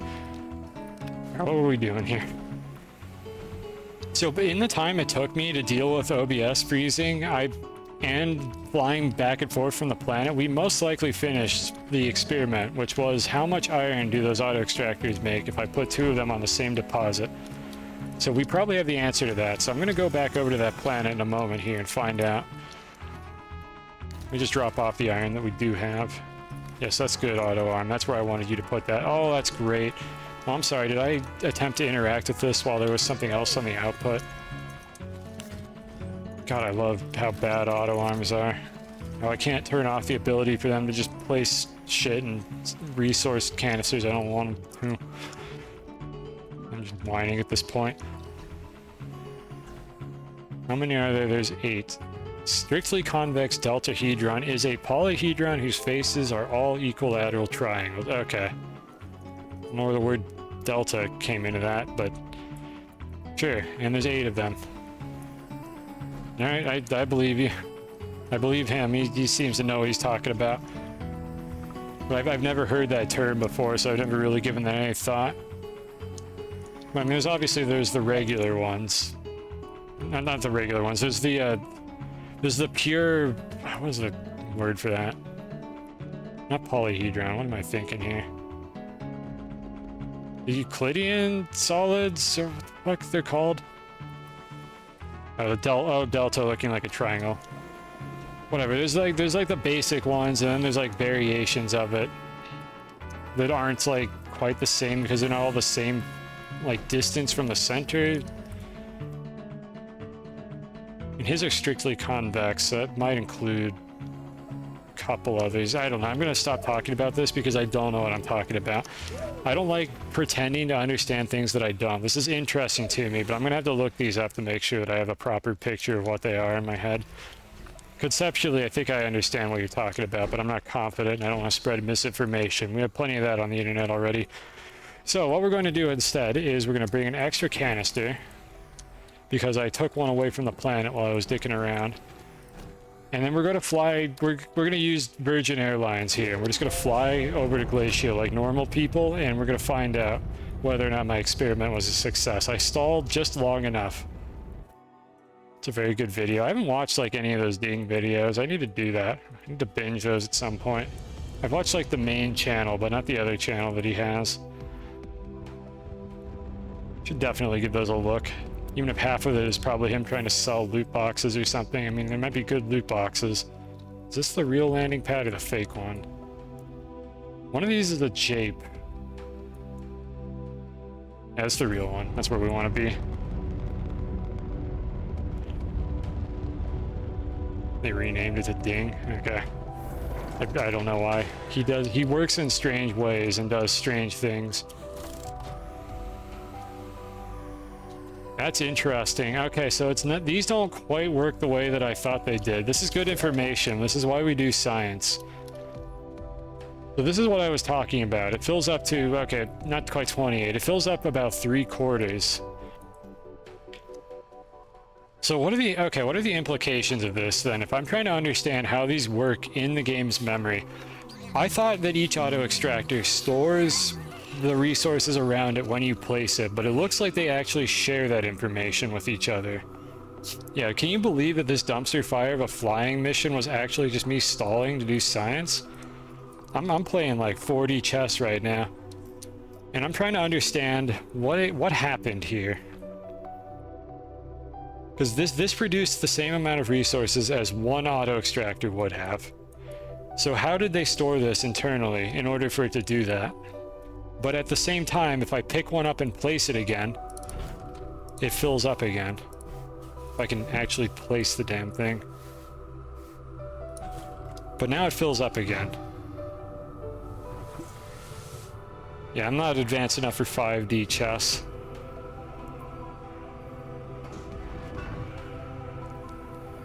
I mean, it's possible if they have a hacky system in place where every time an auto extractor removes a nugget, it tells all of the other auto extractors in the game that that nugget was removed.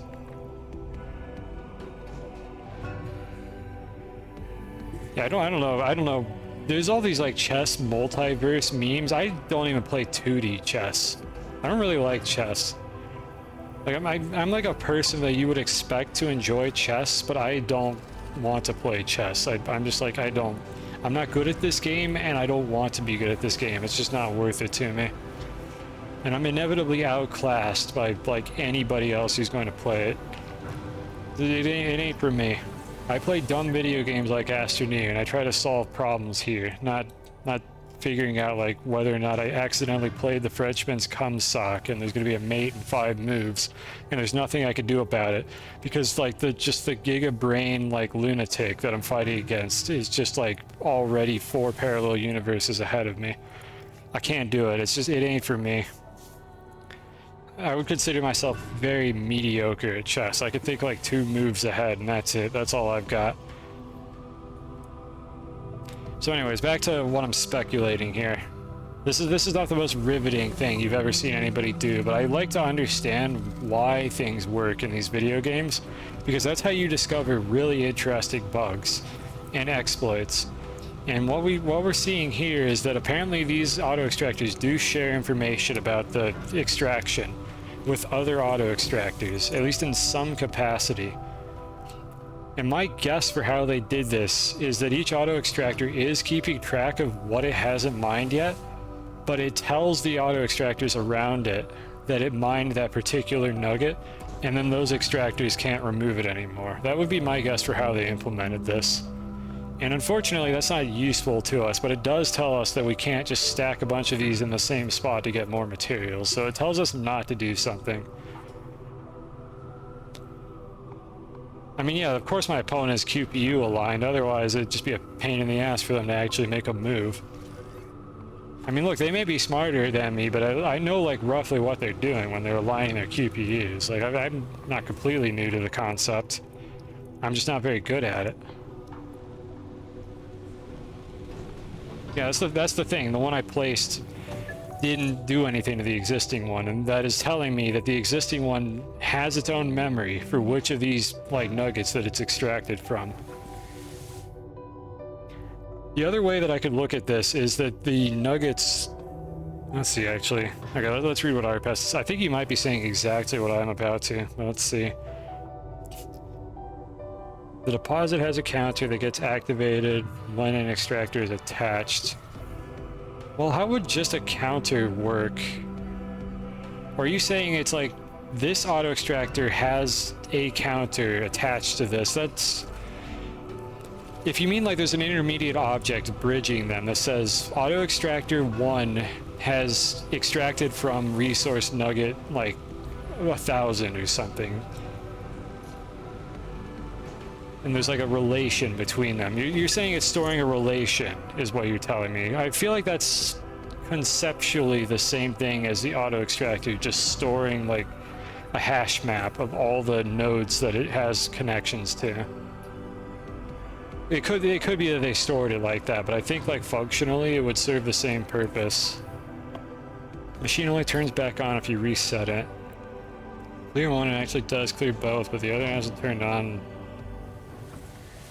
Well, I guess I'm trying to think, what would that even mean? I mean, it's... The way that we would test that theory would be if a nugget could, like, materialize underneath the extractor. And we would see if it's still running, I guess would be the question, if I were to, like, introduce a new nugget under it, but there's no mechanism for us to do that. So, like, whether or not this extractor has, quote-unquote, like, gone into an off state, or whether it has just run out of resources, we can't really tell the difference between those two things. Put another on halfway through. Oh, you're thinking that if you place one down and another one's not done, it'll refresh all the nuggets, is what you're suggesting. You would guess it tags the nodes it's using. That might be what ARP is saying, like tags or like relations. Like in database terms, it would be a relation between the set of auto extractors and the set of resource nuggets in the world. And you would create an object for every relationship between one auto extractor and one nugget, I think is what ARP is suggesting. And I think that is functionally equivalent to each auto extractor just storing a hash map of all the nuggets that it has relationships to. It's like multiple ways to say or accomplish the same thing. Like functionally it would work the same way for what we're trying to exploit here. And the other concept that I'm thinking of is what if each resource stores the auto extractors around it, would be the other thing that it's doing. And that just doesn't make sense to me given the vision for how they said they were designing this feature. That doesn't really make sense to me for each nugget to do that. Because we know that we could throw in a new auto extractor and it seems to just kind of run, it just seems to do its own thing, like regardless of the ones that are already there. I'm thinking, how would that work? So like you put two auto extractors on it, the nugget is tracking both until like one of them draws from it? The deposit has two collections, nuggets available and extracted. Every time an extractor mines a resource, it pushes a reference or something, or an ID, I'll just assume it's an ID, onto the resources mined collection.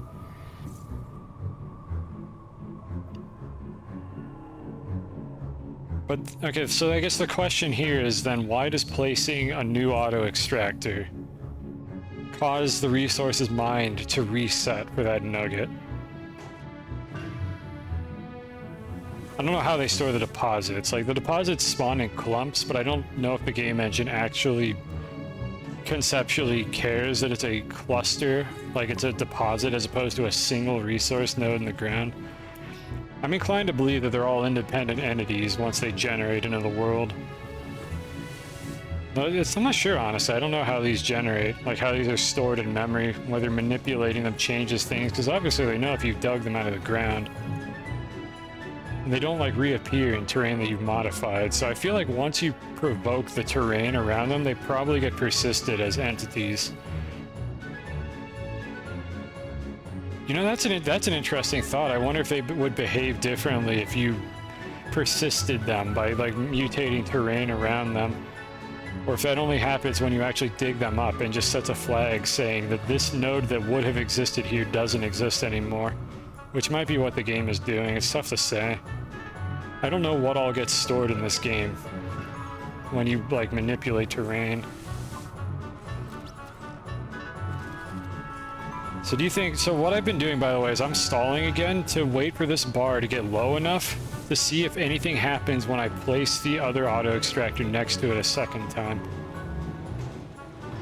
Though I don't know how many increments these bars actually work with. Yeah, it's just a texture. I don't want to miss it. How far along are we? Okay, we filled the first canister here, so we put in about 8 more of these. This should be at about 2/3, I would think. I would like to pull a few more resources out of it before I go for it. So let's see, what else can we do in the meantime? We have a little bit of time to wait. Meanwhile, let's also grab this canister. Yeah, so this, by the way, what's going on right here with this auto arm refusing to interact with this titanium is another thing that we're going to have to solve. Because the bounds of, like, the bugs that this game has are limitless, really. Yeah, I don't know if this steps down in, like, solid increments, and I don't want to mess with the other auto extractor because we have an experiment to do here to confirm whether or not auto extractors interfere with each other's, like, resource collection status when they're not running yet. Like if I just place it down. Yep, science. We're doing science, and unfortunately that means we have to wait a little bit. So I'm just gonna go on a joyride and see if I find anything interesting or something out in the distance. But I would love to know more about these auto extractors. Since the devs don't seem interested in fixing or changing them, maybe there's a way that we can exploit them to last longer or forever, potentially, if there's something we could do. Like, that would be sick. If we could find a bug, quote unquote, I don't know what's a bug anymore, but if we could find a way to get them to actually, like, refresh themselves without having to touch them as the player, that would be phenomenal. And knowing more about how they work internally is, like, the first step to doing that. So this is an interesting line of science here. Let's see if we can discover anything new.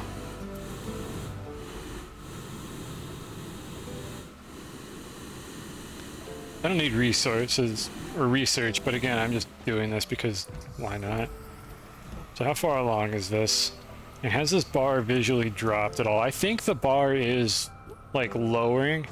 It's just really hard to tell because it's so thin to begin with. I can't, like, compare it to anything. They couldn't be bothered to add little hash marks to the texture. So I don't really know for sure if it's going down or not. Let's go get one more resource item and then we'll go back and check it out.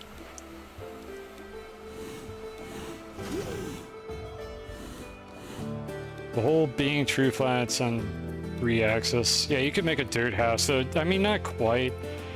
You can't quite make a dirt house because, like, sloped angles don't work as well as I'd like them to. So in Minecraft, obviously, you just have cubes. But in this game, you have cubes, except if you have an interior angle, it will actually connect the cubes to create a 45-degree slope. And it's impossible to make it not do that. So it wouldn't quite be a Minecraft dirt house. It would look close, but it would have some slopes in it. And as we know, slopes are illegal in Minecraft.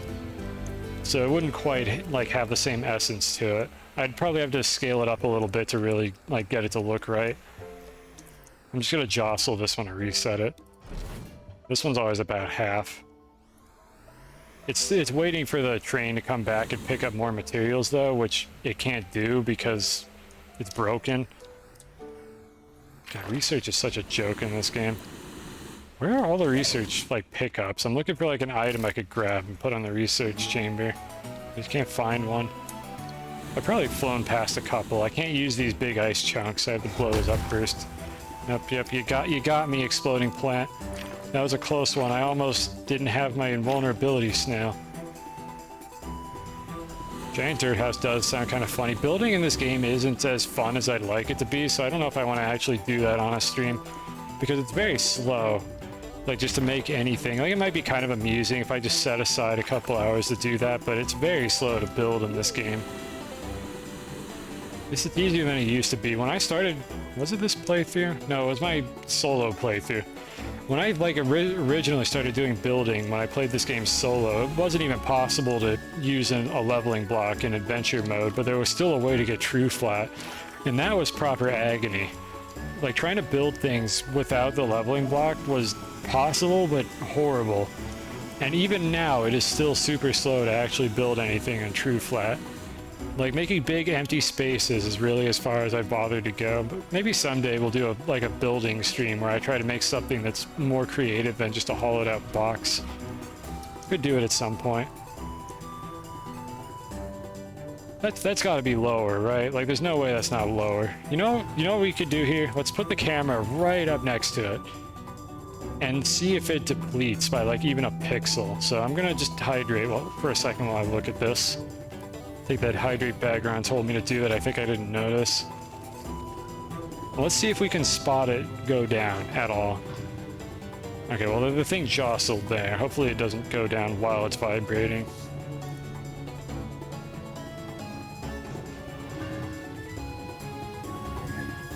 I don't want to look away from it now. I need to read chat. Oh god.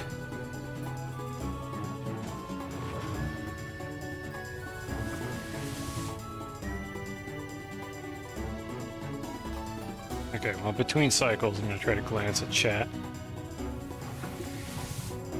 Sure, it doesn't look like it's moving. Other than arbitrary science, you don't know what this game is.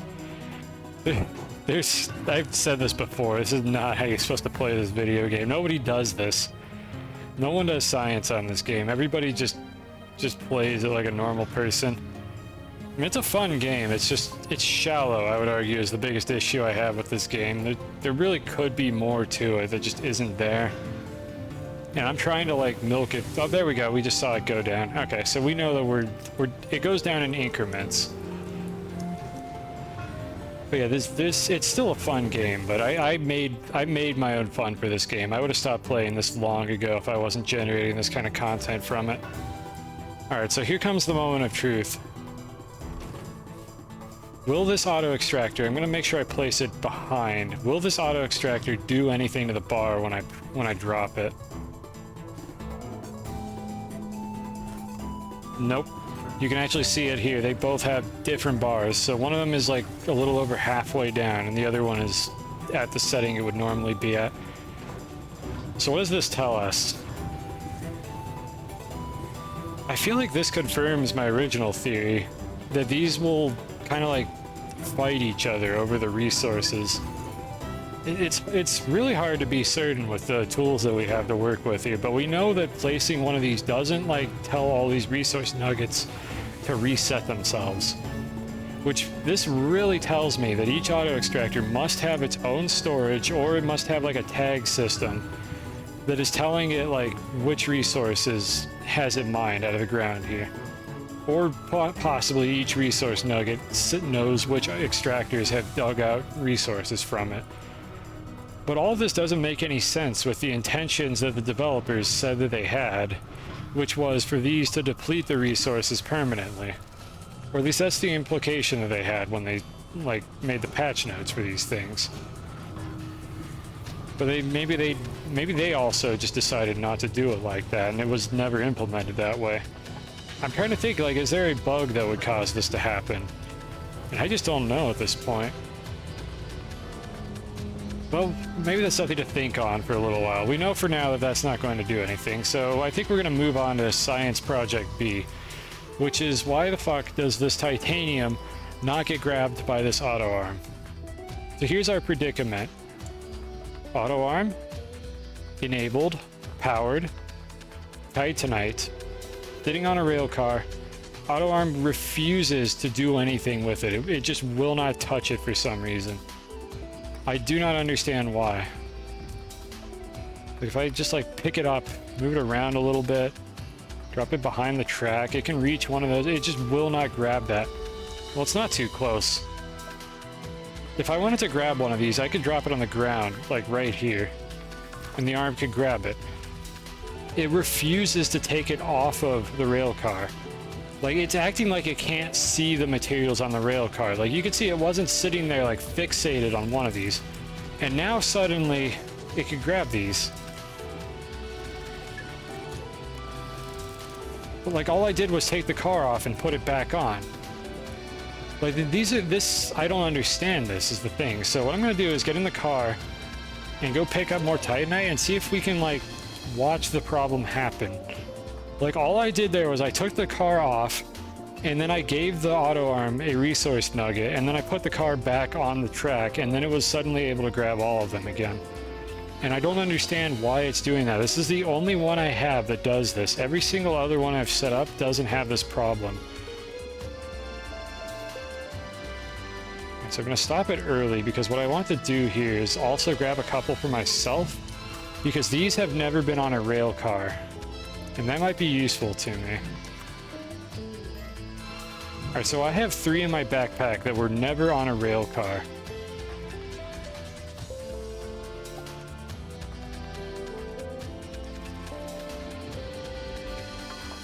And let's see if it happens again, just by doing this.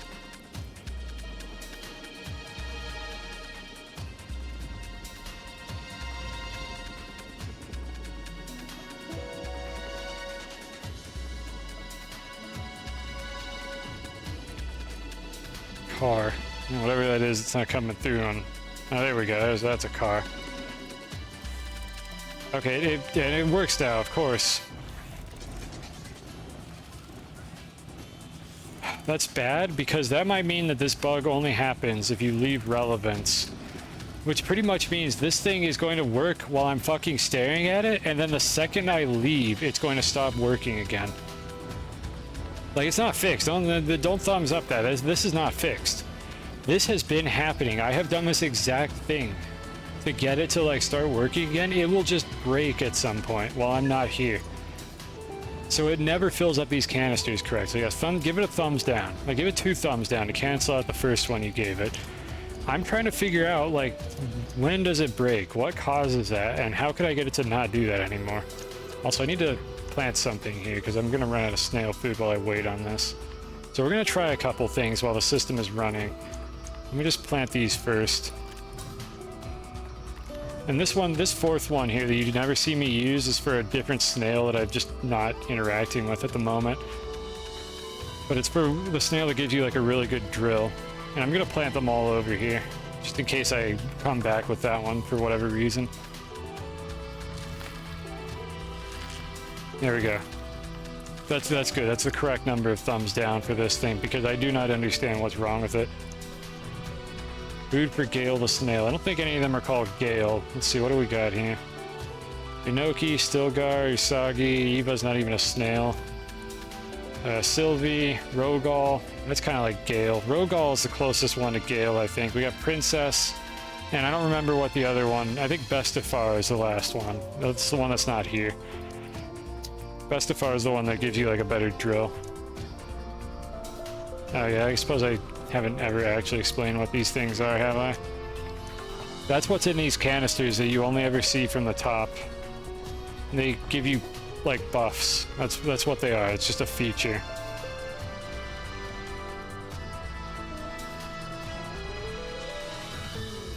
They're kind of cute. They're also dumb. But hey, they're more useful than the stuff that I've had already. So I prefer to use the snails for everything except the oxygenator. And again, that's just because the oxygenator is functionally equivalent to the snail, but I have the power of snail that can just power the oxygenator, so that's just one less snail to feed. So yeah, they're magical. I don't know, it's just space. I'm gonna place a few extra seeds here just because I spend a lot of time in this area. Should probably get a proximity repeater so I don't have to plant all these manually, but whatever. Yeah, you have to feed them. Like, they don't just magically do the thing on their own, so it's a trade-off that you have to make. I have to feed them or else they hiss at me. Or I can use, like, the power-based things that take up more inventory space. Because, like, this fucker provides 6 units per second of power, and the mini RTG produces 1. So, like, I want to use this snail because it's a way better power source. This guy is also way brighter. And then this one here makes you invincible, and there isn't even an item that does that. Like, this snail is not replaceable. It doesn't replace a function that anything else serves. But then for the oxygenator, it's either you have oxygen or you don't. So I don't see any reason to use the snail that makes oxygen when I could just carry this around all the time.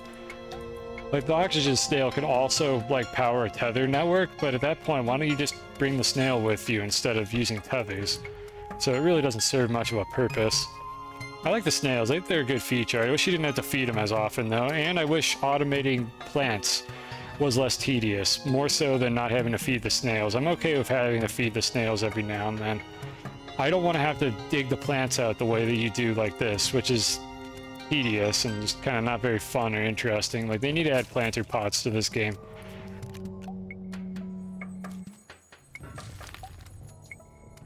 But oh well, it's content, it's not bad content. Actually, I don't need this one. I'm just gonna let that other one die.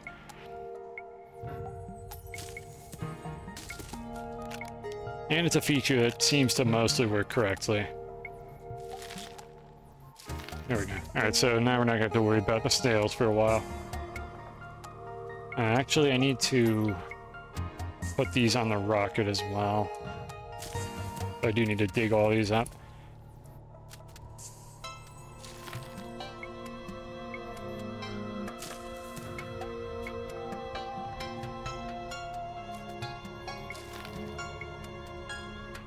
It's always good that I have the snail food with me because I really don't want to just get caught out in the middle of nowhere and just suffocate to death because I didn't come prepared. So, I mean, the rocket provides oxygen, but it definitely becomes a more tedious and potentially dangerous situation if the snails are all hungry suddenly and I can't do anything about it. I need my God mode crutch so that I don't die from fall damage or walking too close to exploding plants. I would have expected the train to be back by now, so I wonder if it's getting close. I'm gonna have to go down and check on it in a second if it doesn't show up. Snally.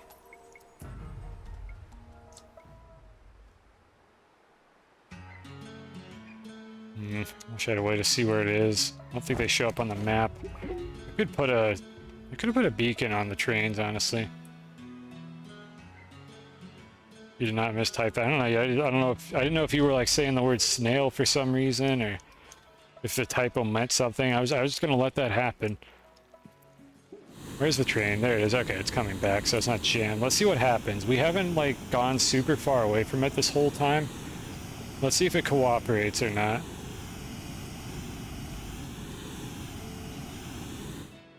It still works. Yeah, so it works if I stay near it. I think what I need to do is go far away from it. Alright, so experiment number 1. The train is not there yet. I'm going to go far away from it and see what happens. So we're going to go to another planet here real quick. Let me just drop a few more of these off. Actually, I'm going to leave these on the ground. These might be good for experimenting with this later, so I'm going to leave these. These have never been on the train, so they haven't been tainted by whatever mechanism is causing this problem. Alright, how are we doing on iron? Let's grab our iron as well. I have plenty of time before that train gets back, I think. Yeah, both of these. Yeah, okay, yep, that's kind of what I was expecting. They're independent. You can see one of them ran out and the other one didn't. Now, we do know that having 2 of them here doesn't serve any purpose. I'm going to leave them both here for now, just in case, like, something interesting happens later. I'm going to reset them both, however. And I'm going to leave them both here in case something, like, weird happens. Because it's possible we might discover a new bug after we leave relevance. So they're both pretty much reset to the same value. Let's take home our spoils. Alright, so that one's not there yet. We're gonna leave for like 5-10 minutes or something, go do something else, and then we're gonna come back and see if it's stuck again. And that all said, I think I actually know how to fix the problem if it's what I think it is. And what I think it is it's the fact that one of the endpoints is a train station and the other endpoint is a site pylon, because that's the only like setup I have that does that. I just don't know why that would matter. It doesn't make sense for that to be the issue, but it might be the issue because there's a lot of weird bugs in this game that don't make any sense. So the other thing I should probably do is bring a train station back to Glacio to make them both train stations. Or both side pylons, but I'm going to use just a train station because whatever. I made a bunch of extra train stations back when I thought that they would actually be useful, and then it turns out train stations are kind of terrible, and I just have them sitting here. So I just want to justify it. It's sunken cost. I want to use them for something. I don't have to make the side pylons. I just find those everywhere. So I'm going to use a train station anyways. Maybe some point the devs will let us ID the trains so we can actually like call specific ones. And then suddenly train stations would go from being garbage to actually useful. Because as it stands right now, the train network is so limited that there's basically no point in using train stations at all. And to be clear, this thing's not a train station. This is like a quest item that is less useful than a train station, honestly, and you can't remove it. So luckily I put it in a spot where I wanted it before I deployed it. and I don't regret placing it here because it's actually like the base is built around it intentionally. A lot of planning went into where this went because I like knew ahead of time that you couldn't move them, or at least I think I knew that ahead of time. Either that or I got really lucky. I probably assumed that you couldn't move it because, I mean, this game is dumb. Do I have automated snail food? Yeah, it's this thing over here. I mean, it's as automated as it can get. I still have to go near it for them to actually update, and they occasionally fall out of the pits because the devs won't give us planter pots, but it's basically automated. As long as I spend a little bit of time near it, it'll eventually top these off. Speaking of snail food, hey, you get to watch the automated snail food. These actually, you can actually see here, these ones are still growing because I left, so they stopped growing. And what it's doing here is it's waiting for them to finish growing by like pulsing every now and then to dig them all out of the ground. It's gonna do it now. There it goes.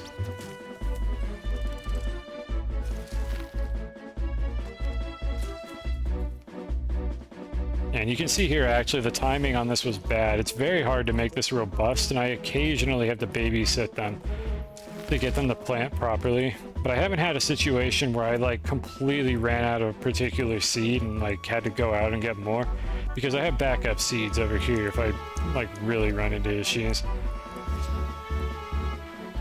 You just care about the snails. And I think you and Bagron's the one who also like insists on me feeding, or no, is that Beck? Beck is the one that wants me to feed the snails constantly.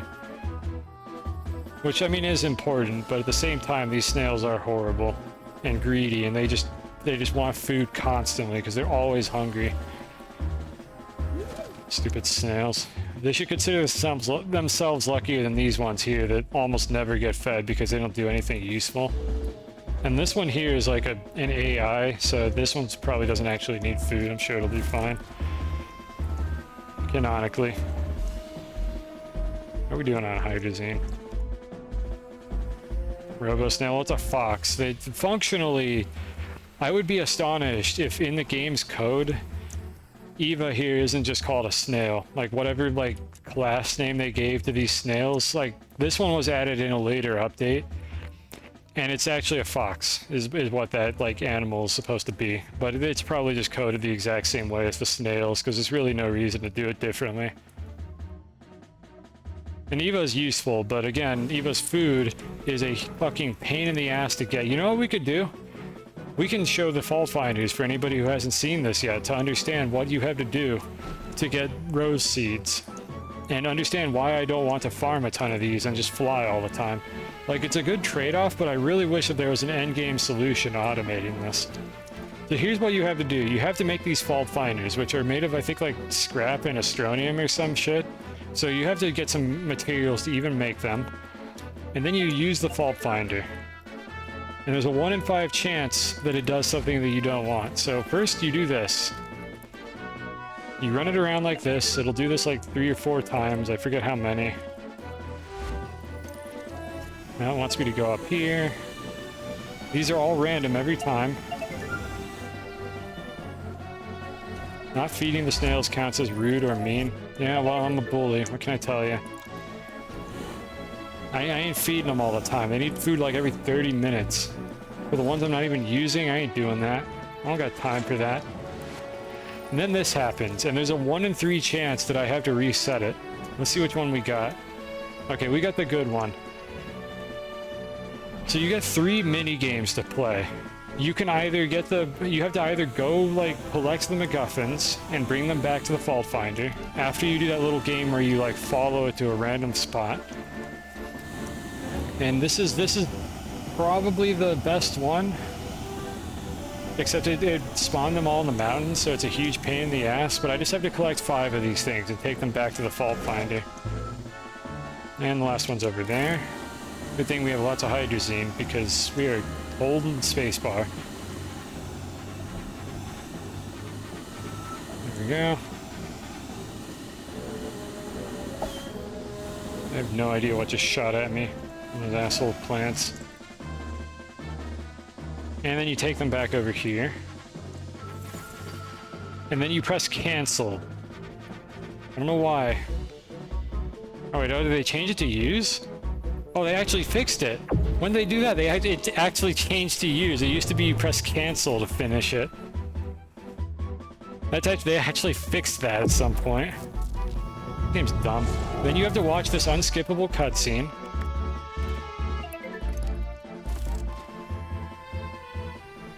And then you take it all the way back over here.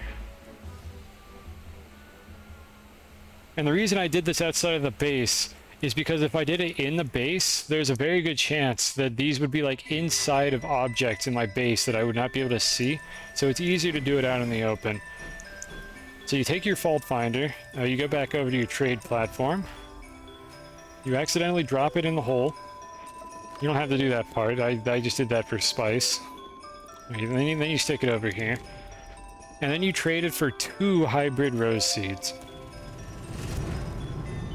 So it's like, it's not the worst thing in the world, but that's it. You can't really optimize this other than making like a big, like floating platform somewhere. And even that's finicky, and sometimes the fault finder will just refuse to let you play the game. And you have to like move it somewhere else to actually do it. Yeah, you trade the fault finder. And I mean, if you needed them immediately, you have to just sit here and wait. And each of those seeds gives me 15 minutes of creative mode flight using the fox snail thing that I have over there. Which I mean is pretty good.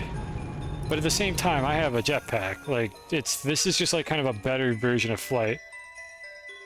Seems like a crack in reality. That's what these are supposed to be, they're faults or something. I don't know, play the video game if you want to know all the lore behind these things, but you find faults, which are just a random mini game that you have to play. And then you can trade them in for 2 hybrid rose seeds, which it's not the worst thing that anyone has ever done in the world, but it's kind of tedious. I can't find a way to automate it or make it like particularly fast. So every 15-minute rose seed that I use to get like creative mode flight is like about maybe like 3 minutes of real time that I have to spend to getting more of these things.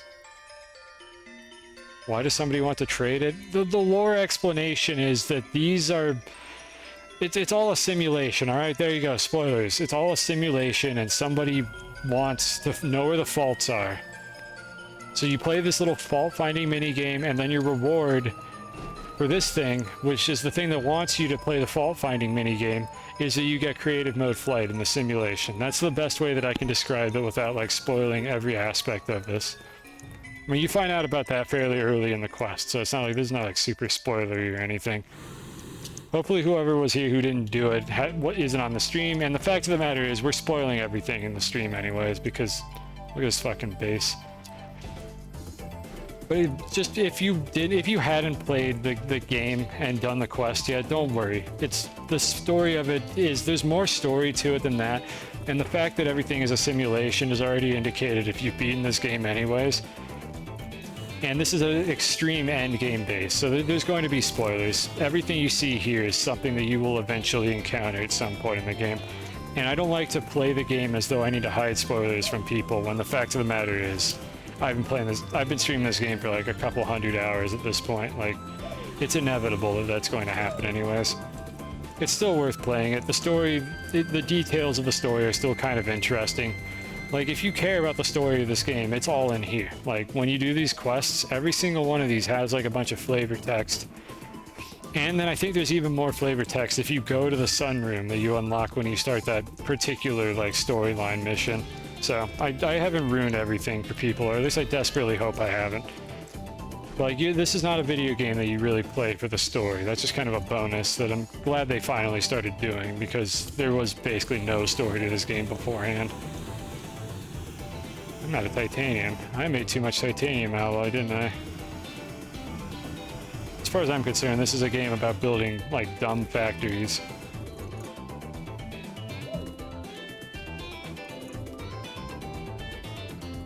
So I'm dropping off my resources, and then I'm going to go back to Glacio, and we're going to go see if the titanium got stuck. Which I'm guessing it did, but we're going to find out in a moment.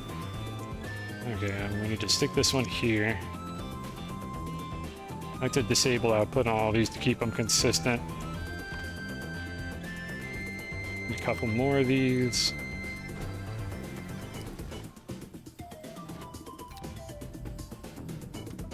don't know why this one's rotated weirdly. Okay, and then this is the last one. Yeah, I usually carry 4 of these around. And I need to turn off the titanium alloy because I'm depleting all my normal titanium. If they had given us a better way to detect storage levels on these canisters, I would also turn off the factory if like the input resource was running low. But for reasons that I don't feel like explaining right now, it is very hard to do that without adding even more complexity to this system, so I just kind of opted not to do it. In retrospect, I probably should have done it, but it is what it is. I really don't want to build this, so if I ever did this again in the future, I'd probably also have like a low storage warning in addition to the high storage warning that I set up. Oh well. I'm just gonna empty this one out over here, and then we're gonna fly back. Alright, so while I'm here, was there anything that I forgot to bring? So we have our 2 auto extractors. I'm going to bring a train station. I don't think I need to detect storage levels on the train station or anything. I suppose I could if I wanted to turn off the auto arms. That'd be the way to do it, but I need to do that cleanup pass on all the other planets anyways if I'm gonna do that. No, actually, I think I do want to do that. This is a slightly different situation. I'm gonna bring a storage sensor. I need to understand how this works with train stations. So let's grab a storage sensor. Because I don't want... I'm gonna need an auto arm to unload onto that smelting furnace, potentially. Well, I guess the other option is to put the smelting furnace on the station. Didn't I do this on Silva? You know what, let's ride the space elevator. Let's stall a little bit longer and ride the space elevator, because I need to go to Silva anyways to check on how I implemented something. So here you go, folks. I've been talking about this space elevator all damn stream, and we gotta ride it at least once. So let's go ride the space elevator to Silva. Because we don't just not use rockets here. We also don't need the flying machinery at the Silva. We have a better way. It's not better at all, it's slower. I would argue that maybe it's slightly better than the flying machine, but it took 6 hours to build this. So you decide whether or not that's worth the time investment. It was worth it to me just because this was groundbreaking. This is something that no one had ever done before. And possibly still no one has ever done before, is make a space elevator in adventure mode in a video game where you're absolutely not supposed to be able to do that. So this is the thing that I've been talking about. This is the thing you've been seeing off in the distance. The tiny little spaghetti noodle is actually this thing here, which is like 4 meters in diameter. So it's not even that thick, but it looks a lot more impressive when you're actually approaching it like this. And God, I love this thing. I'm so happy that I built this. Oh, and we got some space music to go with it. Let's go. Sonic Adventure. And we're going all the way to Silva. So again, remember this? Assuming this didn't just freeze OBS, we are going... What the hell just happened? Is my Chrome? Chrome, please? Okay, whatever. We're not going to look at that anymore. I'm going to close that before my stream freezes. We'll figure that out later. I don't know why that bugged out. I'll show it to you afterward when I refresh it. I don't want you to miss the space elevator, though, so I'll explain what we're doing afterward. Chrome is being stupid and shitty, and for some reason it's just showing me a white screen instead of the thing that I was trying to look at. So we just got past the build limit. You'll notice the pillar is gone now. And now we're just doing this. And the reason why this is so wiggly and wavy is because this thing was insanely hard to build to begin with. And I could not place these in a straight line because I had like no visual aid to go off of. The process for building this consisted of saving and loading my game once for every single one of like the 60 rail posts or so. I don't know how many it actually is, but it was like 60 or something.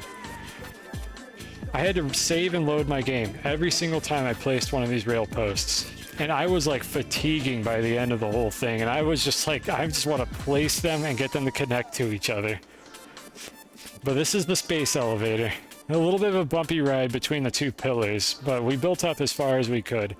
Half of the space elevator, roughly, consists of interplanetary space, where you can't really build or move around properly, but I found a way to do it. and it is indeed possible to do this in adventure mode. There were no cheats involved, no creative mode. I didn't even have the flight from Eva because she wasn't in the game yet. So I couldn't use the creative mode flight feature that was offered there. I had to build this thing very tediously. And this is the culmination of my work, is what you're seeing here. It was quite a stream.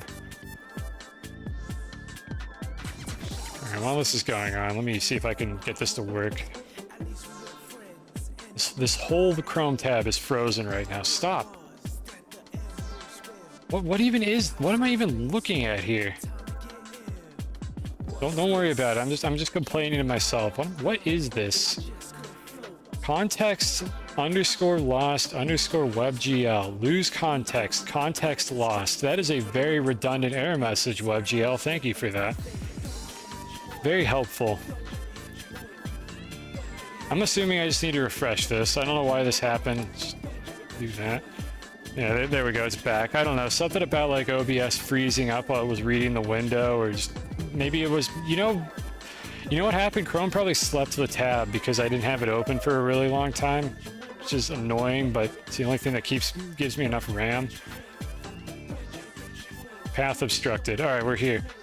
Anyways, now we can look at what I did. So I just went from... Okay, never mind. Nope, we're having issues. It worked for a second, and then it broke again. Yeah, I just want nice things. Please.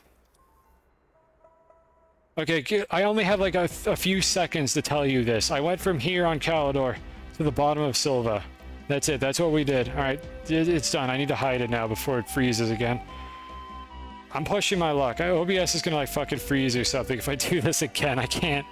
I don't know what is going on with this thing. I think OBS caused an issue, and it is causing issues reading from that WebGL context and causing it to freeze for some godforsaken reason. I have no idea what's going on with that. Hopefully we don't need to look at that for the rest of the stream.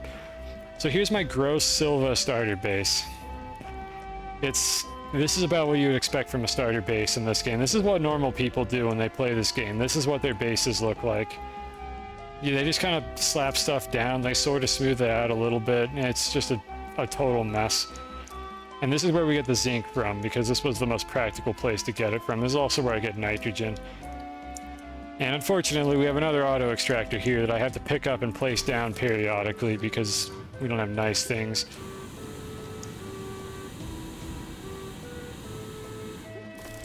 Alright, so anyways, the reason why I actually came over here was because I wanted to check on how I implemented this. And it turns out I did it the dumb way. This auto arm is always turned on, and what I should be doing instead is only turning this auto arm on when there's actually something in the station for it to pick up. So what I'm wondering is, what do these storage sensors detect? Waiting for storage to fill. Is this going to read off of the storage level of the train? Or this storage slot right here is what I'm wondering. Because that'll affect how I implement this. And then I would just hook it up to the arm, like over here. Because that'll reduce the number of auto arms that I have active when there's nothing going on, and that will slightly increase, like, the performance of the game. Like, it'll reduce CPU usage, and if you have too many auto arms turned on at once, they tend to just stop working. No. That's ominous. Look at that shadow. It just doesn't spin when you're looking at certain angles. This game is dumb. Anyways, the point with the auto arm here is that I only want this to be on when there's actually something for it to do. It's just generally better to do it that way. So let's see how close this is. Perfect. Good timing. Okay, well, it would have turned on there, so it's going to unload onto the smelting furnace.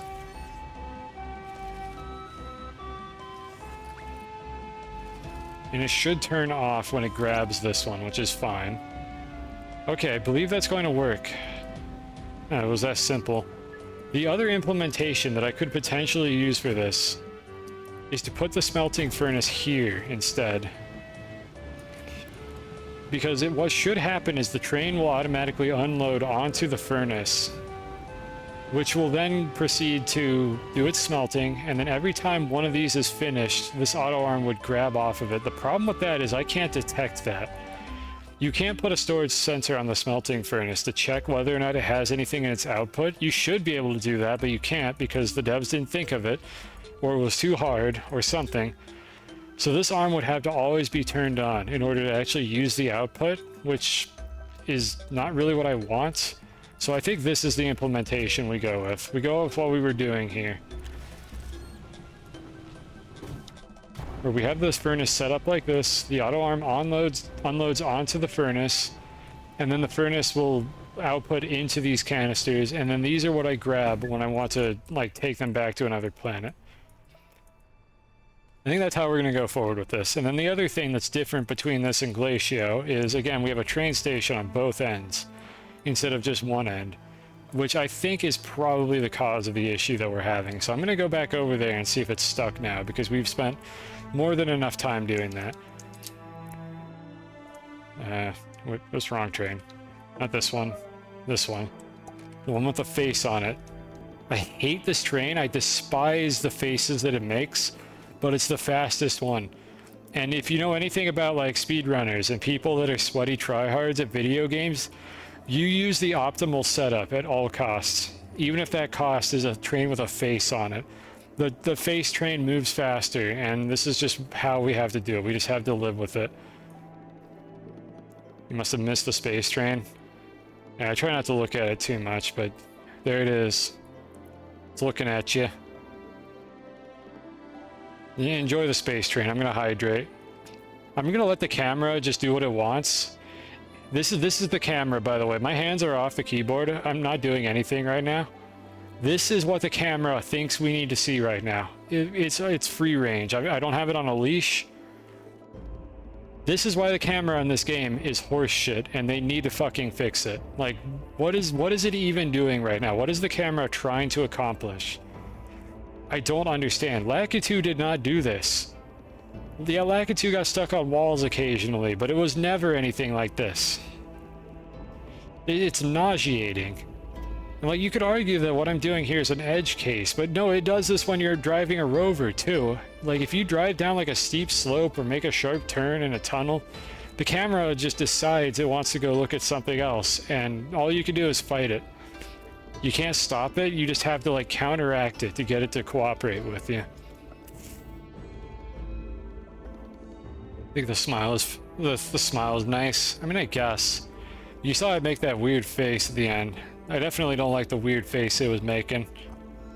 We're getting into like weird, creepy, like emoji text message territory. Like those people that you sometimes interact with that literally just like will respond with nothing but emojis in their text messages and like one word for context. But maybe I'm just a boomer and I don't like that sort of thing, but I get those vibes from this train when I see it make like weird like emote faces. They ain't doing it for me. What's wrong with a few good words to depict a message? Why the train gotta wink at me? At least it blinks, sort of. It blinks very often, like more often than it should. It blinks like it has something to hide, like this train is up to no good. You know, it looks like the camera decided to calm down a little bit. I think the camera prefers to look down, so it might be like a little more cooperative in this situation. But it just randomly bumps for some reason. Like every couple rail posts, it jitters a little bit and then goes back to looking down. It's blinking to make us feel at ease. Like it's an AI, but it was programmed to blink so that we like feel more comfortable making eye contact with it. This thing is definitely up to no good. I'm still not moving the camera, by the way. I just want to like kind of see what it does at this point. Like this isn't too bad. This is roughly the direction I had it facing in to begin with. The camera appears to be attempting to like remember where I had it facing when I like started. But the problem is it sometimes just decides it doesn't want to do that anymore. The other thing it might be doing is trying to face forwards. I'm not entirely sure at this point. It might be just facing in the moving direction, and it doesn't like 90-degree angles for whatever reason. It's more or less cooperative right now. I haven't had to fight with it this whole ride. But it was awful when I was going up the space elevator for some reason. Like, it just could not figure out what to do.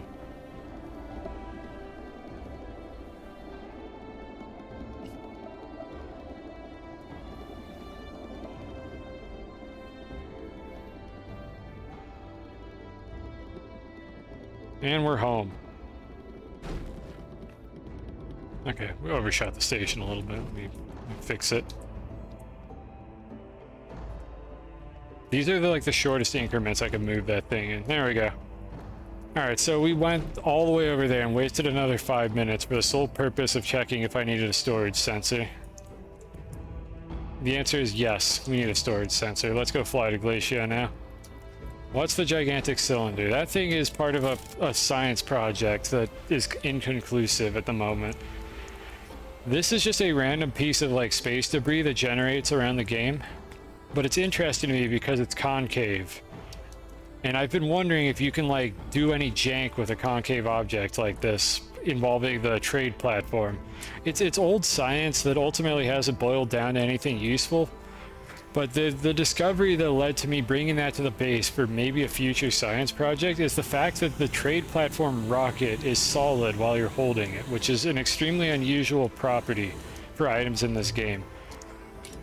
Let's see if it's solid now. Not to the player. Let's see if I can figure out what it was. Yeah, it was that it's solid to other objects. So just for context, normally when you move an object around, it goes through other objects like this. It doesn't. There's no collision on it until you drop it, and then the game will kind of like clip it out of whatever it was colliding with. But for some reason, this thing collides with certain entities. Let me see if I can get one that'll actually do it. Actually, not doing it with this one. What was it? Does anyone remember what I bumped into that I launched into the abyss of like space when I was messing around with this? I don't remember what it was. Or they patched it, which is possible. It's not doing it now. I'm actually... Oh no, did they patch it?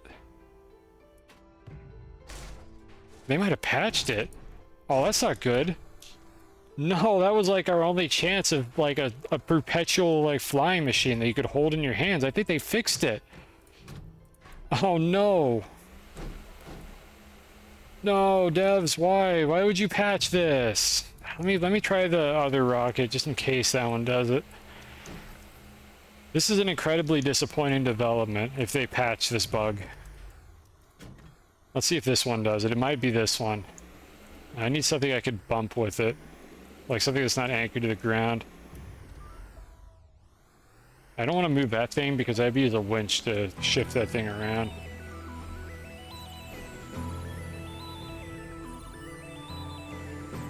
No, I think they patched it.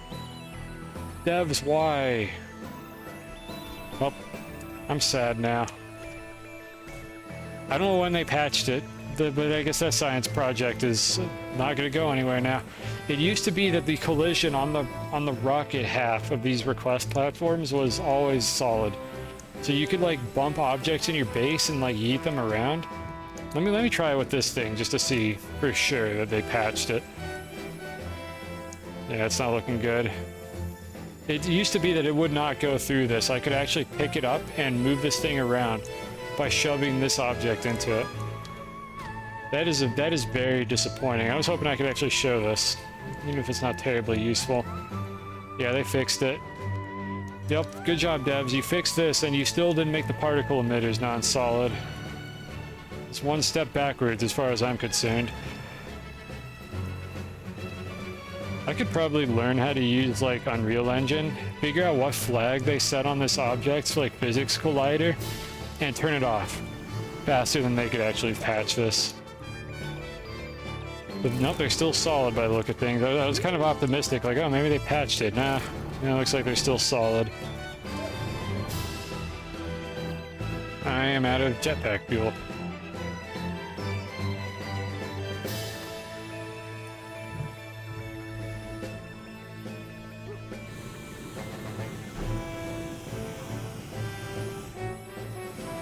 They're very small. It's actually quite hard to land on them.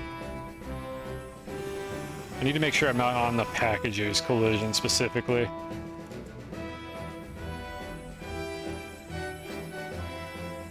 There we go. Yeah, you could see I'm standing on the particle emitter.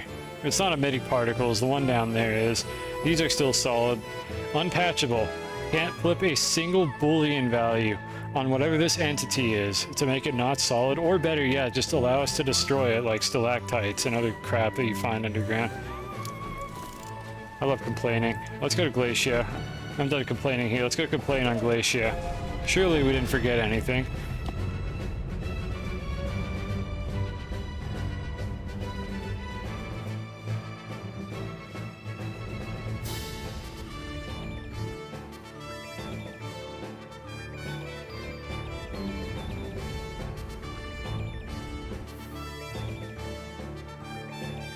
I'm muted. I don't know how long I was muted.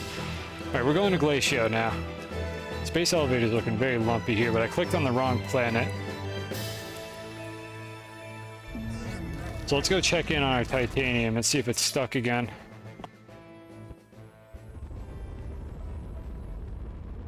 How long have I been streaming?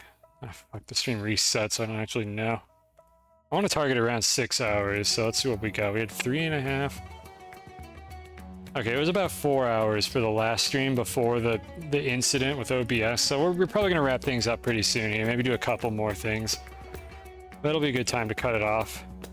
So let's finish off this project at the very least.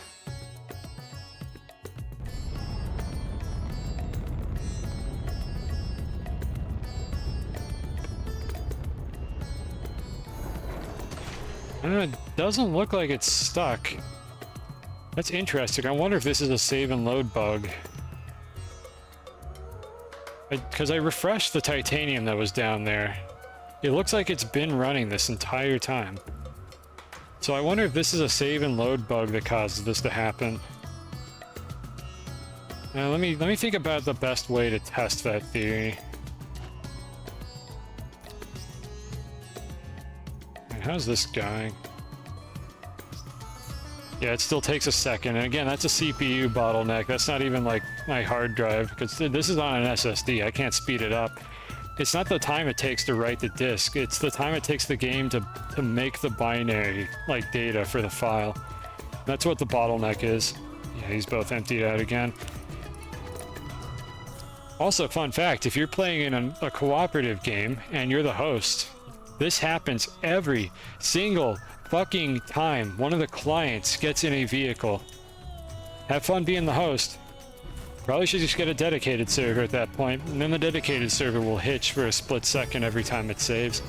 Because this is a video game in the year 2023 of my lord that fucking doesn't have an autosave. It only saves if you save and exit, or if you get in a vehicle. That is it. You cannot turn that off. There's no way to disable it. That is how the saving in this game works. This is like a beta feature. This is what you do when you're making a new video game and you just need your video game to save because you don't have a user interface programmed into it yet. This is not something you do in a product that has been released for several years. It is absurd that this is how bad the save system is in this game, and it is one of the compelling reasons why I do not want to have a big save file, even if my computer can handle it. Is because I have to deal with that every single fucking time I get in a vehicle. Devs, please fucking add an autosave that happens like every 10 or 15 minutes and turn the fuck off the save that happens when you get in a vehicle. This is absurd. This should not have been in this game, like, in alpha. Alright, let's see how this is going. Alright, speaking of being in a save, we are going to save and quit now. And we're going to see if that auto arm hitches on the remaining 2 titanium that are in storage there. Perfect timing on that. So let's just do this real quick. Let's load the main menu, because loading the main menu actually loads an unmodified seed. Like that Silva that you see down there in the bottom left corner, that's actually, it generated that Silva. Like, it generated it from seed data, so it's not persisted or anything, but that's why it takes so long to load the main menu in this game. Because for some reason, for like the 2 times that you're ever going to start a new adventure game, it will seamlessly fly you to Silva without another loading screen. Was that worth it? Absolutely not, but whoever designed it apparently thought it was. So you have to watch a long loading screen for the main menu every single time you go back to this game's main menu. Because having a seamless launch to Silva was so important to whoever programmed it. This is what I was talking about earlier, was somebody on that development team, like, just religiously clinging to game design concepts that, like, seem really cool on paper, but just result in problems for anybody who plays the game for more than 2 hours. It's not a trade-off that I think they should have made at all, and it's just frustrating. Like, how you have to watch these design decisions, like, impair the quality of your playthrough. Because it seemed like a good idea for, like, the very first playthrough that somebody did. Like, as if I was going to give this game a bad review because there was a loading screen when I clicked New Adventure. Really? Come the fuck on. Alright, so anyways, what was I paying attention to? Did this hang up? It did not. It looks like it pulled the titanium off and drove away. So what in the world causes this issue then? I don't know when this is hanging. Because now it's not doing it anymore, and literally all I did was take the train off and put it back on the site pylon, and I did nothing else. So all I can think is that this happens at some point if you leave relevance at a specific moment during the process. So this may work for like a really long time and then just suddenly break. And designers are the bad guys? I mean, that doesn't have to be the case. Like, the thing is, I'm not gonna name anyone. I don't know who to point fingers at. I don't know who is ultimately responsible for this. Like, this is a very small development team. This may be a development team where the designers and the programmers are the same people.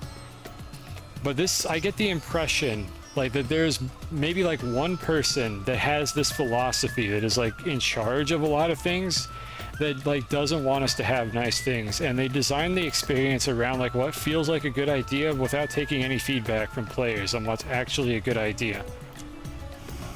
And that's the frustrating part about it, is watching this kind of stuff happen. And I try to think about the new player experience when I whine about stuff in these games. I try to think about the new player experience.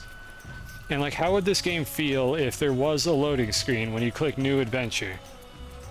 Versus the impact that has on returning players who have to spend an additional, on consoles, probably like 10 or 15 seconds loading the game because it needs to generate a new adventure seed for you, even if you're not going to actually play it, so that you can seamlessly launch to the surface of the planet.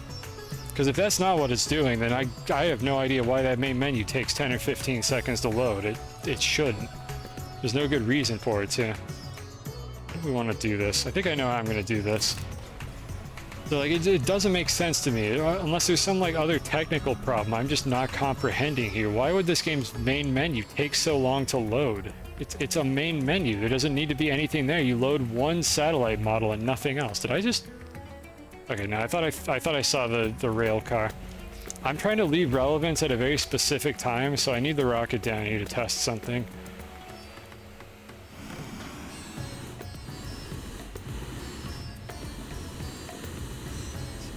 I want to leave relevance while the rail car is in transit, is what I'm trying to do here, by the way. So let me stick this in the ceiling. We should be able... Am I going to be able to fly off with this? I guess I won't really be able to know. I'm waiting for the train to leave the station. Oh, God. Oh, fuck. I mean, we're out of relevance right now. I'm waiting for it to get further away, and then I'm going to save and load again, because I can't launch the rocket through the ground. That's inconsistent. Alright, so let's load the solar system. Like, what are we doing? Like, that wasn't that bad. Like, let's be real. This is a minor complaint. It doesn't take that long. But little things add up into big things, like just little frustrations with weird design decisions that go into the game. And again, this game runs like dog shit on consoles, so like they should be biting at every opportunity to make consoles perform better. Because, I mean, they seem to be really, really interested in a user interface that only works on consoles, so surely consoles are like one of their focuses when they design this game. So why do we have this?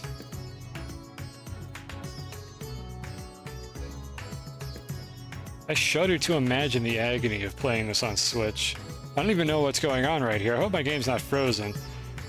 Like, I have no idea what it's doing right now. It doesn't usually take this long to load. Okay, there we go. It did load in. Let's go check and see how we did. I can't seem to launch the rocket properly underground, so let me just go over here. I'm just going to try a different spot. See if this one works. Yeah, see, this one works. The problem is sometimes the game just thinks there's something above you when it does the collision check, implying that I didn't just wedge my rocket into the ground, but I don't know why it, like, triggered in that one spot and not the other. Anyways, let's see if that was out of relevance or not. No, it's still working. What do I do in this situation, chat? Do I just drop a train station on it, which will probably fix it? Or do I, like, leave it here to try to diagnose a bug that the devs are never going to fix, even if I report it to them? I think we just use the train station, and that'll probably fix it. So let's go ahead and just put the train station down. Not the most interesting solution to the problem, but even I have my limits on how much of this I'm willing to put up with. So let me make sure this isn't going to connect to anything when I place it.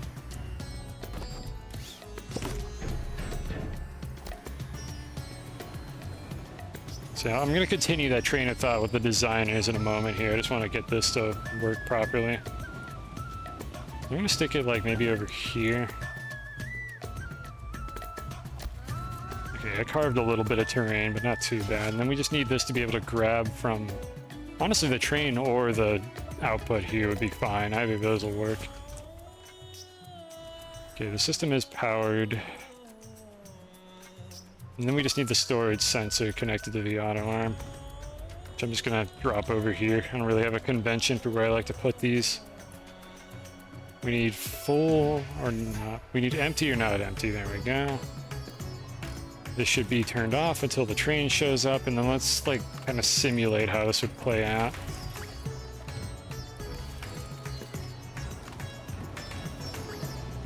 I mean, this looks like it's working now.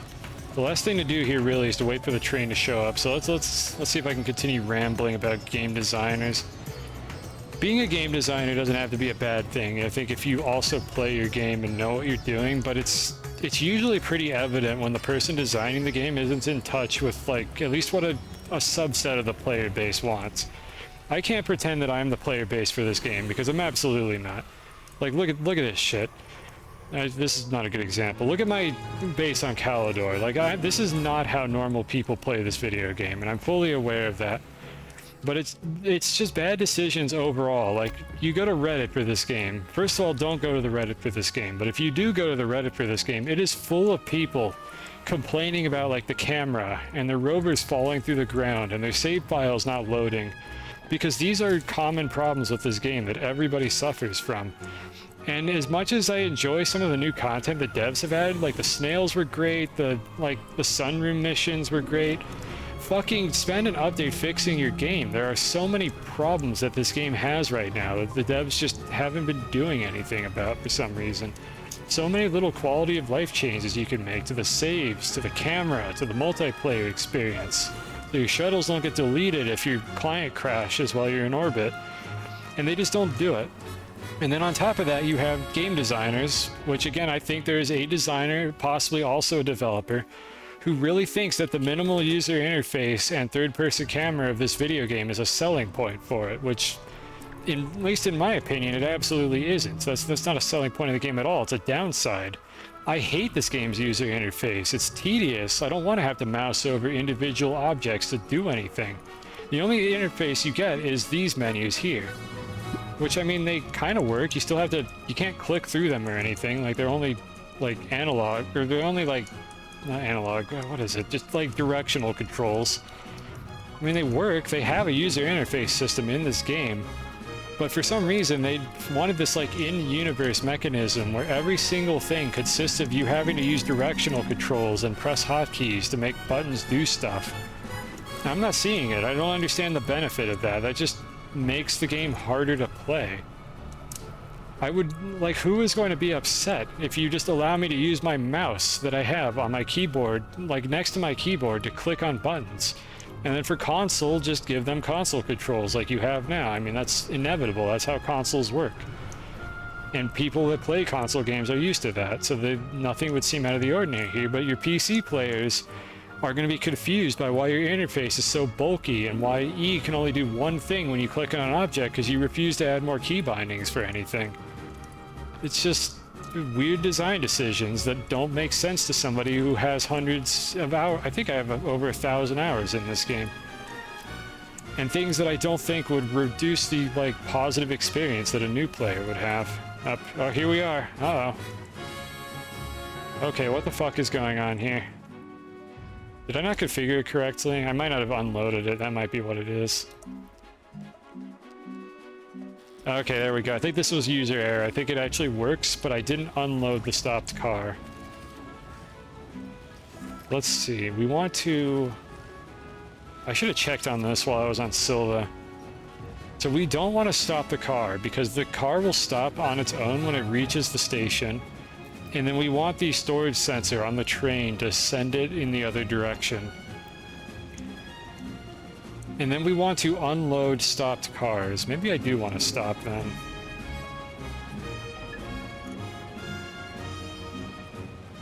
I think this might be the setting that I want to go with. I could probably complain for another 5 minutes while that auto extractor does its work.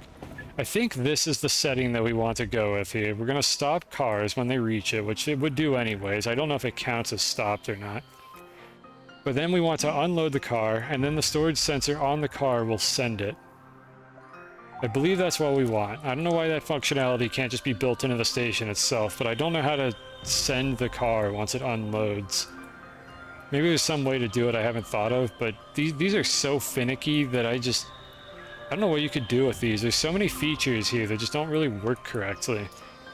Like they're just so limited. I shouldn't say they don't work correctly, but these stations are just so limited in what they're capable of doing that you can really only have one train on the rail line at a time. Because otherwise, if you call two trains and they run into each other, the whole system is just blocked. And you can't control which train you even call. It's disappointing, really. I really wish they would fix that. That's a different complaint, though, from what I'm talking about with, like, the bad camera and user interface. Like, they should prioritize the bad camera being fixed, honestly, before they do anything else with the train system. But I would certainly love a more powerful train system where I can, like, ID the trains and call specific ones. Because as it is now, it's very limiting what I could do. I think this actually is working now.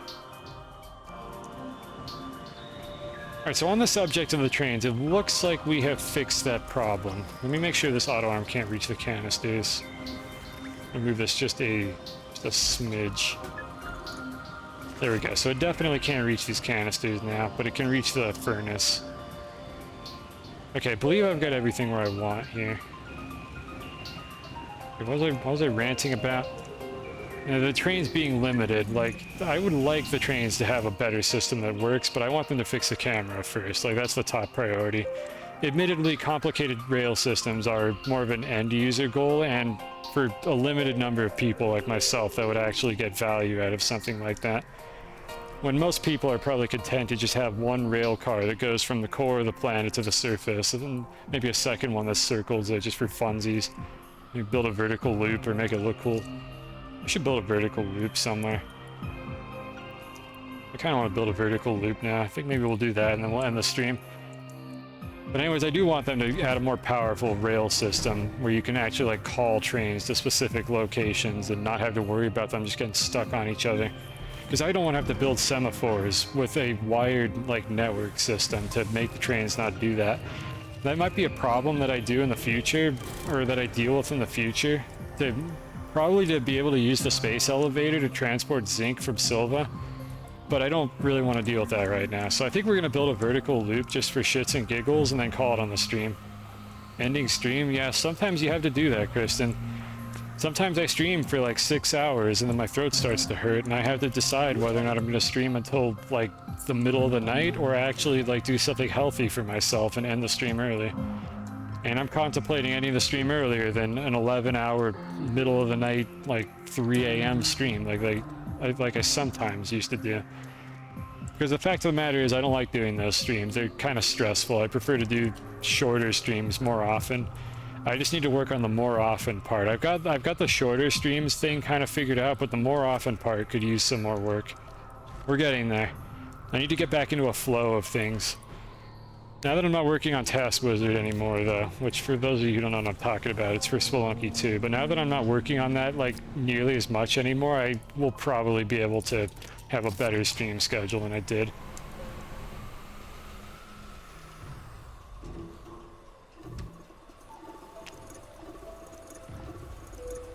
Preaching, now you know it.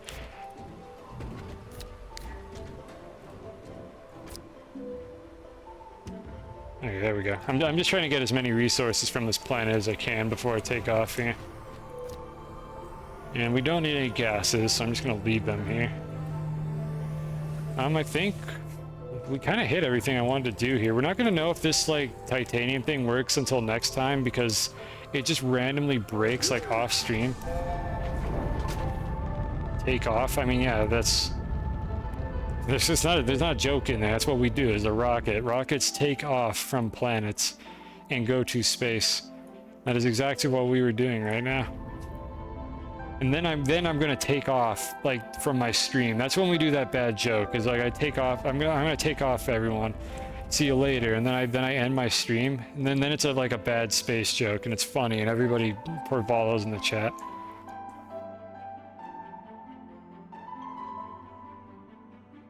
Serious and a joke at the same time? That's impossible. That doesn't make any sense. You can't do that.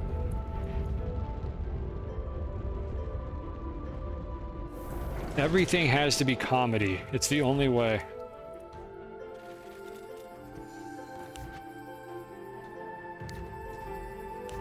I think I'm going to sort these off stream. Nobody needs to see me do this for like the 30th time, so... Yeah, these are going to be magically emptied out off stream. Let's go build a vertical loop just for shits and giggles. Let's do something... Let's do something dumb. Let's get some soil. Chat, what color do you want the vertical loop to be? Just tell me a color, and we'll go find it. Meanwhile, let me go set up the train. I don't make any sense. I might be completely misinterpreting what you're talking about right now, and I apologize for that. I'm gonna blame it on it's getting late in the day and I'm getting tired, but I still want to build a vertical loop. Oh, what is green? Okay, we're gonna make it a green loop. Excuse me, game. There's already a car there. Oh, okay, never mind. I guess the game knew what it was doing all along. So what do we need to build a vertical loop? You're being goofy and tired. Okay, we're both doing that. That's probably not ideal. Mostly results in a confusing experience for everyone involved, but you know what? That's okay. We'll get over it. How do I want to transport all these materials? I'm gonna make another rail car, I think. Great, I do need to do that. Alright, do you want it to be dark green or light green? Yeah, we're gonna make a go wee loop. We're gonna add it to the path to the space elevator because why not? I just feel like I want to build a vertical loop all of a sudden. I want to make something stupid. Build a roller coaster is what I'm gonna be doing here, or a little part of a roller coaster. Maybe at some point we'll make like a full roller coaster. Dark green. Okay, I need to find a planet that has dark green. I'm trying to think where I can get that color because I don't have it right now. I'm pretty sure. Meanwhile, I want to make another rail car. So we're probably going to be streaming for like another hour here. We're not quite done yet. That'll probably be a good time to end it. I want to make a rail car, not an engine. I'm actually going to make a rail engine as well, because that could just be useful for me. My snails are going to get hungry pretty soon here. Okay, so once that's done, I'll just make it on this one. But I'll make a rail engine as well, just so I have one in reserve in case I need it later. I always like to have a couple backups so I don't have to print tons of stuff on stream. Alright, put that there.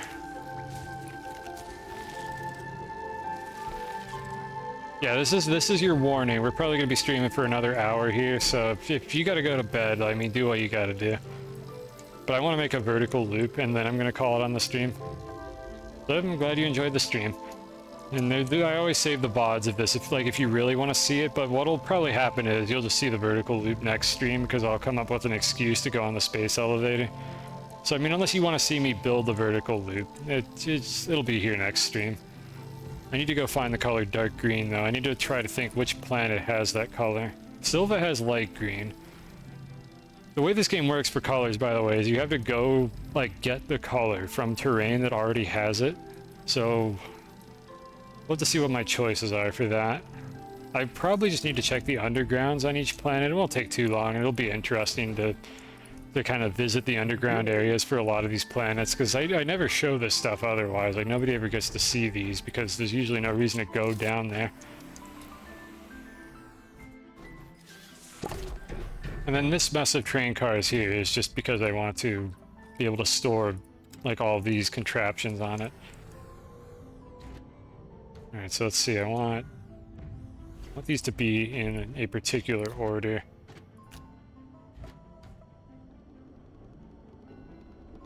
Game, come on, let me click on the storage. There we go. And then the one more rail car is going to store a second, like, soil canister. I have no idea why this train is, like, acting cursed and weird, but whatever, as long as it works correctly. Let's go find some green. So we'll start with this planet. Let's see if we spot any on the way down. First I need the thing that can actually pick up the color. Do I have any?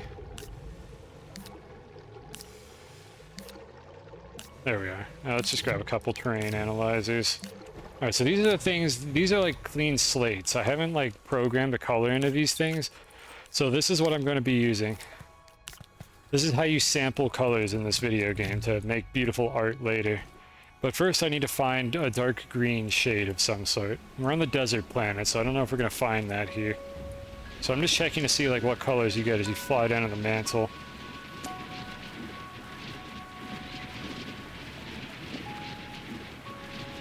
You know, I suppose I should have just expected a bunch of shades of brown. Some red and pink. We got like flesh colors in here, which I can't say I'm too fond of. So let's go see what we've got on the other planets.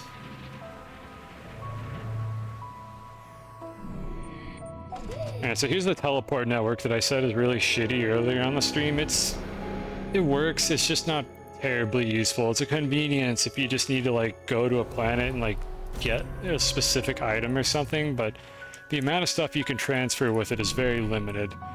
So let's see, we want to, let's see, Atrox has like a bunch of like gross like vomit colors. I want to go to probably Silva. Silva might have dark green near the core.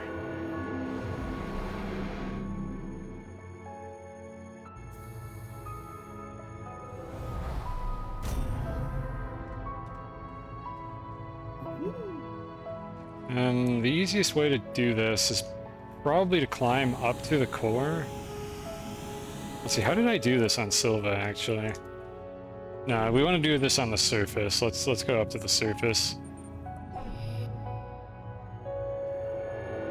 Don't worry about that floating, like, strip of tape. That's just always there. I have no idea which, like, cable is in that spot. There's just always, like, a weird rogue cable in that spot. You know what?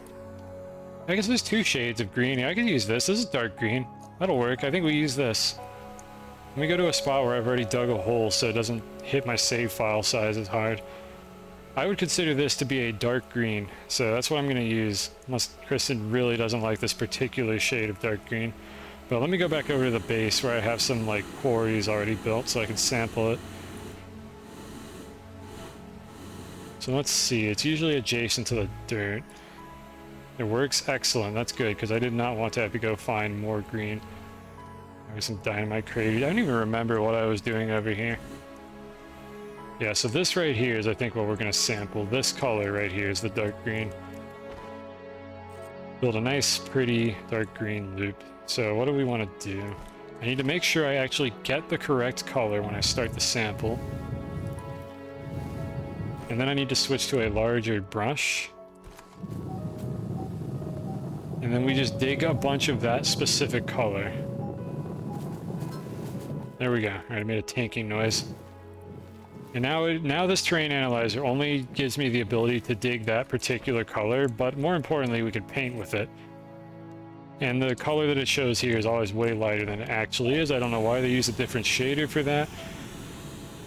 Many mysteries unsolved. I guess these are full, that's why it's not doing anything. Whatever, I don't need zinc right now. Alright, so let's head back home. Which, unfortunately, I don't have a particularly fast way to get back because the rail car isn't here, so we're just gonna fly over there. Yeah, this is the gateway that's under the space elevator. It just happens to be the closest one. So I intentionally flew to that one as well. It's on the South Pole. I would show the diagram again, but I think everybody gets the point. And also, if I open that diagram up again, I'm afraid my computer is going to like catch on fire or something. So we're just not going to do that anymore. We're not going to use that for the rest of the stream. Most likely I need to restart Chrome to get that to cooperate, but I really don't know what's going on with the WebGL context. I've never had to do that on any previous stream, so this is a new problem. We had a brand new issue today. And this time OBS caused it instead of Comcast. I should definitely update OBS after the stream, just in case that fixes whatever that weird freeze was. Alright, that's Calidor. How do I know that's Calidor, you ask? Through a lot of trial and error, eventually learning what those symbols are. And then we're on node 3. This ain't my first rodeo.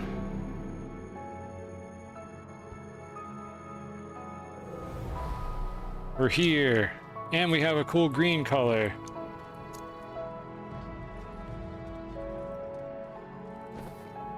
Alright, so we didn't use this one. I wasn't sure if I was going to see a couple colors I liked, but fortunately it was just on Silva, so I didn't have to do anything weird to get this. Because all the other colors I have here are like reds and browns, and I have gross purple for some reason. I don't know why I sampled that color. It's kind of hideous looking. I think all we need is rail posts, and then we can build the vertical loop. So let's grab a couple of these tall ones, and I think we used up the last short bundle, so let's get some short ones as well.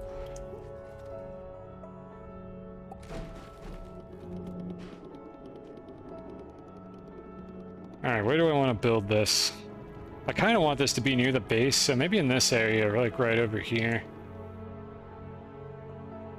Yeah, if I'm going to build a theme park, like I got to build it kind of near the base, so I think this is where we're going to make it. So I'm going to back the train off of the segments that I'm likely to modify. At some point here, I should probably fix all these floating rail posts as well, but that's an issue for another day. For now, we're going to do it this way. And I need to get more hydrazine, actually. In retrospect, this wasn't very far away from the base, and I really didn't need to move all that stuff to a train, but what's done is done.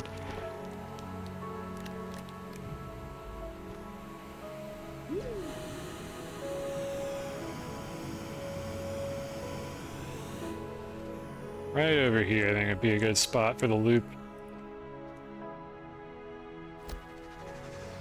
So let's see. I mean, I could try to like grid align the vertical loop, but that is probably more trouble than it's worth. Maybe I should probably just build the loop out of dirt and just kind of have like a grid aligned input and output for the loop. That would be, I think, the way to do this. So let's think about how we want to make this then. Maybe off the top of this hill.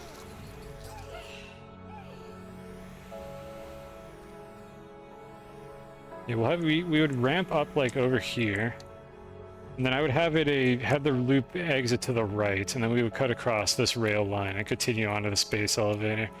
That's what we're gonna do.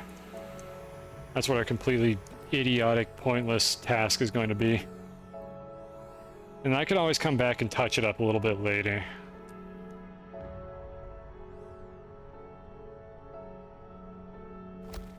So I'll have a rail post, something like that.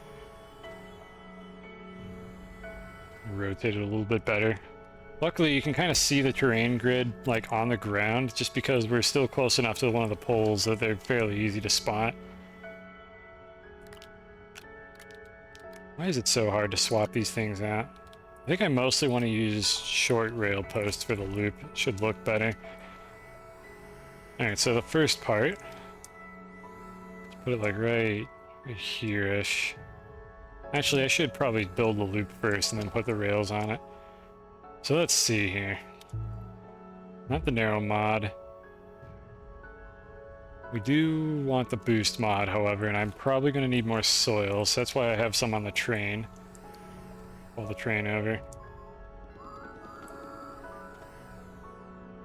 Alright, I don't know what these soil canisters were like juggling for a while, but it looks like they finished whatever they were doing, and all the soil wound up in this one. So this is the one we'll bring with us.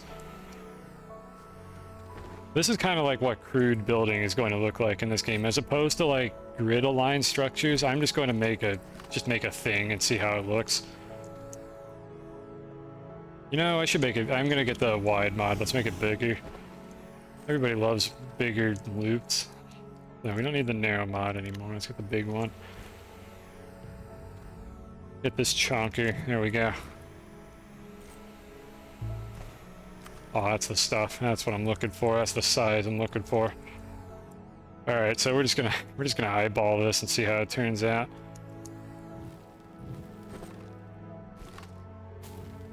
Oh, that's a nice color. I like that.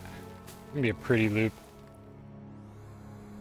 How big are we thinking? I mean, we got to make it pretty big. I'm gonna actually go get the flying fox snail thing real quick. It'll make this much easier.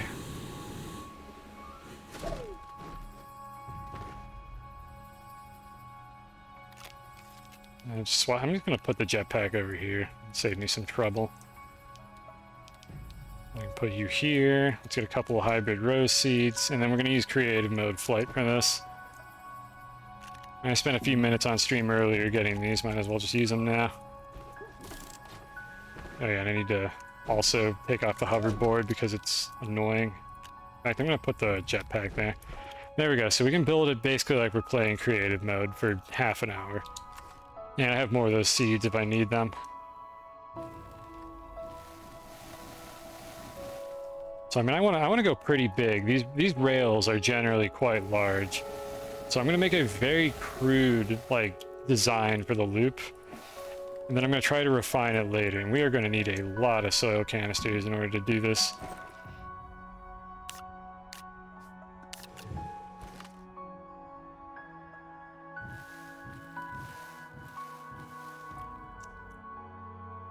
Oh, this thing's going to be enormous. Alright, then we're going to start angling it up. I don't know what the mathematical formula is for like what these loops actually look like in real life. They're not circles.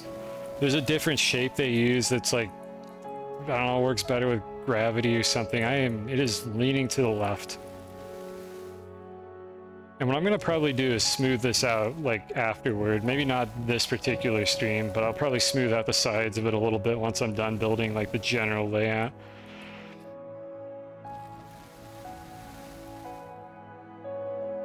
Yeah, typically what they would do is they kind of ramp up at an angle like this, and then they sort of have a sharper top, I think, is usually how they're designed. I think what I should actually do here is bring the platform up with me so that I can have the soil canister on it. It'll make this a little easier to do. Because then I could just have a couple of these always waiting for me. Inventory full. I have got to drop some stuff off. Yeah, we don't need the hydrazine because we're not even using the jetpack right now. There we go. I can hold a couple of these now. Good thing these platforms just stick to anything. Alright, so I'm going to start the exit point for the loop now as well, which we'll put like right over here, I think.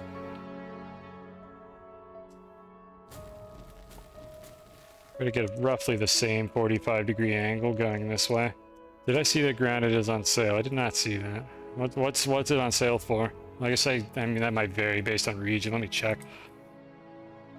Maybe I'll get that game if it's cheap. How cheap is it? Because that game was still like $40 last I checked on it. I'm doing this now because I'm absolutely going to forget if I don't. 40% off. That's $24. God, they still haven't dropped the base price. And I'm not sure if I'm going to go for it yet. I've got a lot of other things I need to be doing for the rest of the year, so I don't know if I'm going to go for that yet.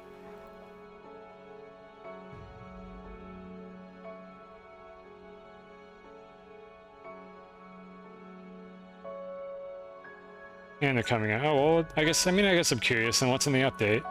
So, like, is it substantial? Is it like a bunch of new content or something? I'm not entirely opposed to playing it. It's a game that I want to play at some point, but I don't know if I should play it right now or if I should just wait. Because again, I'm still unemployed. I've still got other things I should be spending my time doing. I very much want to play it eventually, assuming they don't somehow ruin it, which it doesn't sound like they're going to. But I just don't know if I want to go for it yet. I definitely want to play a co-op. Like, I'd absolutely play a co-op with you. If you haven't burnt yourself out on the game by then. I don't know how much you've been playing it or how far you've gotten. I assume you've, like, beaten it once. I know you've done co-op with other people. But the thing that worried me about that game, besides the price, was I just didn't know if, like, the end game felt thorough, or if it's a game where you just beat the game and then you're like, well, now what?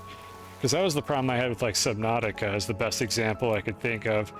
Is a game where it's, like, it's a really good game, but then you just run out of things to do, and you beat the game, and you're like, oh, I guess that's it. There's all these, there's, like, this nuclear reactor and a bunch of other cool stuff. You can make sick bases, and there's nothing to do with it. It doesn't feel like there's anything to work towards after that. And if you don't have enough creativity to keep things going, you just eventually lose interest. So, I mean, regarding that, I mean, what do you think? Does Grounded hold up? This is a very lumpy vertical loop I got here.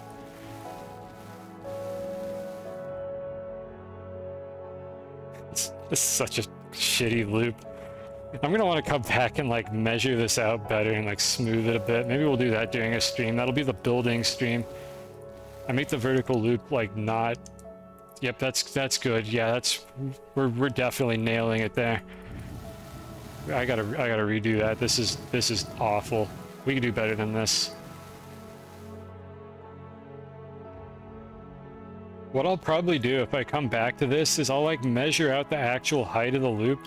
And then I'll go look up the formula for how you make an actual vertical loop in a roller coaster and kind of like set up like waypoints to build through to make sure that this thing is at least sort of proportionate to what it should be. New bosses and stuff. Is it like side content or... I mean, I'm just asking in general, even if it's not in the update, like how does the end game hold out for Grounded? Or is the game long enough that it would still feel like it's probably worth 20 bucks? Because, I mean, I understand not every game is all about, like, having a riveting end game. Like, this game certainly isn't. I'm amazed I've been able to make the end game of Astroneer last this long. Pretty long. I mean, how long do you think I guess, how long do you think you played the campaign? Like, for one playthrough?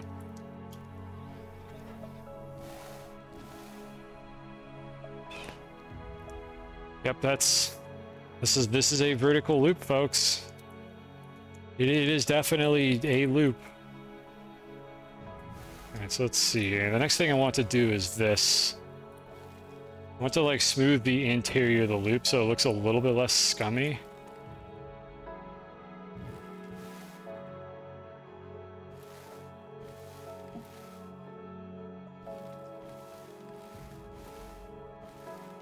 And this should make the rail post be a little bit flatter, which is mostly what I'm going for.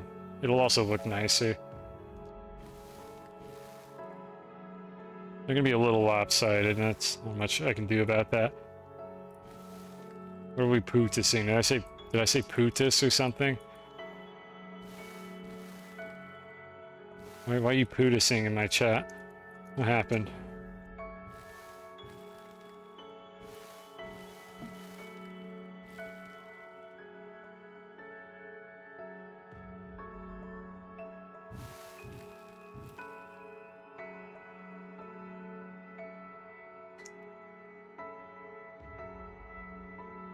You have almost 200 hours, 40 plus. Okay, that doesn't sound too bad, actually. I'm still on the fence about getting it now, but that's good to know, at least, if it's a long game. Subnautica felt too short to me, was, like, the other problem that I had with that game. Like, as much as I loved Subnautica, it wasn't that long. Like, if you just kind of went and did the things that the game told you to, you just immediately finished it. Like, you really had to find a reason to go off to the side and explore other stuff. Well, it's good to know that Grounded hasn't like fallen out or anything. It does sound promising. So yeah, I may not go for it, but I mean, I'm always happy to hear updates about it, or if you notice it goes on sale and I don't for some reason. I want to play that at some point. I definitely want to play it co-op, especially if the netcode holds out, which I'm gonna assume that the netcode is reasonably good on that game. I haven't heard any complaints about it, at least. Bad netcode is another one of my pet peeves, though, so I mean, I'm assuming the netcode was playable, because it sounds like you played through it with people for quite a while and didn't have any serious issues with it. It's pretty smooth. That's good. That's very good to know, then. Maybe they didn't botch it. Like, Astroneer is a video game where the online for Astroneer would be phenomenal if the netcode wasn't dog shit. But unfortunately, the netcode for this game is dog shit, so it's really hard to play this game for more than a couple hours with other people before it just becomes an issue. It's really a shame. It's weird that they're trying to sell so many cosmetics in a game that doesn't work properly in the environment where people would see them. It's not just the netcode either, it's just the game being generally unstable and playing poorly online. Just as a result of other problems causing game crashes, which causes like you to randomly die or like lose shuttles and lost progress. The devs of this game really just want to add new content and don't ever want to go back and fix anything. Like, I would love to play this game online with like some friends. Like, not with, probably not, I would say almost certainly not with like randoms or even like random viewers per se, but like with people that I know I could trust. This would be a fun game to play online, but it just doesn't work very well. Maybe someday they'll patch it up. I think it's better than it used to be, but my understanding is it still like crashes and freezes and stuff. No, I wouldn't. No, I absolutely would. I don't know if I want to play with you. That's kind of ominous the way you're saying that. There's definitely people I'd like to play this game with if I'd found anyone interested in it. Well, you started this, Captain.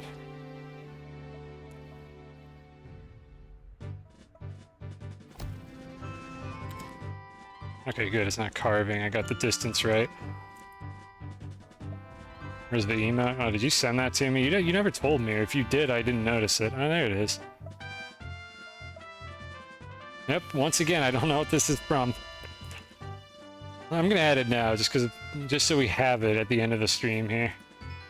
Let's see, save as.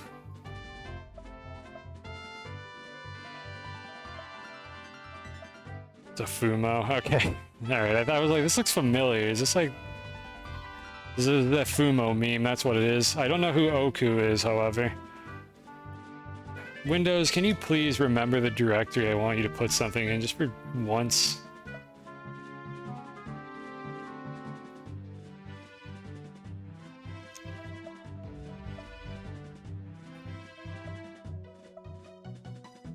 Why are my trains making noise? I hear them like booping in the background. I'm tabbed out right now. I hear the trains just like making noises in the background. It's irritating me. I don't know if they've been doing that this whole time and I'm just now noticing it.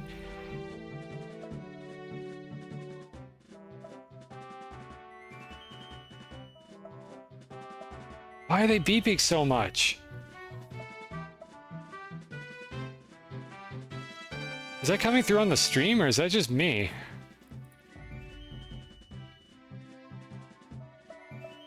Oh, there it is again. I think I need to turn my camera around. Hold on just a sec, let me save this. Auto redeem. I trust that you have this set to the right size. You're usually pretty good about that. Let me turn the camera. All right, train, stop. Stop. Whatever it is you're doing, calm down, okay? I'm doing something. I don't hear what I'm hearing. It's kind of quiet, but I don't know if it's coming through on the stream. I have my desktop volume like lowered for the stream, so you might not be able to hear it, or I might be going insane. That's completely possible that I'm like hallucinating train noises, and I'm absolutely losing my mind. All right, Mushroom is the next one to go. Mushroom had a good run. It had a good run because I just didn't stream for like an entire month, so a lot of these emotes have been around for a very long time. Because of that, they should consider themselves lucky. Okay, cool, and then Windows wants to open a completely different folder to actually add it to Twitch. Why would the save as folder be different from the open folder, Chrome? What are you doing? Why are these the directories that you remembered? Why can't you just magically read my mind and do what I actually... No, I don't want that. Never mind. Do not read my mind. I do not want Chrome to be able to do that. Alright, let's see. How does it do this?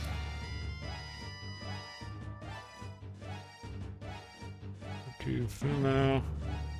Oh my god, I fucking clicked out of it. Which you could do better than this. Come on. Adding emotes doesn't need to be as much of a pain in the ass as it is.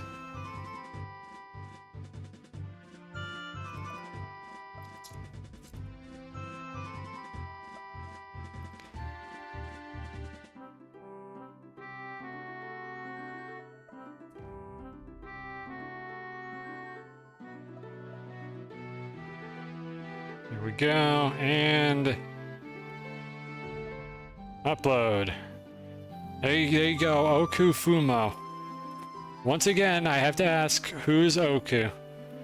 Who is this character? Tell me about this character. Tell me the lore. Streaming is hard. It absolutely is. How are we doing on food? Whatever, just eat the other rose seed. I don't care, I'm not done yet. Streaming is a challenging career. I wouldn't call it a career the way I treat it. Oh, I need to center this. That's what we're going to be using that for? Oh, well, you redeemed it.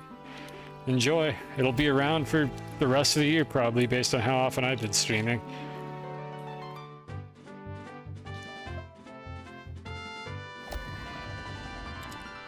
This is actually, like, turning out better than I thought it would. Even if the loop is, like, super cursed, the rails are... The spline curves are doing it justice. They're, like, actually fixing my mistakes. Looks fun. Unfortunately, there's no physics to it, so I mean the train is just going to go over it at like a constant speed, but it looks fun, and I mean that counts for something, right? I don't like how not flat this is. Oh, that's gross. Hold on. I need to get this to be a little bit flatter. You know what I'm going to do? I'm going to use a leveling block for that specific spot, just to make sure that it's perfectly flat.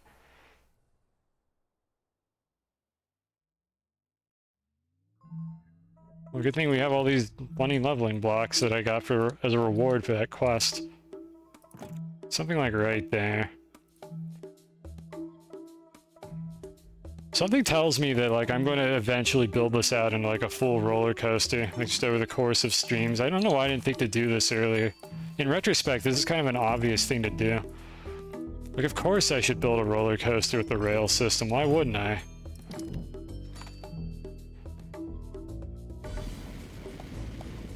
Alright, looks a little spiky on the edge. I just tap that. There we go. Okay, so that is... It looks a little bit gross from this perspective, but the rail should go smoothly over this because this is perfectly flat. Oh, actually, you know what? No, it's not. Because I'm not on the center of the planet anymore. This is perfectly flat. It's sloped here. Okay, what tool lets you do this? There's a gadget, a gizmo that lets you do this. I think it's the alignment mod. Okay, which of these? This one here. I think this is the one I actually wanted, not the leveling block. Let me feed the snails real quick. They're about to start hissing at me. Here you go, kids. Enjoy your seeds. They've been just kind of sitting here, getting moldy and gross. Alright, this is the one that we want. Alignment mod is for just flattening to the pull of gravity, as opposed to, like, the true flat grid.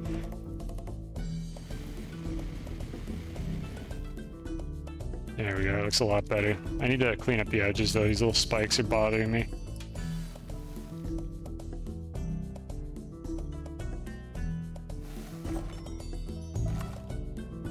Alright, so a rail line on this spot here will be actually flat the way I want it to be. So, what we got going on here? Probably something like this would do the trick. And then we need one over here, which I'll just kind of put across from this one. So right about here is where it winds up.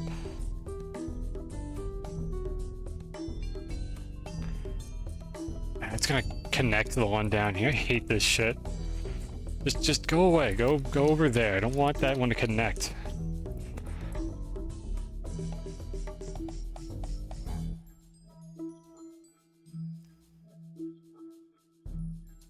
Let's try that. Yeah, a little bit lumpy. I think I could stand to rotate this one better. That'll help.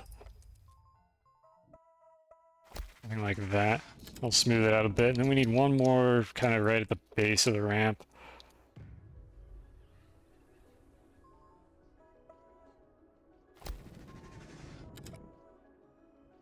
Alright, so let's see. How smooth does this look?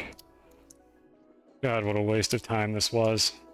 That honestly looks like it's pretty smooth. Maybe rotate this one just a tiny bit. Stuck them in a mini hole. Well, this whole structure here is kind of the scaffolding. I would like to smooth this out better anyways. I can build up around the base of them so that the rail is like flush on top of it.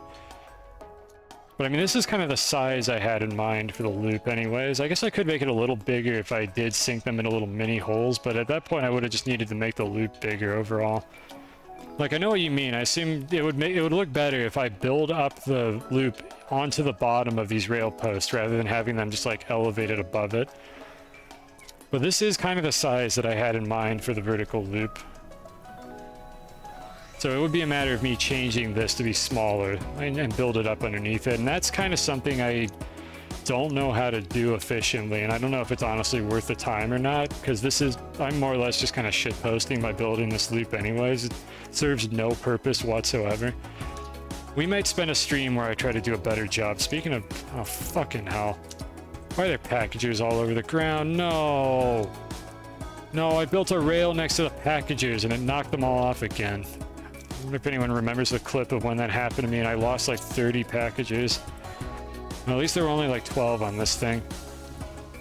Yeah, there's a clip someone made of like me exploding. Let me show what it was. Not the clip, but you see all the packages on this silo over here? Like the silo that has like a mullet?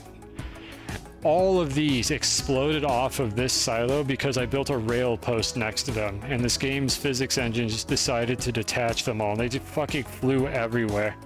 Yeah, it kind of looks like it has like sideburns or a mullet, depending on whether or not I've cut one of the sides off. It's pretty horrible looking, but I love it. It's very efficient as well. I might as well top these off while I'm here. I didn't even notice these were running out.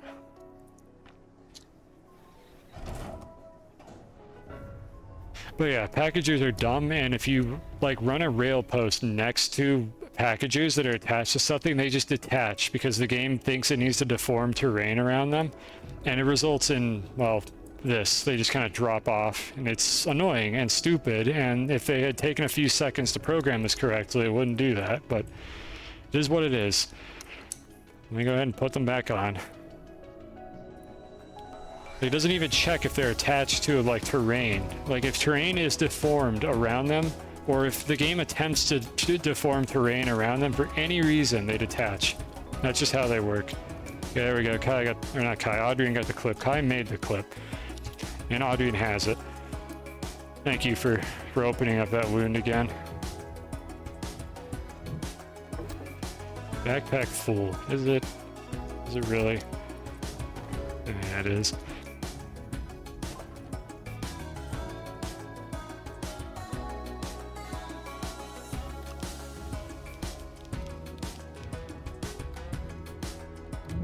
Oh, go ahead and leave all these.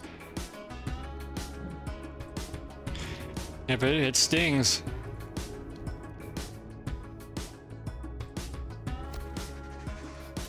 There we go. There it is. A roller coaster of all time.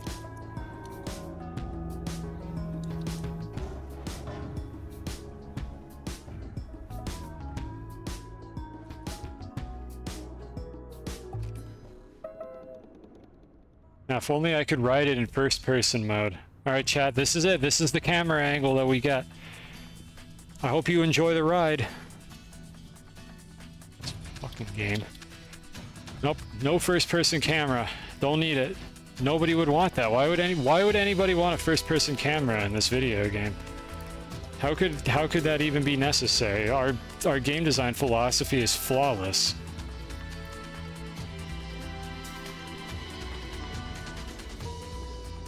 All right, we're gonna. Yeah, I can't get the camera to actually follow it like upside down. This game just won't let you do it. Well, that was underwhelming, but you know what? At least the loop looks really cool. And at some point here, maybe I'll build a better roller coaster. We'll add some like sick tunnels and stuff, and I don't know what else we'll do really. We'll just take you on a joyride around the planet. The loop turned out better than I thought it would. It's very lumpy, but the spline curves kind of fixed most of the lumpiness. My God, that loop is lumpy now. Well, that's basically what we set out to do here. So I think I'm gonna wrap up the stream now. Then I'm gonna take off because it's a funny joke about space games. I made it up myself, and no one else in chat said that. Hilarity. I need to fix these floating rails in the face though. Like I could of course delete the loop and have floating rails, but they're really ugly looking, so I definitely don't want to do that. I want to make the loop look a little bit prettier. It's just very hard to smooth things that are not on the true flat grid. So I'll have to see what my options are with that. That's an issue for the future though. I can unload all this stuff off stream as well. So let's wrap things up here. I'm gonna deal with all these. So what did we accomplish today? I forgot I was supposed to make a clay extractor. Well, we made an extractor for resin. And I'm actually going to go back down there because I still have free flight. I want to go check it out again and make sure that it hasn't emptied. But really, the only important thing I think we did today was we made an extractor for resin, and I just kind of screwed around for the remainder of the stream. But you know what they say, time you enjoyed wasting wasn't time that you wasted. Something like that. Oh my God, it's actually still going. This has been going for this entire stream, like since I set it here, which was like 4 or 5 hours ago, I think. When did I finish building this? It was like 4 hours ago. I'm surprised this has lasted this long. This is a hella good deposit.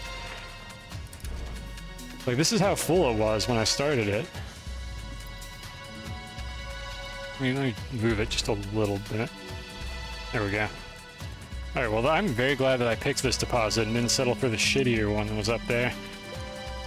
That's perfect. That's gonna last me like for the rest of the playthrough.